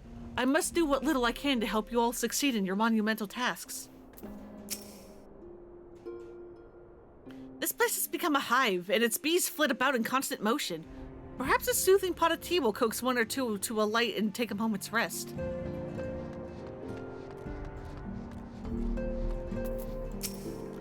My people's spirits were thoroughly crushed by the loss of our homeland, but thanks to your courage and generosity, I can see their inner flames once more flicker back to life. I too have felt my strength of will make a gradual return. I thought the idea foolish at first, but it seems that sparring match will serve its purpose. Hey, Nolly! Welcome, welcome! How you doing? Why, I can hardly wait to return to my studies to seek and improve my technique. Verona, I must thank you again for agreeing to our bout. And I must thank the gods 'twas not a duel to the death. I will, however, cherish the lesson of each scrape and bruise as I work to better my swordplay. Mr. Boulder fought well, but he was no match for you, Miss Fernlona. Just you wait. One day he'll be good enough to knock you out from the top of your mountain. And I look forward to it, kid. We need to decide who in our adventurer guild will do what.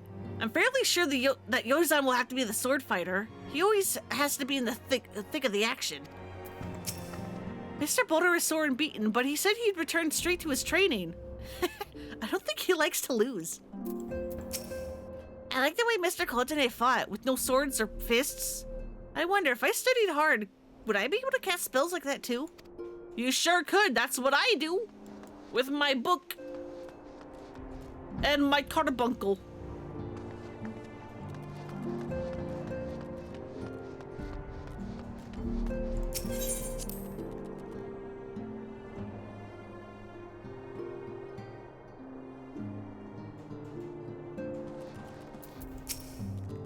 With the primal threat presently subdued, now is the perfect time to focus on new endeavors.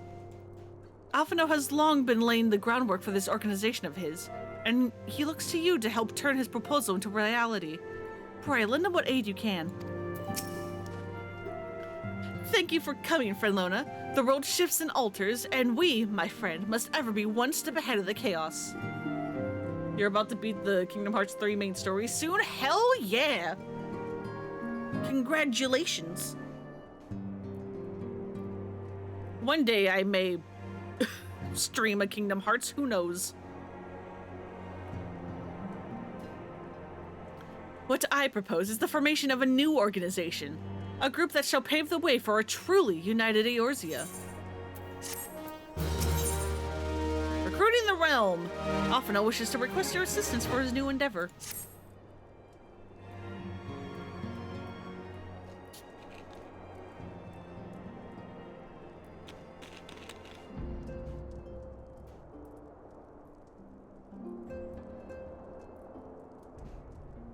Excuse me.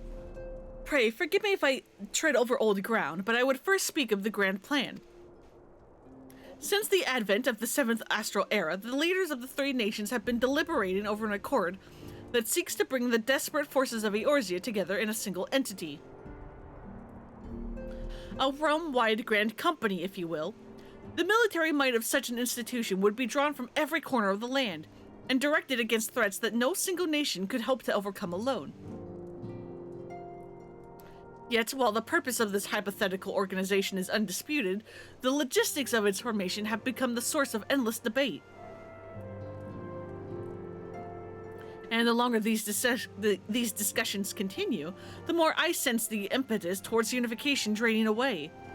Thus have I been campaigning for the creation of what might be considered a trial company. It will be on a much smaller scale than what we hope to eventually achieve, but capable of the same manner of unrestricted operation accorded to the Scions. 'Tis my hope that the successful utilization of such a force will lend momentum to the lagging deliberations. Also, being a primarily military outfit, I mean to assuage the fears of its misuse by placing the fledgling organization under the authority of the antecedent.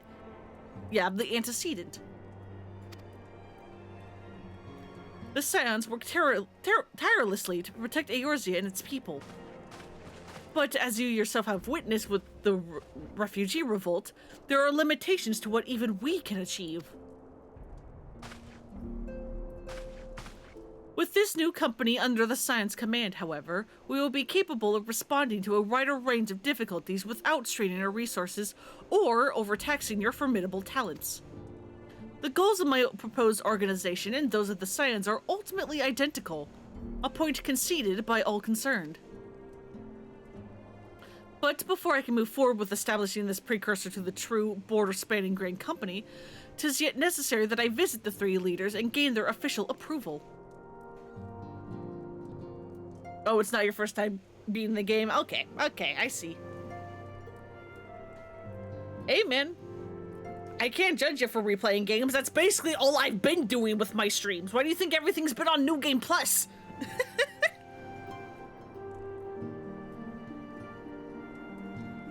A tiresome and time-consuming task, which is why I would ask that you accompany me on the journey and attend to the business of recruiting our inaugural members while I am otherwise engaged with bureaucratic formalities. It's your second time, okay. Heck yeah. Thank you. 'Tis reassuring indeed to know that the Bringer of Light and her discerning eye will be selecting our future allies. Our first destination will be Limsa Lominsa. Let us rendezvous at the Bulwark Hall.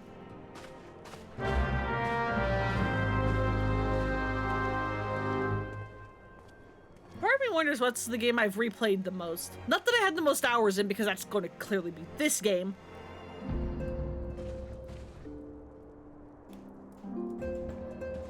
But what I have replayed the most.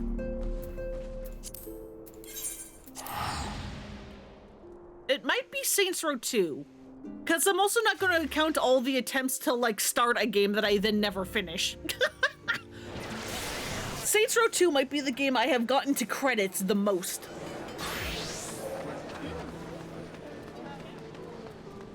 Yours is Final Fantasy IX? Hell yeah, that's a good one!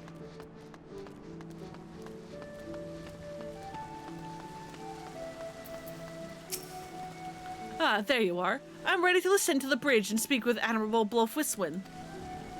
While the Admiral and I are finalizing the permissary boundaries and signing parchments, I would have you begin the recruitment process in earnest. I have, of course, endeavored to spread the word of our organization through various channels, but I believe a personal approach will reach many who may otherwise remain ignorant of the opportunity. As for potential members, 'tis no matter that should they be already pledged to another institution, only that they are willing to lend their strength when the situation demands it. And you need range into the countryside. The upper decks alone are populated with sufficient candidates to suit our purpose. Once you are satisfied with your recruiting efforts, meet me at the airship ticket counter that we might prepare for the next leg of our journey.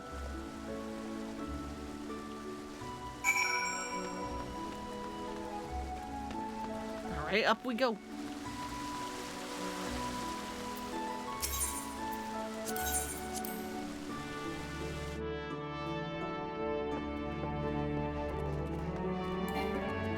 Right, I can't do mountains and city-states.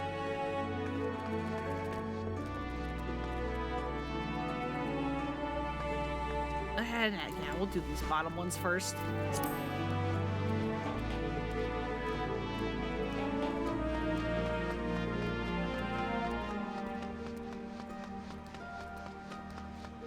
I don't even remember who we're recruiting.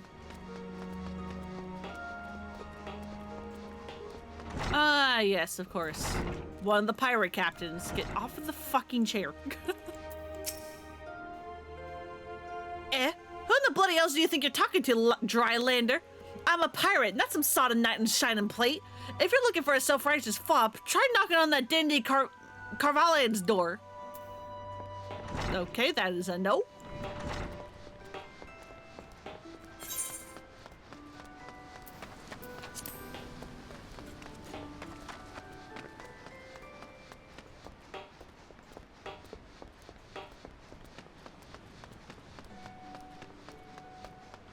Are you even a fighter? A precursor to a United Eorzean Grand Company? While I do admire the scope of your ambition, my responsibilities here at Naldik and Families keep me close to the forge. I have not the time to be trapezing hither and yon across the Yelm. Should you require my skills as an armorer, however, I might be willing to accept some special commissions. Understandable. Again, I didn't think you were a fighter. I don't know why we tried.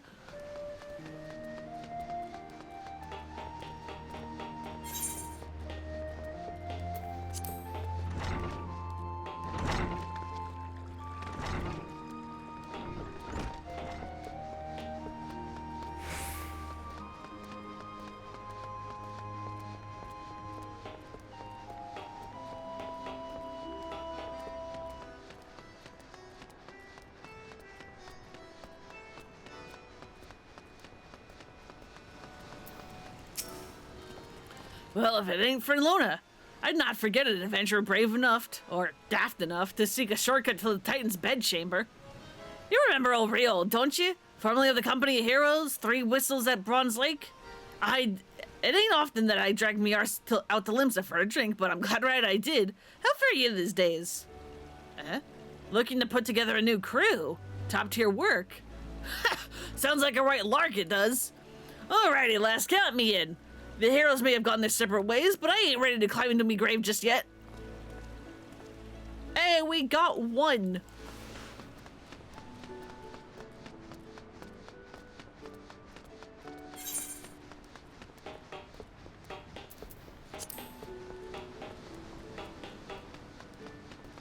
We're on the board.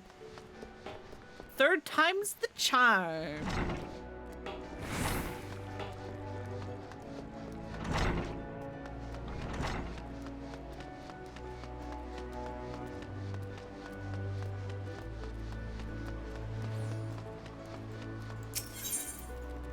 Up over here.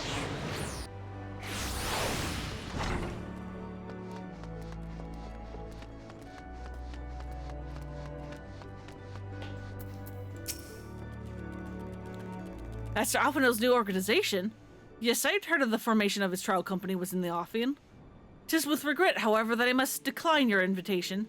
As commander of the Yellow Jackets, the protection of Linso Lominsa must needs receive my full attention. Okay. Still only have the one.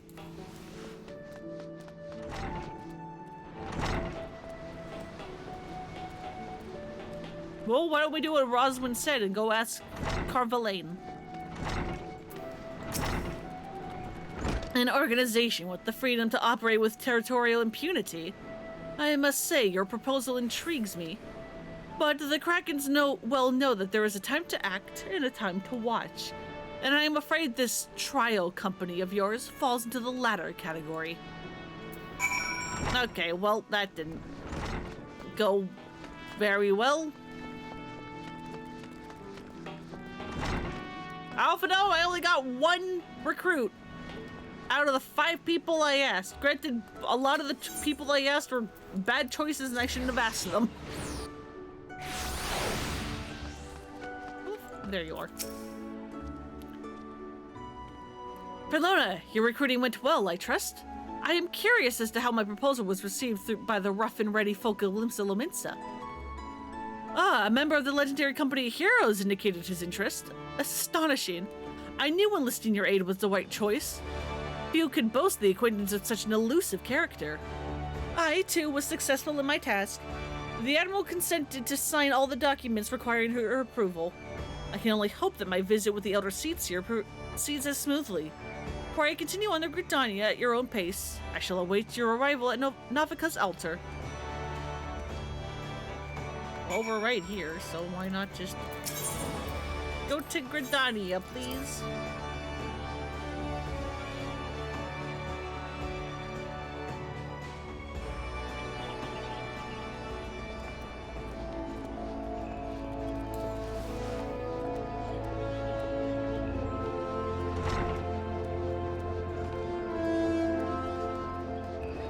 And to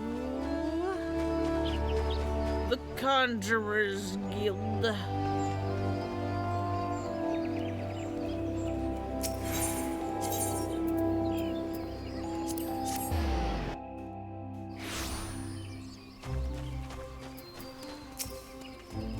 My audience with the Elder Seedseer is due to commence momentarily.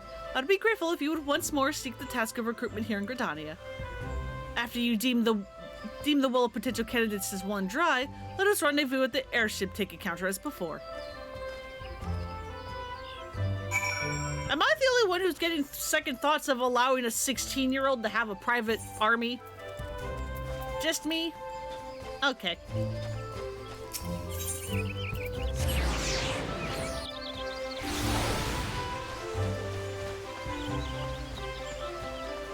Oh, this motherfucker. Hey, bud, I remember you. Oh, gods, can it truly be you? By what fickle fortune must the first face I see upon my release be yours? Eh? Could it be that you don't remember me?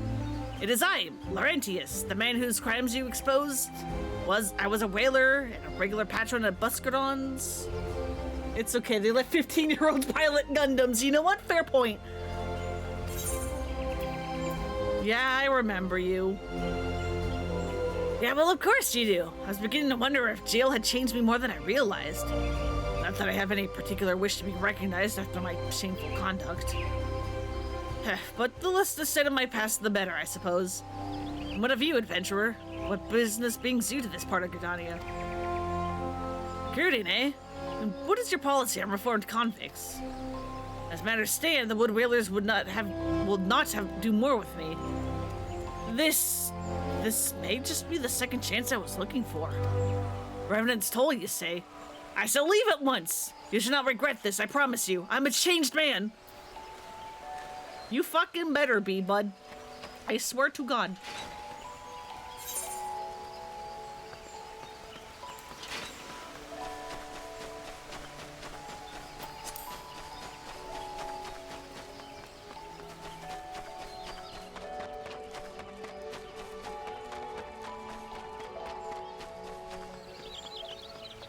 It's always wild to me, and like, I know a lot of things do this, not just JRPGs, but JRPGs are notoriously bad at it. And I'm just like, why do they constantly make everything in the fate of like 12-year-olds?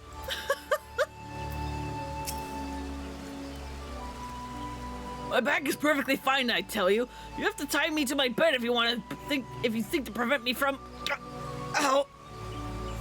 Well, mayhaps I will rest for just a short while. I mean, I know it's because target audience change and all that, but I'm like, what the fuck? Grandfather, you must call it a day. Let us return to the guild and rest ere your tormented back gives up on you for good. I am terribly sorry. We were just... Oh, Frelona, is it? It has been some time since our paths crossed outside Copperville Mines. Why, you were barely more than a novice adventurer then, but look at how far you've come. Mother Miyun tells me that it was you who felled the fearsome Black Wolf. And now you seek out stout-hearted souls to fill the ranks of a new order. Well, your cause is undoubtedly just, and my old companion here would be much relieved to see me in good hands. Yes, I'll do it. This is the very thing I've spent my entire adventuring career working towards. I shall join your company just as soon as I've seen, Isildur safely home. Hey, that's 2 here in Gridania. Hell yeah.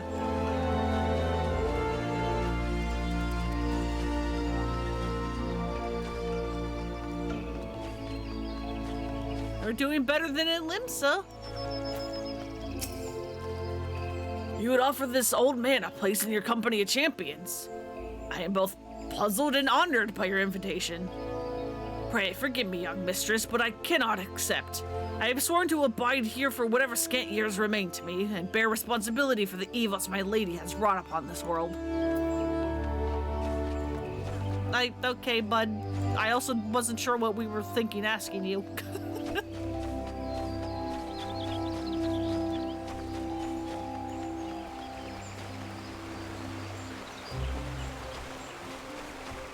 Like, some of these guys, like Real and,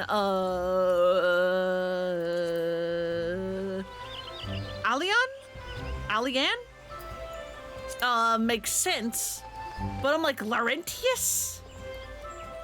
Fucking the armor guild master? Why? Just not often a guild officer such as myself gets recruited. And this company of yours sounds to have some promise, but its duties appear less than focused. I must refuse your invitation until such a time as your organization is more organized.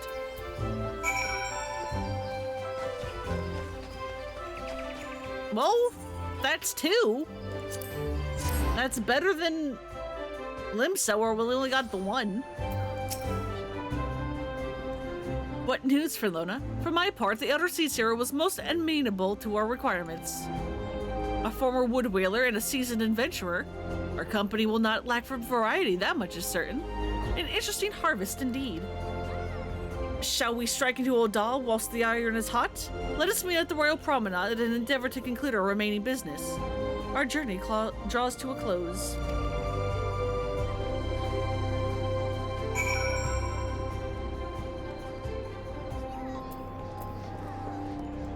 That's not where I want to go. I want this. Don't mind me, just almost going to go fight Garuda again, I think. Is that fight?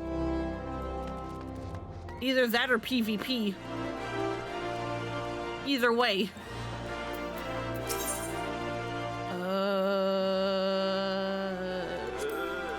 What the fuck is it called?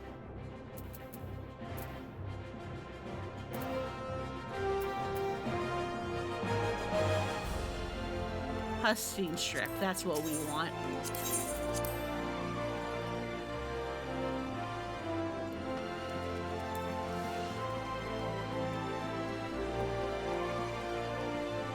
Half an hour, where are you?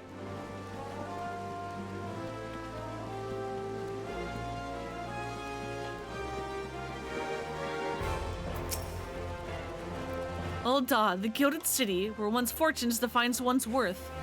I hope some manner of fortune is with us, and that this final leg proves as successful than the previous two. Might I suggest ascending to the lower level before beginning your recruitment efforts? I do not think the Sultana would take kindly to us poaching from her personal guard. Let us meet back here at the promenade when our respective tasks are complete. Good hunting, Frelona. Okay, it's down below. Let's go!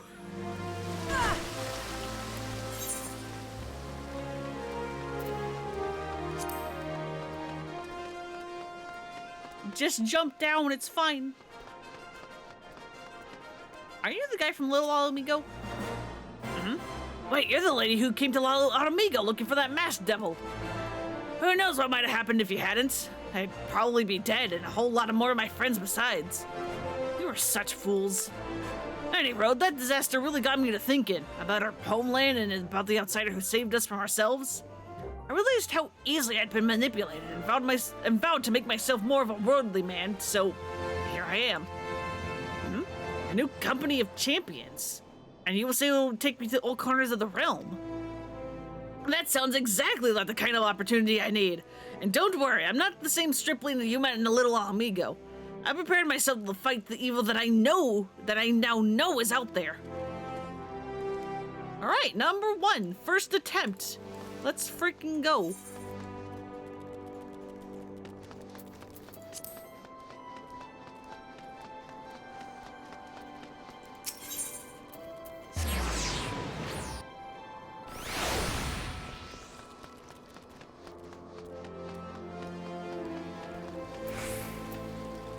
Oh, aren't you the nun?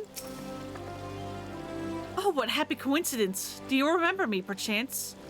I am Orson of the Church of Saint Adama Landama. Thank you again for your timely rescue. And I also must thank you for preventing that fraudulent priest from playing on Drybone's less fortunate.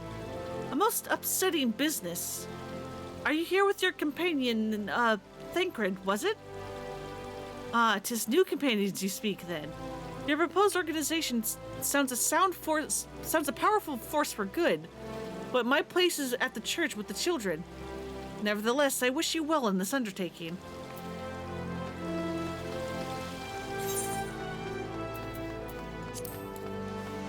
Why are we asking someone at the Weavers Guild?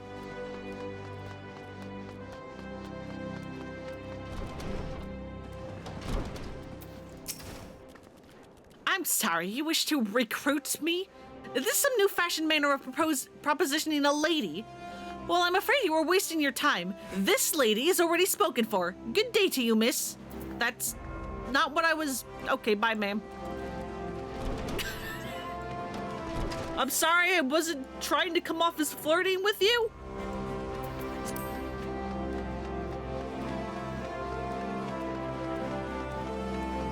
Or whatever kind of unsavory ideas you're thinking of.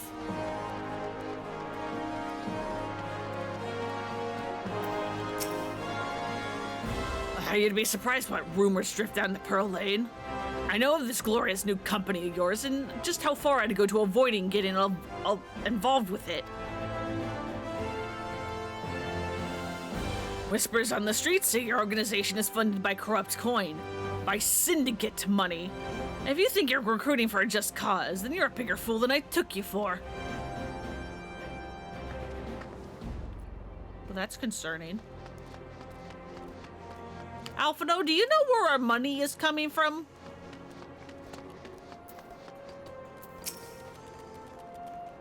A company that looks to cure the ills of the Roman tire.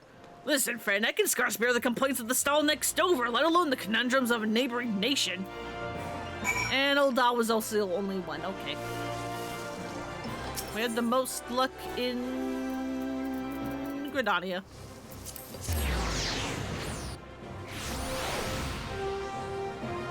But hey, Alphino, do you know where our money is coming from? Because I've heard something that's not good. And I don't think you'd abide by it, but I need to know, where's our money coming from?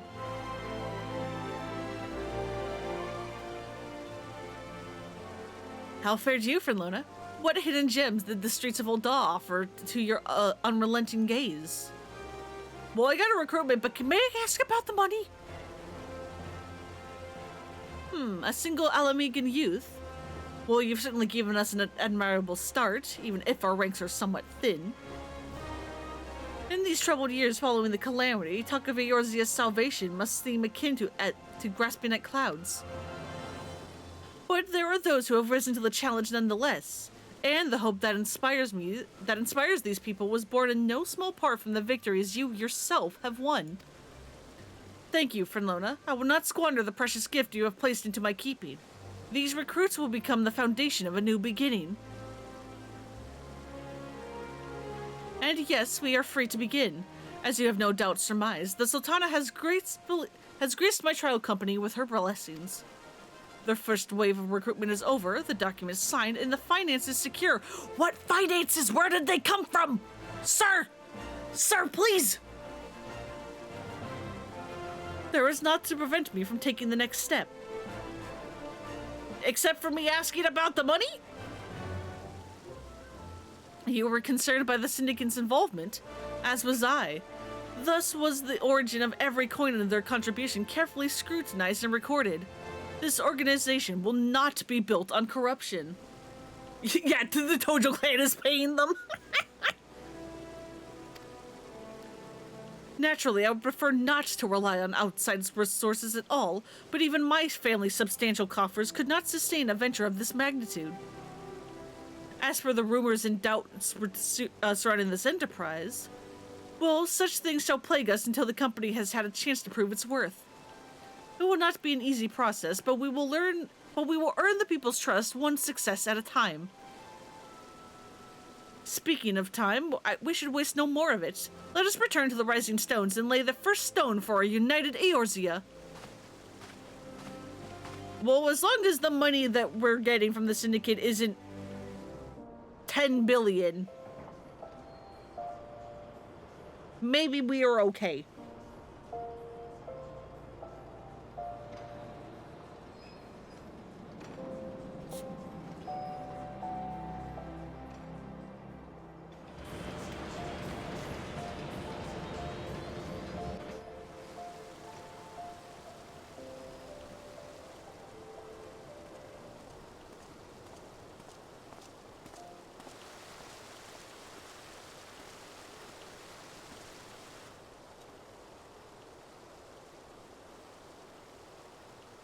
Tell me, General, what think you of Alphino's bold endeavor? I think it is more than bold, Your Grace. His organization would pave the way for a united Eorzea. Well do I understand his impatience, since facing the common threat of the Ultima weapon, our nations have seemed farther apart, not closer together. Considering the many problems we face, should we not be glad that someone else is taking the initiative? We have all pledged our cooperation, yet the grumbling continues behind closed doors. Ul'dah is not alone in her duplicity. I myself have doubts as to the good this organization will achieve. With the inclusion of the finest soldiers of the 3 grand companies, it promises to be a fearsome military body. But whom will it serve? Even under the watchful gaze of the Scions, it is not unthinkable that such a force could perpetrate a great wrong. Does it not concern you that a significant proportion of its financial backing came from the coffers of the Syndicate? That those unprincipled worms might forge this extraordinary gathering of warriors into a private army? I have trust in the Scions, Your Grace. They have spared us no end of trouble at the hands of the Primals. If they seek reinforcements, I deem it unwise to deny them. As for their finances, full many gave generously. And though our nobles proffered a sizable sum, their coin did not spill from the pockets of Lolorito and his cronies. And what of the presence of our stalwart adventurer friend in this endeavor? I doubt the Warrior of Light would betray our cause.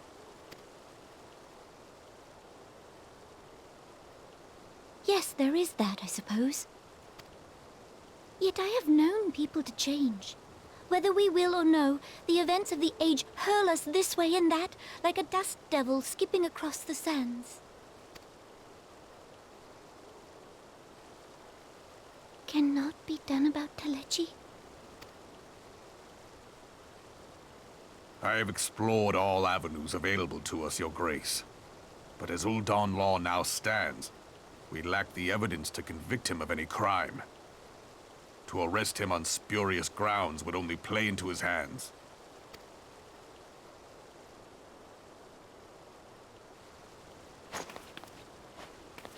He has all but committed treason, and yet we can do nothing?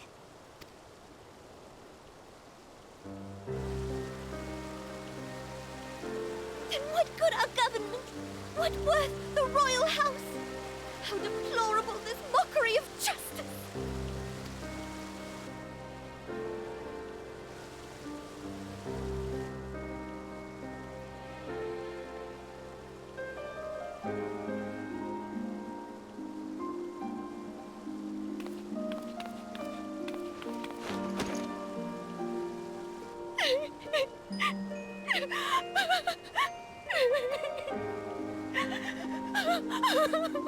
Have faith, Your Grace. It is not over.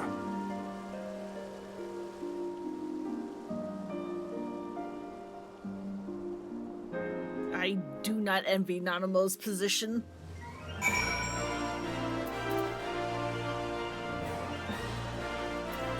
Not at all.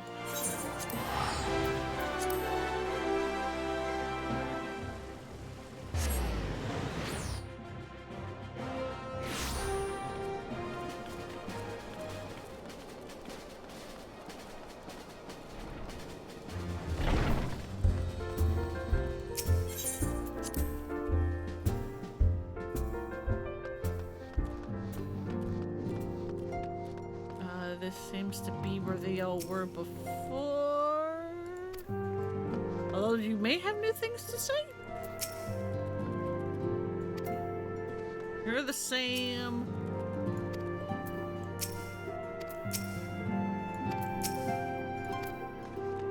Flamin's was different, though. It's just not enough that I am here for my daughter. I must do what little I can to help you all succeed in your monumental tasks. Or maybe hers was the same. I don't remember. I thought she was complimenting Higiri before.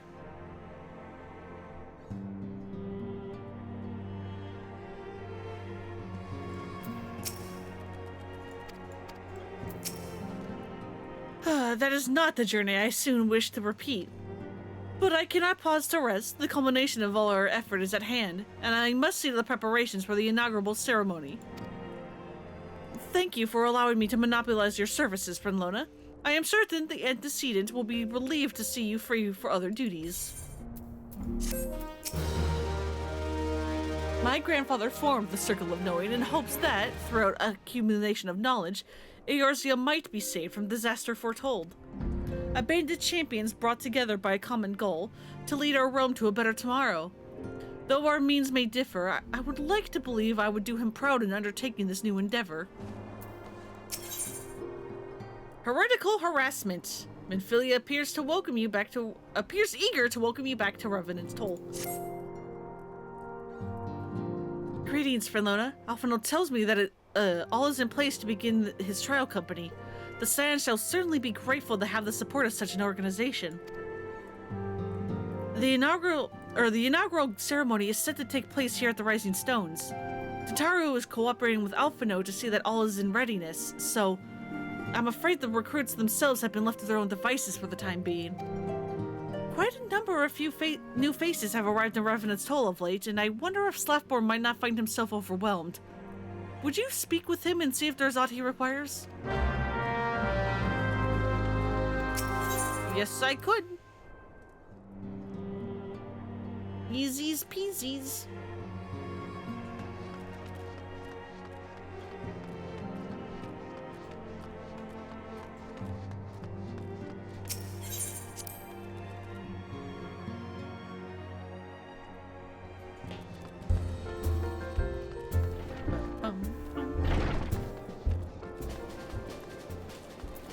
Alright, Slaffborn, you need help.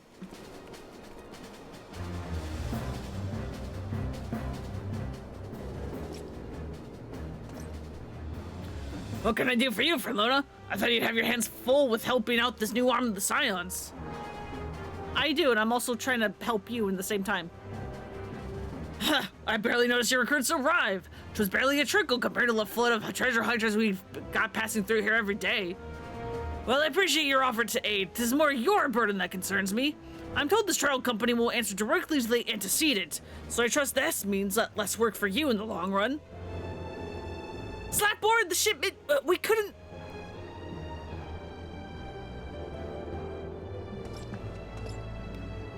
Guards, woman, what befell?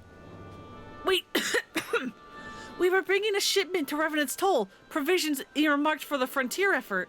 But just as we were sought to cross over to Mordana, we were set upon by brigands. I believe they may have been heretics. There were many, too many. We only escaped by our lives by abandoning the supplies. Please forgive us. There's naught to forgive. Provisions can be replaced, but smart soldiers are hard to find. Take your rest and I'll have someone along to tend to the wounded. What to do? If heretics are involved, then this is like to be more than a case of simple thievery. Ishgard will need to be informed. Whence did these supplies originate? House for Tom. We collected the provisions from Camp Dragonhead proper. Understood. I shall see that they are apprised of this development. Bernlord, were you not on good terms with the Knights of House Bertom? I will be sending them a missive immediately, of course, but I would also have you travel there and offer your considerable talents. Yet, I realize I contradict my earlier hopes to lighten your load, but I need someone who can bring this incident to a satisfactory conclusion. Our favorable relations with Ishgards are far too important to risk half measures. I got it, don't worry. Thank you for your understanding. I am certain Lord Harchafon will be glad of your assistance. Hey, we get to see Harchafon again. Let's go.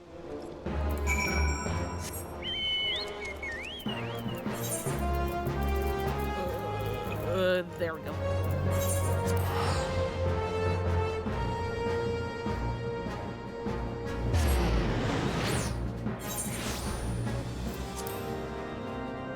Oh, Harchafon, I'm back.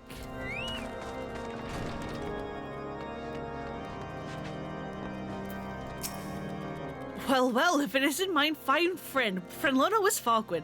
Would you care for a plate of roast caracul? Some mulled wine? No? Ah, I see you have not come into my hall merely to escape the biting cold. I was, in fact, on the verge of opening an urgent missive from Revenant's Toll, and I suspect the timing of your arrival is no coincidence. When the cold sets in, Lord Harchafon awaits confirmation of the reason for your visit to Camp Dragonhead.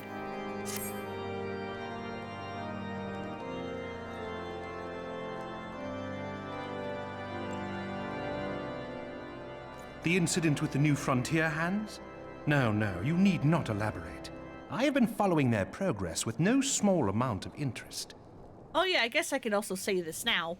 So, I want to say I mentioned this back when I was doing Base of Realm Reborn, but, all the VAs for Realm Reborn were casted with an American voice acting agency. However, starting from Heavensward, everyone's voice changes so that they are instead voiced by people from a British voice acting agency. There are two exceptions to this. Harchafon and another character we will meet in the patches are already being voiced by people from that new British, I say new, but new for the game, British voice acting agency. So Harchafon is one of the two voices that will not change whenever I get around to Heavensward. Everyone else, for the most part, will. Brave men and women all. They do our nation a great service. The existence of a fortified outpost in Mordona will do much to dissuade the Empire from trespassing on Kurthus soil. And I think this is because Horsefont wasn't voiced at all in Base of Realm Reborn, so they were able to like have an excuse to grab him here. Right glad am I that you have chosen to lend your support to this endeavor. Never let it be said that House Fortom does not acknowledge the efforts of her allies, or her debts. 'Twas in the spirit of gratitude that I arranged for sundry supplies to be delivered to Revenant's Toll. That the shipment should chance to be waylaid by heretics is poor fortune indeed. Poor fortune, I say, yet not without precedent. If you would know the truth of it, these incorrigible villains grow more organized with each passing day. This new unity of purpose we attribute to their leader, the Lady Iceheart. But though I have devoted significant resources to the task of identifying this woman, we have yet to learn so much as her birth name. What we do know is that the heretics speak of Iceheart in reverent tones, and would gladly embrace death rather than betray her. Such loyalty is rare indeed, and I fear to imagine what so committed a collective might achieve. The brigands have not yet been so brazen as to risk direct confrontation here in Dragonhead. Some few of their number have, however, been sighted not far to the west of here, and with ever-increasing regularity. A visit to Whitebrim Front may bring you the answers you seek. Will you brave the snows, knowing what implacable foes may lie in wait? Yeah. Halone's blessings be upon you!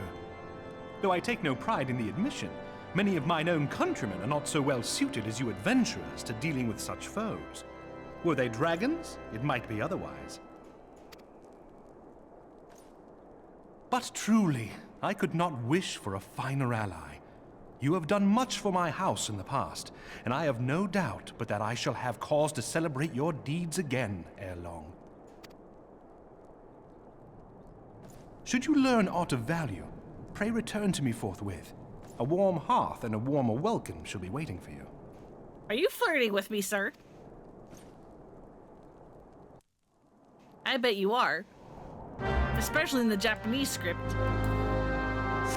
Because in the original Japanese translation, Horsefont's flirting with the Warrior of Light is way more overt. They toned him down in English.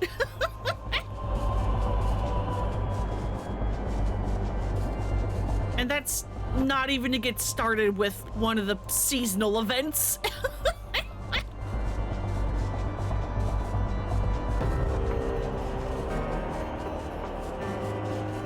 I guess I can mention it. So, as I've kind of shown off a little bit when I was doing a Reborn, this game has seasonal events every now and then that, you know, correspond with our seasons, or our holidays, but with, actually, faster coming from the top, but with, you know, the Final Fantasy take on it. Their New Year's event, this is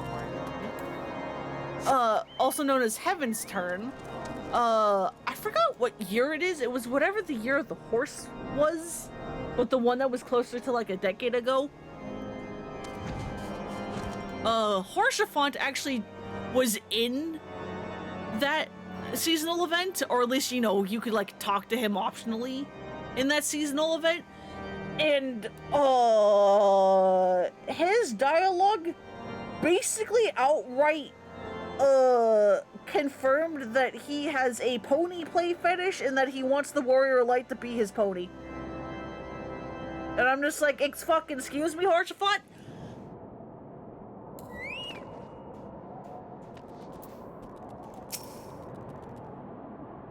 So yeah, you know, that's a thing. Do I even want to try to see if I can find a screenshot of what I'm talking about?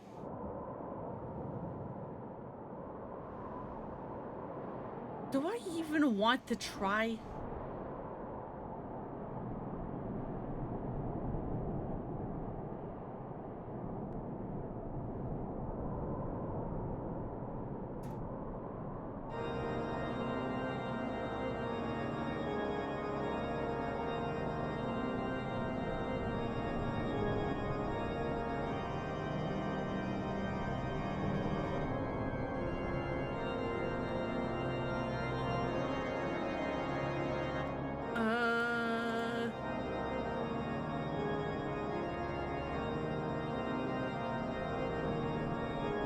I can't easily find a screenshot of it.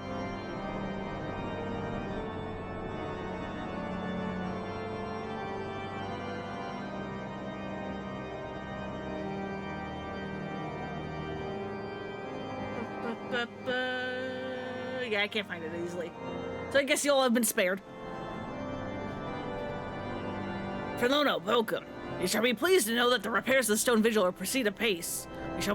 We shall rebuild sure and strong, that the Dravanians might batter themselves senseless against our shield in the west. I would venture, however, that matters of masonry are not what brought you to Whitebrim. On the trail of a band of thieving heretics, you say? By the Fury, you do seem destined to cross paths with those villains. I must confess, then, 'tis a sad truth that the winds hereabouts have indeed grown thick with the number. They strike swiftly, without warning, and are canny enough to evade our most able trackers. 'Tis not merely their newfound organization that confounds us. The heretics themselves seem somehow changed. I know not what manner of influence this white ice heart wields, but the men we face seem utterly lost in the grip of righteous fervor. 'Tis an unsettling and unnatural zeal. Mayhap you would care to question one of their recent victims? As fate would have it, your arrival came moments after a traitor was waylaid on the road. A patrol found the unfortunate fellow lying senseless in the snow and carried him to our infirmary. Assuming he has regained the use of his faculties, the merchant might recall some small detail that could aid you in your task. Thank you, sir. Out of this building.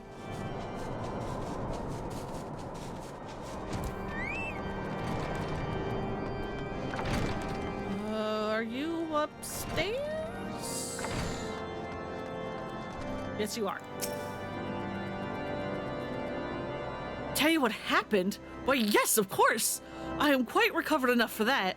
Anything to help catch those cowardly blackguards. I was traveling my usual route to Whitebrim Front when a sudden blow set me reeling. The next thing I know, I was on the ground and several heretics were rifling through my cargo. Arms, armor, crystals, they were taking everything. 'Twas then that one of them noticed my bleary gaze, stalked over me to better acquaint my head with his mace. Before darkness claimed me, however, I distinctly heard the words, "Return to Snowcloak." I dare say that this is where they were hauling my goods, but you'll not catch me rushing off in pursuit. They tell me 'twas a miracle I survived at all, and I'll not trust my thick skull to save me a second time. To Snowcloak, you say? Again, I tried to pause. To take out my mount, I don't have to pause anymore.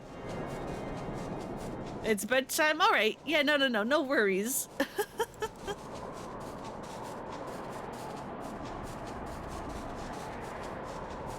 Go get yourself some good sleeps.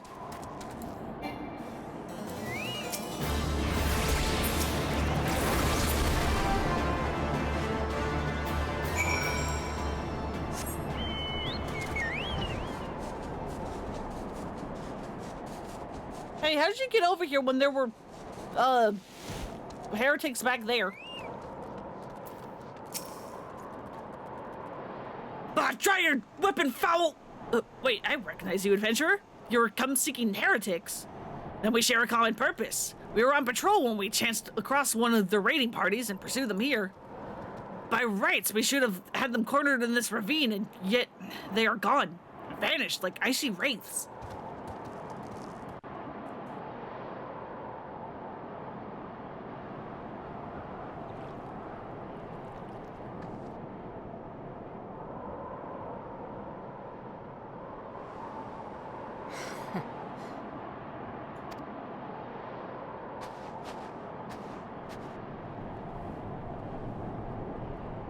Who goes?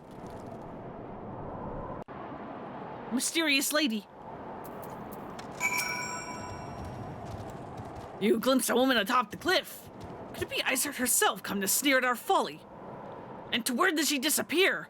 The heretics must have discovered a passage through the frozen wall, some hidden tunnel that escaped our notice. We have not the men to risk further investigation. It would be best if we were to return to Whitebrim Front and lay our suspicion. Can you stop hiccuping when I say suspicions, body? Please, I beg.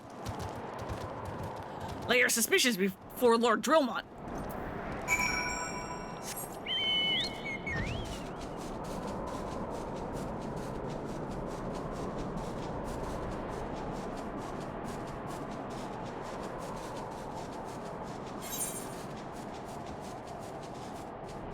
now it's not here. Just, every now and then over here, there's a fate where you can fight Behemoth. I've never even seen it spawn. And since I was passing it, I was like, I wonder if Behemoth is here, and nobody, he is not.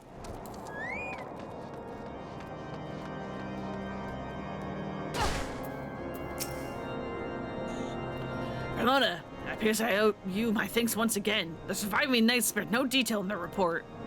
The men you found out near Snowcloak were some of my finest. That they should be bested so handily.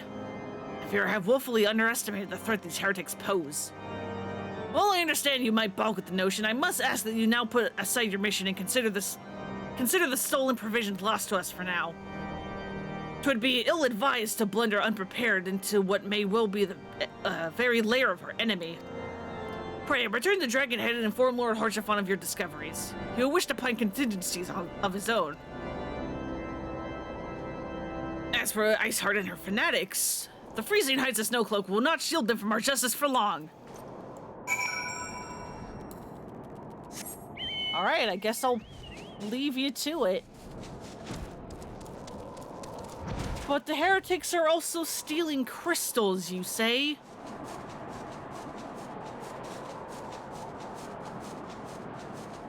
That doesn't bode very well.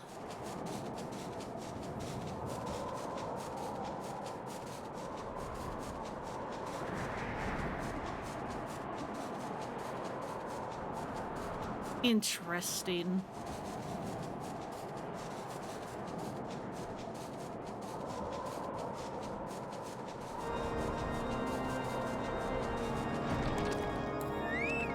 Hey, Harshaphon, mission didn't quite go as expected.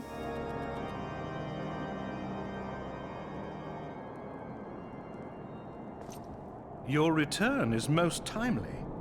Of their own accord, my thoughts had turned to your task and the progress thereof. I confess, my imaginings tended toward the grim and bloody.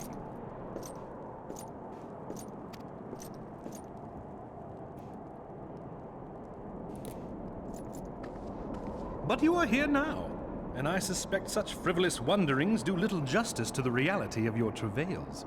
Tell me, what did you learn of Iceheart? Was my character's face in your weird, like, look down at my character supposed to indicate that you were flirting with me in the original script?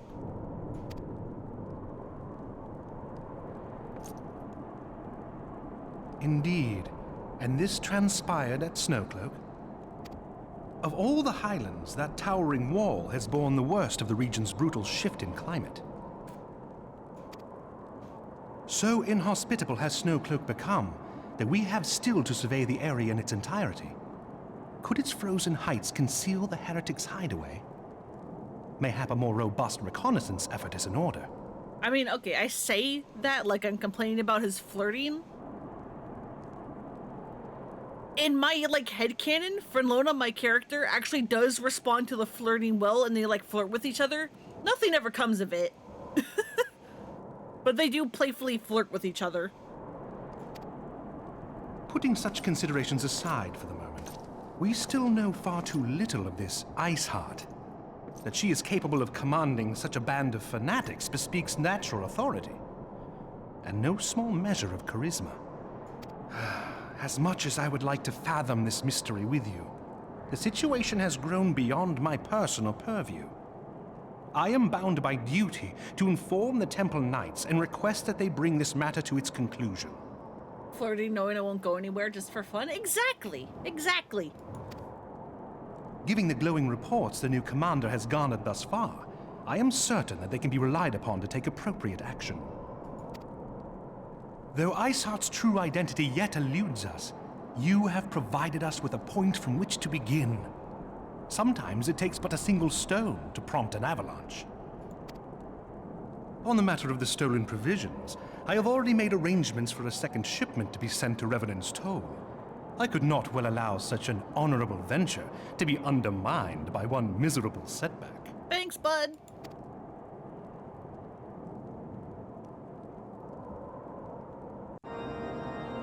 Of course, my arrow ace ass is horrible at flirting, so I can't give any examples, but just know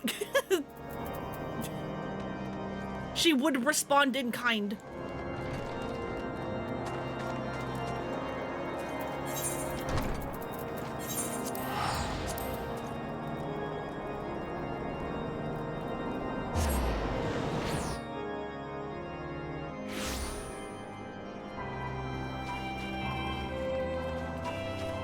Alright, Slaftborn, I couldn't get your precisions back, but there's more on the way.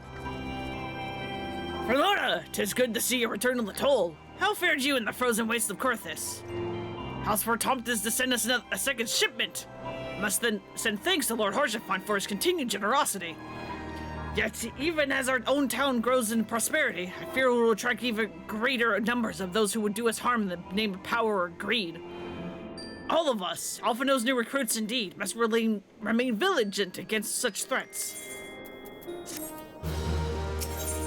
Brave new companions. Slaftborn has news on the progress of the inaugural ceremony. While you were away in Kurthis, preparations for the inaugural ceremony were all but completed. Although Tataru does yet seem somewhat flustered. I've taken enough of your time. Why don't you head into the Rising Stones and see if your frantic receptionist could do with a hand?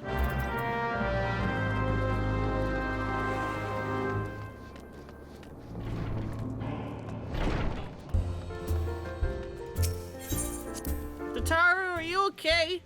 Are you panicking?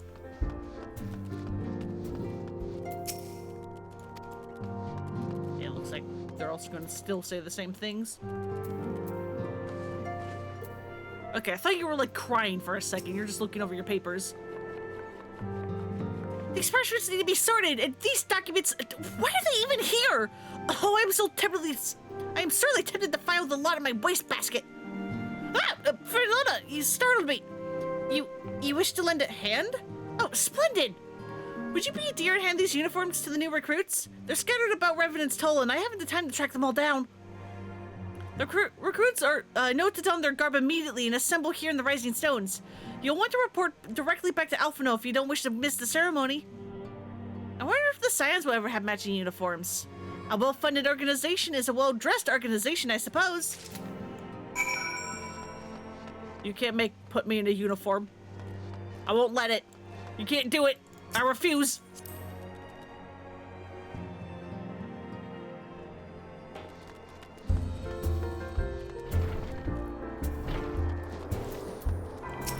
Alright, Yu Hase. Those who believe this company will see no riches are short-sighted fools. The giving of oneself is an investment in the future. Thus did I sign my name to the cause.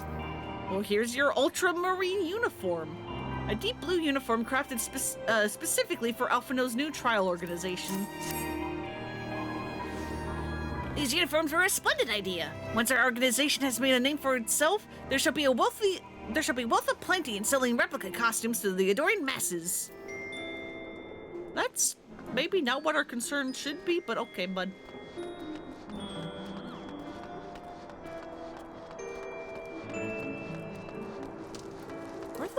Are you up here? Yeah, hey, Lauren. What the hell is happening here? Are these all NPCs? Yes, they are.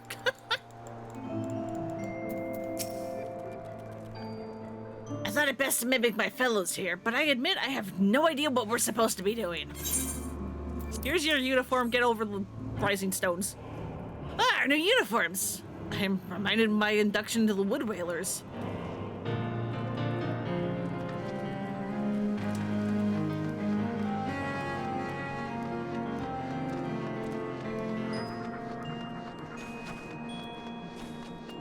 You're up there. Artemis. The Scarlet Guard marked me a proud member of the Maelstrom and a hardy defender of Limsa Lominsa. Yet in truth I stand for the betterment of the realm, and I thought this new company a fine opportunity to contribute on a grander scale. Here you go. Ho-ho, now that's a striking shade of blue. Put alongside my Maelstrom uniform, my wardrobe will certainly not lack for color. Is there someone up here as well? Yeah, you. Billbird, you're another new face. I don't believe we've met. I am Ilbert, and I will have the honor of leading my fellow recruits as captain. Much did I lose in the calamity, and I look forward to aiding others in rebuilding their lives. Here you go. The uniforms are a shrewd decision. There's no easier method of creating a bond among what it is, essentially, a band of strangers.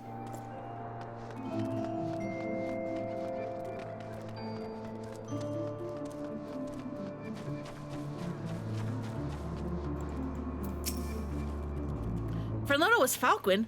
Gods, I did not expect to meet you strolling about town. The tales of your primal battles were what inspired me to come to Revenant's Toll.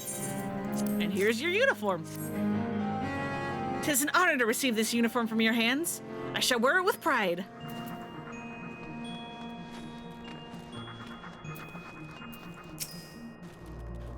Little amigo can learn much from Revenant's Toll, that this town can be so alive in the midst of such desolation. Here's your uniform. I've never worn aught quite so voluminous. Well, I'm sure I'll grow accustomed to the extra cloth in time. I bet you will. Hang on, I need where are the stairs? There we go. Hello there, lass. Looking for me, was he? I should just give him a whistle, but I'm not sure I'd hear it amongst all the bustle. Here's your uniform. Haha, proper uniforms and all. This thing will cut the blood to me head. Not to worry, though. I'm sure she'll be fine after making a few adjustments. Just don't destroy it. Isildare has at last retired from the adventurer's life. Though I shall miss his wisdom and irrepressible spirit, I am excited to forge my own paths forwards. And here's your uniform. Ah, yes, the uniform. Thank you. Truth be told, the thought of pledging myself to such a lofty organization is somewhat intimidating.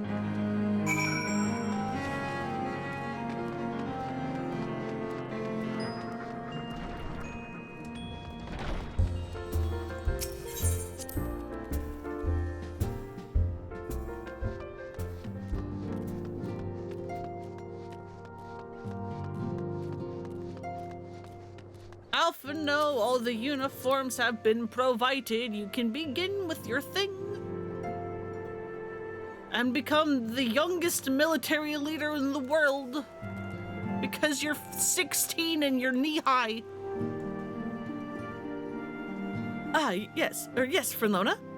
Tataru mentioned that you're handing out the new uniforms. I assume you've now met the rest of the recruits?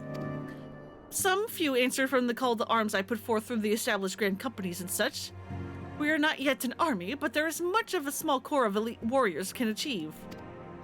Did I mention I thought of a name for the company? 'Tis my hope that it shall soon be known across the breadth of Eorzea.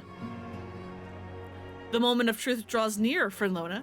Once the last of the recruits have gathered, I shall make the official announcement.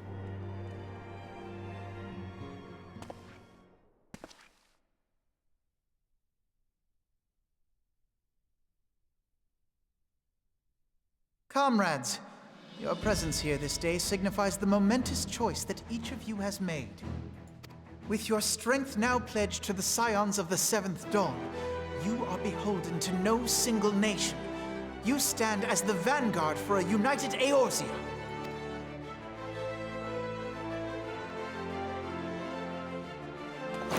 From this moment forth, I declare you Crystal Braves. Let us mend this fractured realm and face our enemies as one. Whether it be the Beastmen and their primals, or the conflict in Carteneau, it is plain that the nations of Eorzea cannot solve the problems which plague the realm.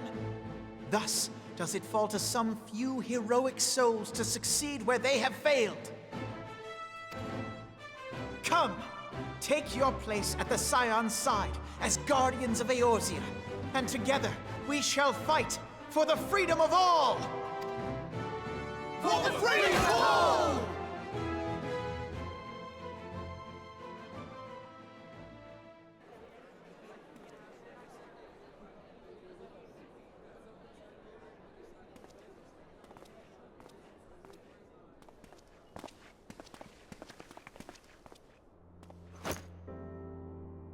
A rousing speech, Alphino. Or should I say, Crystal Brave Commander Leveilleur? Please, Antecedent. The title is honorary. I shall not be leading the troops into battle, as it were. And I would hope not, given how you're 16 and have no experience.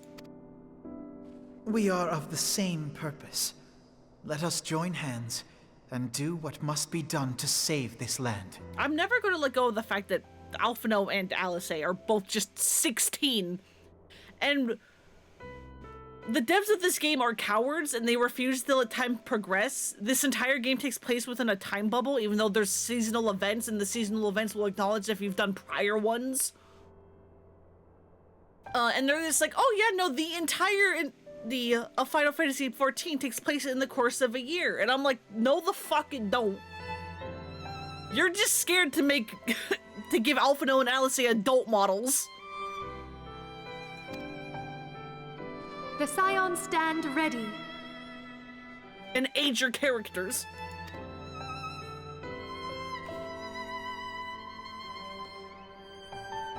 Like, everyone disagrees and is like, there's no way this game takes place in a year. There's no way.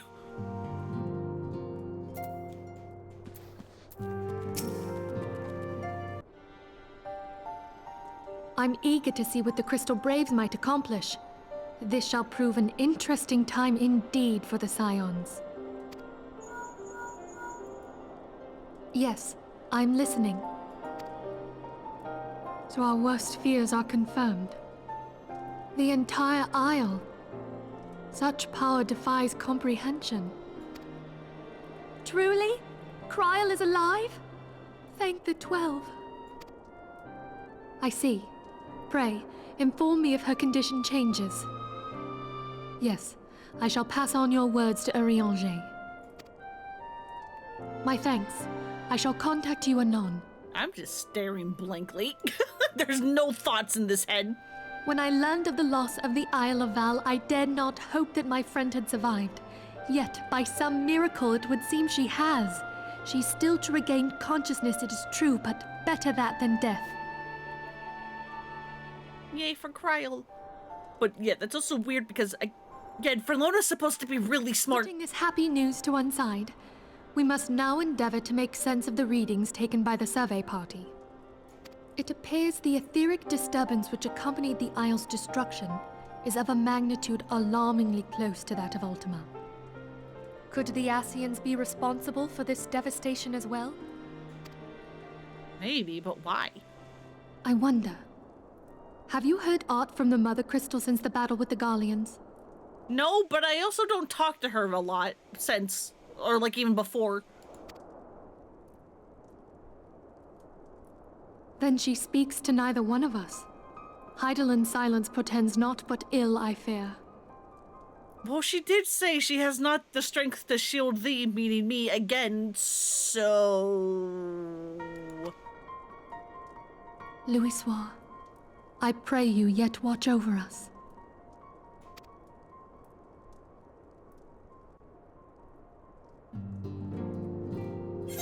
She may be running out of energy.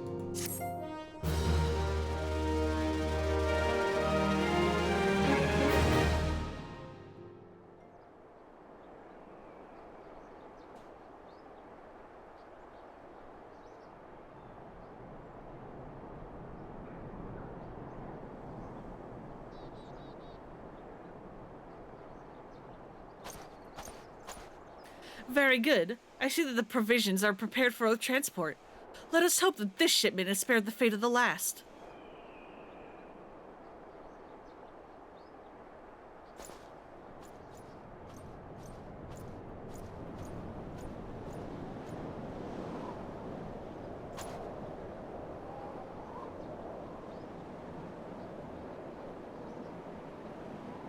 The winds are uncommon fierce this day. That's Ishgard, by the way.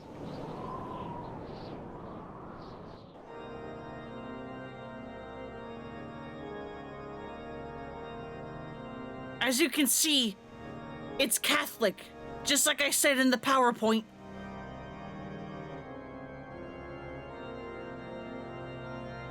They even have a pope. Beard's not as good as Ramu's, though.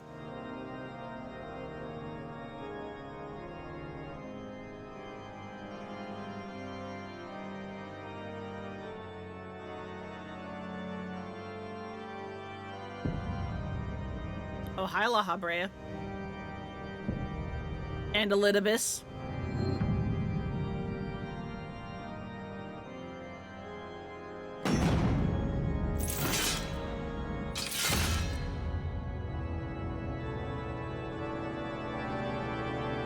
Well, it wouldn't be a JRPG if the church wasn't bad.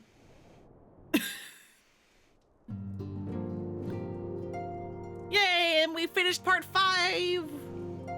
Woohoo! Which to me feels like a good place to call it. Say bye-bye.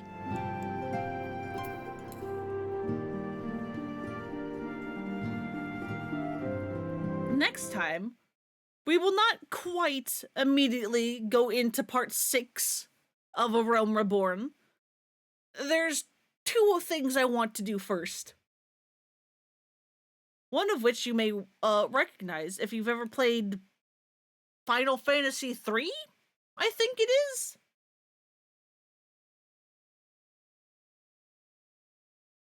I don't remember. I think it's 3. That what I want to show next is going to be a reference to.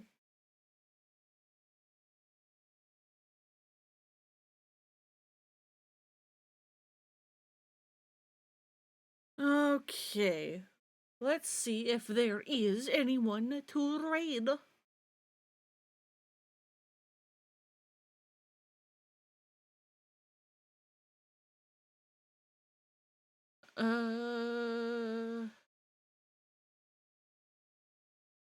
You mean the Crystal Tower? Yeah, that is 3. Okay, okay, yeah.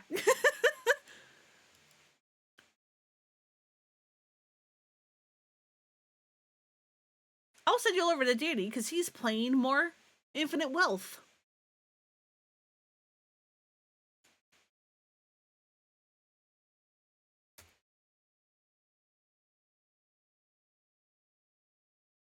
But yeah, thank you all so much for coming and hanging out.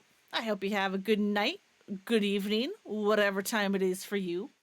I hope you take care of yourselves, and I'll see you all tomorrow for probably the finale of Link's Awakening. We will see. Especially if I can go grab a guide so that I don't wander around in the overworld lost again. Bye-bye.